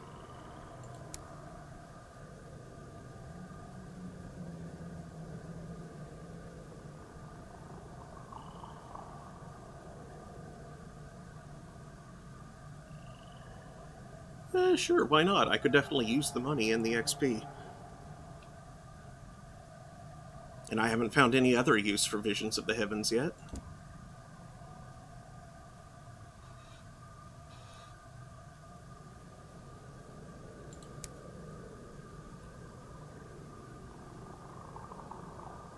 Shops. Here we are. To complete this prospect, supply 5 more. 1, 2, 3.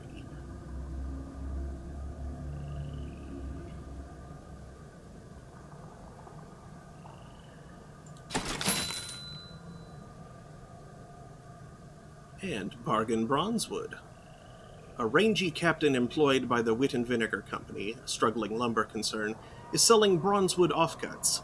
The bark gleams where it was cut by her engine's saw.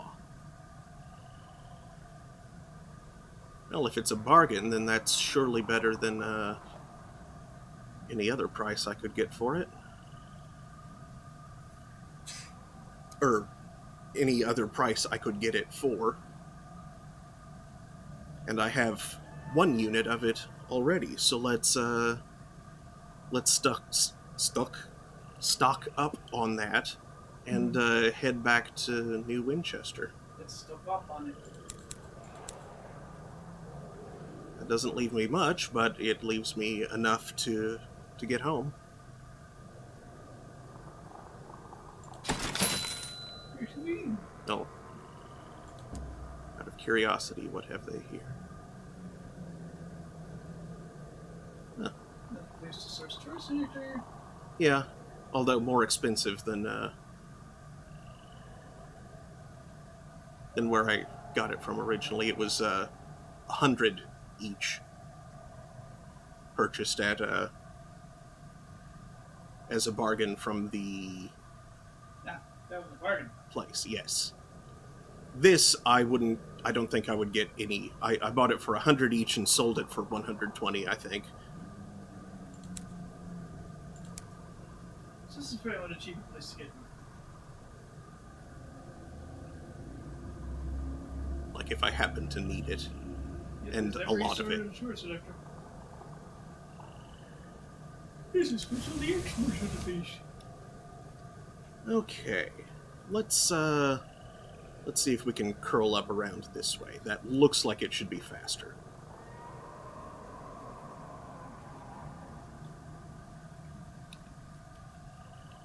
And even if it isn't, even if it does send us way weird places, we should still have enough supplies to get there. Worst comes worst, you can double back to titanium to buy more. Yeah. Mm-hmm.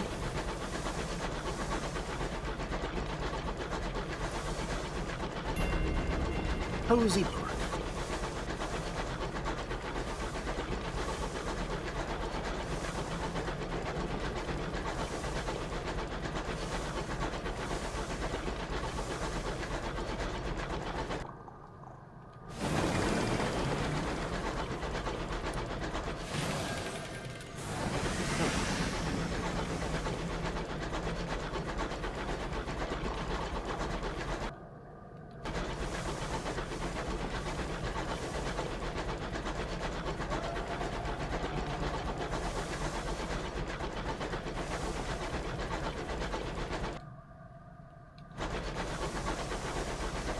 Is that a drug cloud?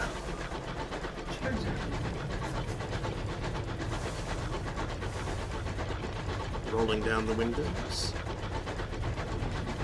Something putters about over there.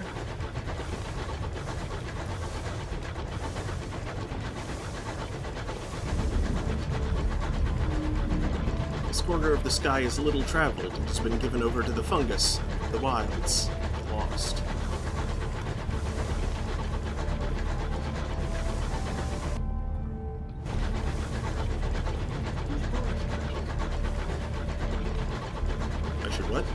We pull should over for directions.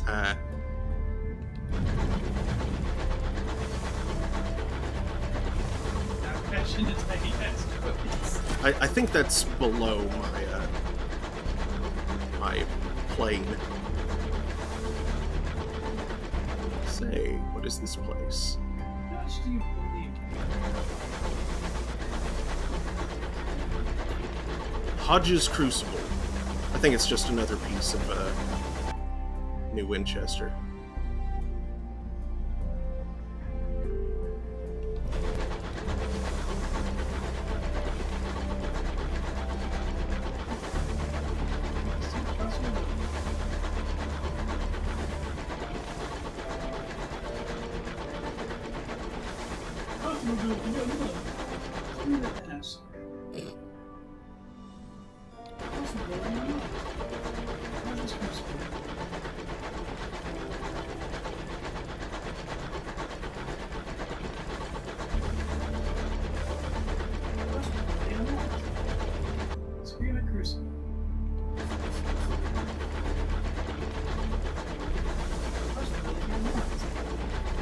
Just ass.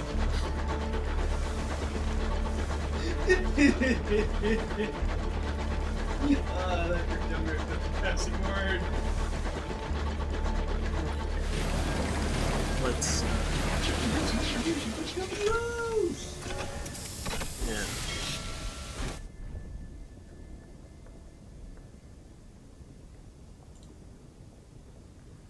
Deliver your port reports to the prudent secretary. The office's general manager lives in perpetual fear of his secretary, who was appointed directly from the London office. Their references were inarguable.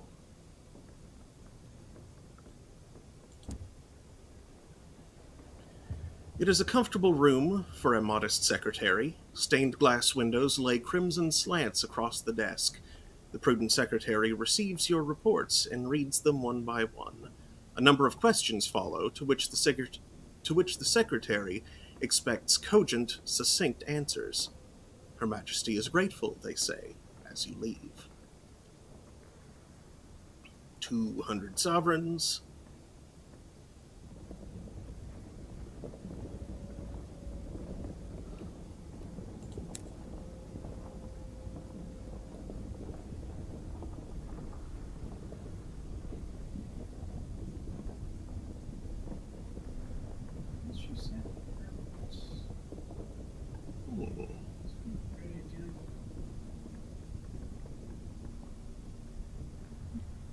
I'll worry about that later.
Ah, good. Returning to a major port like New Winchester or London will greatly reduce your terror, provided that at least 15 days have passed since your last visit.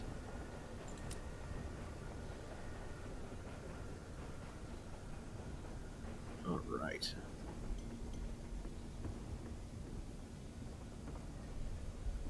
How about your repairs? I mean, I'm still sitting at a whole lot. I'm down maybe 10%. And I could always scavenge repairs from, That's the question. You can scavenge repairs, or get loot that's worth, like, an amount. Yeah, What's the that's base true. price for things? That's the question. This will cost 3 sovereigns per point of hull you've lost. Uh, you know, so you get a partial repair, 10, 4, You can't do this when you have more than 20 hull. And you have more than Monty Hull. Okay, I'm sitting at 24 of 30. Okay. So it would Boy, cost that me looks more than 6. it would cost me 18 sovereigns.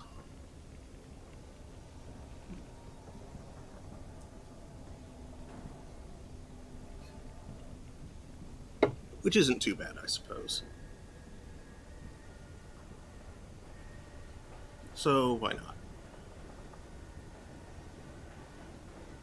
I figured this might be slightly on the cheaper side too. Because they can scavenge fallen enemy ships. Say, for instance, if they were to contain a crate of supplies, Mm-hmm. that's 40 sovereigns.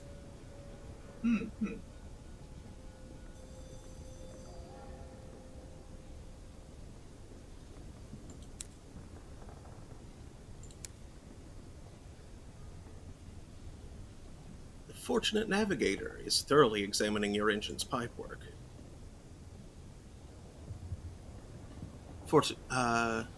Crucial bit, this. Look how it's been maintained.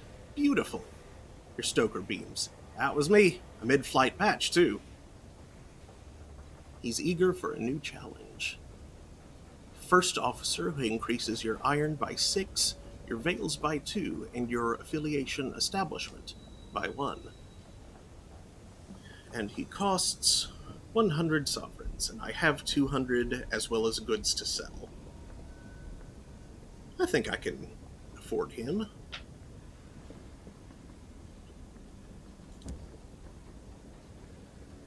You won't regret this, Captain. The navigator pumps your hand. He is an Imperial, a people descended from ancient Mongolians and led by the Eagle Khan, whose technology opened the door to the skies. A passing skyfarer tousles the navigator's hair. For luck, the woman says with a grin. The navigator rolls his eyes. She's from my last crew. They thought I brought them luck. I didn't, but I'm still a good hire.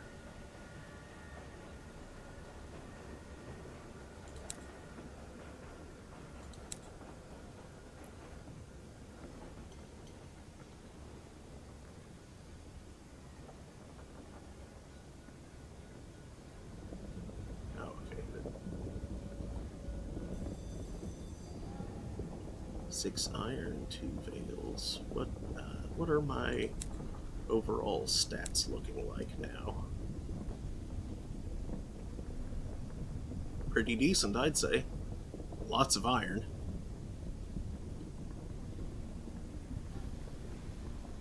If you ever want to say anything, you're going to want to dramatically increase yours. Yeah. It's only 14 today's stand.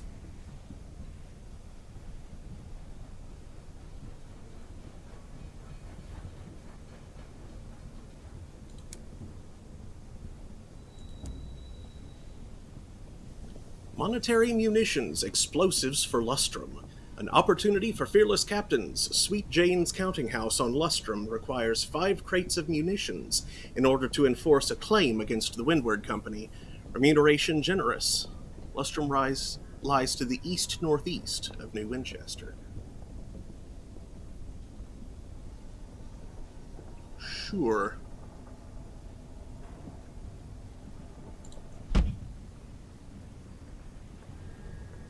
It'll probably be a while before I can get around to everything, but, What else said he would carry in sometimes salvage from operators?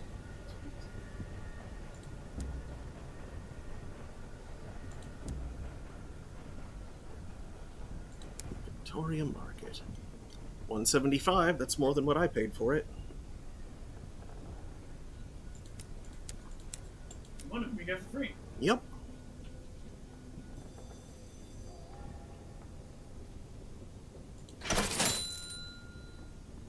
That's more like it.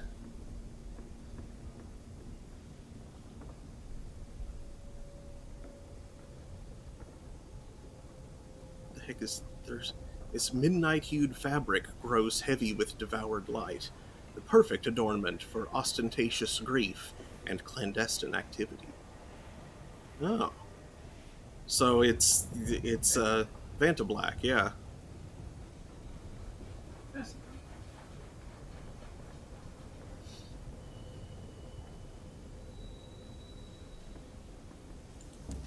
Bank. Don't need anything there.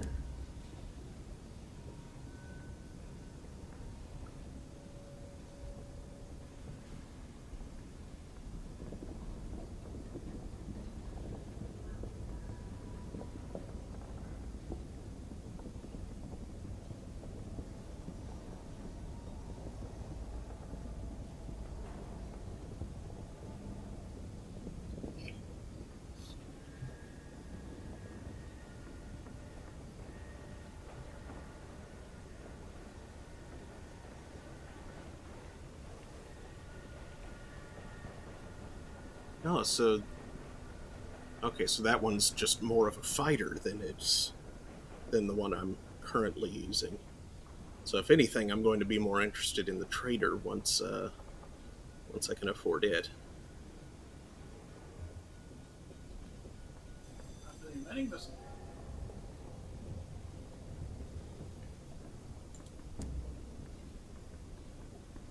But let's see if there are any upgrades. Oh, still can't quite afford that pressure canning system.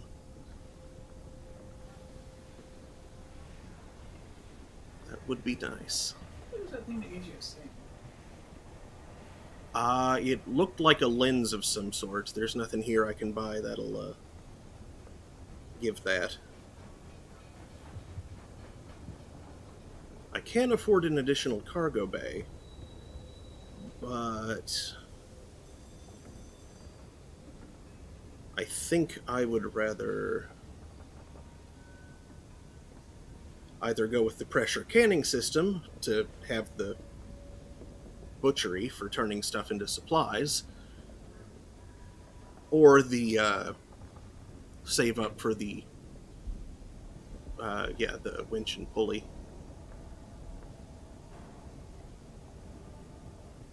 One of the two. Now, since I have found mining places, I could also get a pneumatic mining array. Indeed. This person not good. 400. Seems like a good deal to me. And I can always store it in the bank for if I would rather have something else. So I think I will do that. On a mining expedition. Mm-hmm.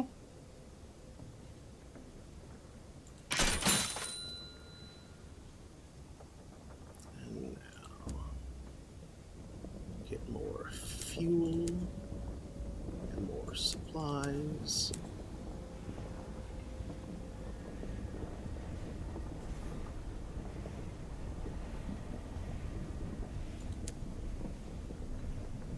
Let's really stock up, because I'm going to be.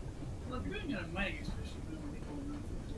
Yeah, I suppose. I'm not sure how long it'll take me to get there.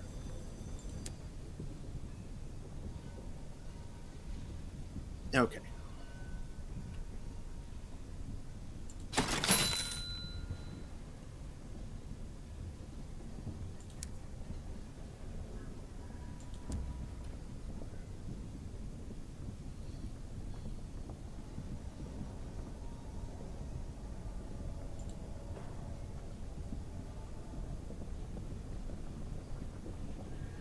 Tattered poster, an accompanying picture displays a tall cloaked figure, slightly stooped, clutching an array of adorable little beasts close to its long chest. You can buy scouts. I have scouts. Do other scouts have advantages, perhaps? Yeah, what stuff do you have equipped? The Logan or the back? It's the bat. The Blimmigan is a mascot. All right. In fact, the scout isn't an officer. It's a Yes. Road equipment. maybe. Or I say training. Yeah. There's Yes, there he is. Weight 10. Its opinion is clear. Go out there in this weather? Thank you, but no.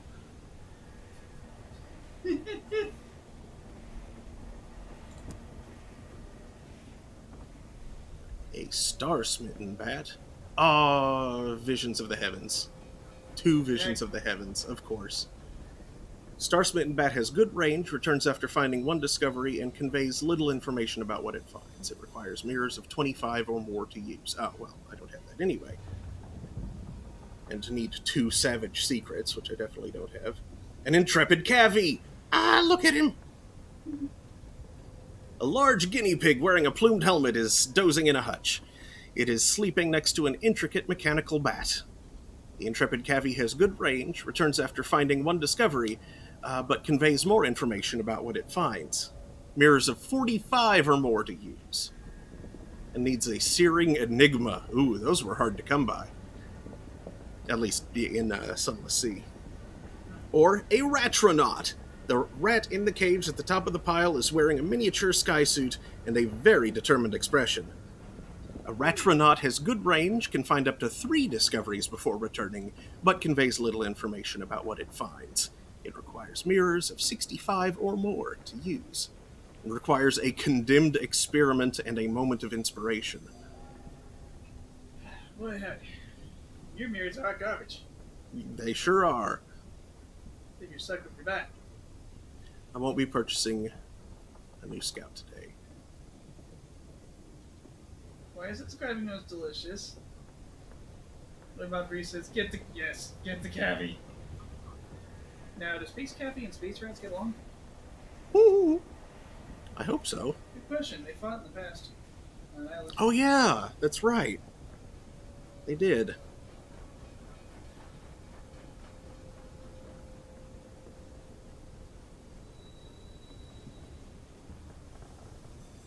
Now, what did you say was described as delicious? Mr. Menagerie stall for delicious scouts. Oh, I did. It's real big, and I didn't even see it up there. Well, I can't purchase any of them, so I will On be. he shall move. On he shall move. Who knows where he'll go? I don't. Mr. Menagerie nods its head. We are moving elsewhere soon, but we will leave a note saying where we have gone. We have more things to show, and stories to tell. It turns away, humming an eerie tune to itself as it gathers up its things for the next leg of the journey. That looks like you need some equipment, Joe. Ah, indeed.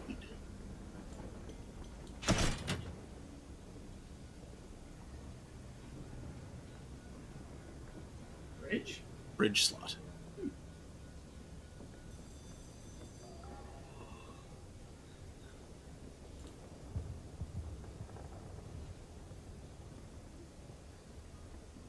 The poster at the station has been torn down, and there's no sign of Mr. Menagerie itself. Cowled figures lurk in the fog, but none have a collection of adorable little beasts. The station master waves you over. Mr. Menagerie has left a note for you. We go to the Regent's obelisk, which you have made into a gaudy amusement. I'm not sure what that means. Some kind of party obelisk. An opportunity responds to a distress call. A group of concerned Tacadies are looking for a skyfaring captain to assist them in retrieving a missing friend. That sounds good. Captain, a broad-shouldered Tacady speaks for the group. A friend of ours. There are protests. An acquaintance of ours has sent a message from Hybris. She needs transport back to New Winchester. He pauses for breath. Would you mind picking her up if you happen to go out that way? She's a filmmaker, goes by Madame Lumiere. She said she'd never return, so I have to assume she's taken ill. It'd be good to make sure she gets back safely. Hybris lies to the west of New Winchester. A retiring filmmaker.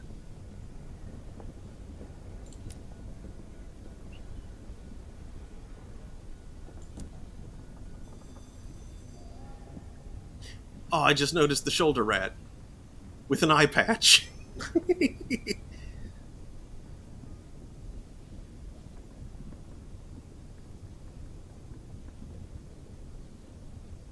Yeah, I don't think I need to learn anything else from them. At least not right now.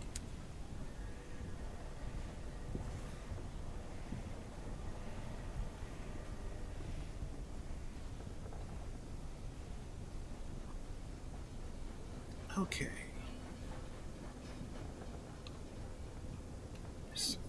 Technology is advanced to 12:32. Oh, wow, it got late. Interesting game is interesting. Interesting game is interesting. Would you mind Plus, lifting we it? just started new runs, so we don't even know our way around. And Yeah. look at all that chaos that map is bringing out. Yeah. There See, is. you can at least get around. This is a bit of a maze. Mm-hmm. Thanks for watching, folks. I should be back tomorrow afternoon at about 3 p.m. Eastern for Holding Court, where I am currently playing, getting close to finishing Children of Morta. I had intended to stream yesterday, but Twitch wasn't working. There was an outage. That was Okay. that was affecting perhaps not everybody, but a lot of users, myself included. Like Rob Reese says, Fallen London is really good at being interesting all around. Mm-hmm. Competitive, and I like the ranks. Yeah. This would be more of like Risen London? Space Splendid. Splendid. Ew. Sounds like something you have to scrape off. Save and exit. Oh man, it's all over the windshield. All right. So now let's see who is around to. Oh yeah. So tomorrow afternoon, Holding Court, Children of Morta, might beat it. Saturday evening, Throne of Games, where we're approaching the end of. Well, I don't know exactly how closely we're approaching it, but the story is certainly progressing towards an end in Chris Tales. I was not very helpful with that, but it somehow worked. I don't know why it's only bottle making. And not tomorrow. Next Thursday, next week. That's what I was going for. Is more of this. So thanks again for watching. Let's go raid Edo Bean. She's playing some Splatoon 3. I do hope to see you next time. Good night, folks. Hope you like ink.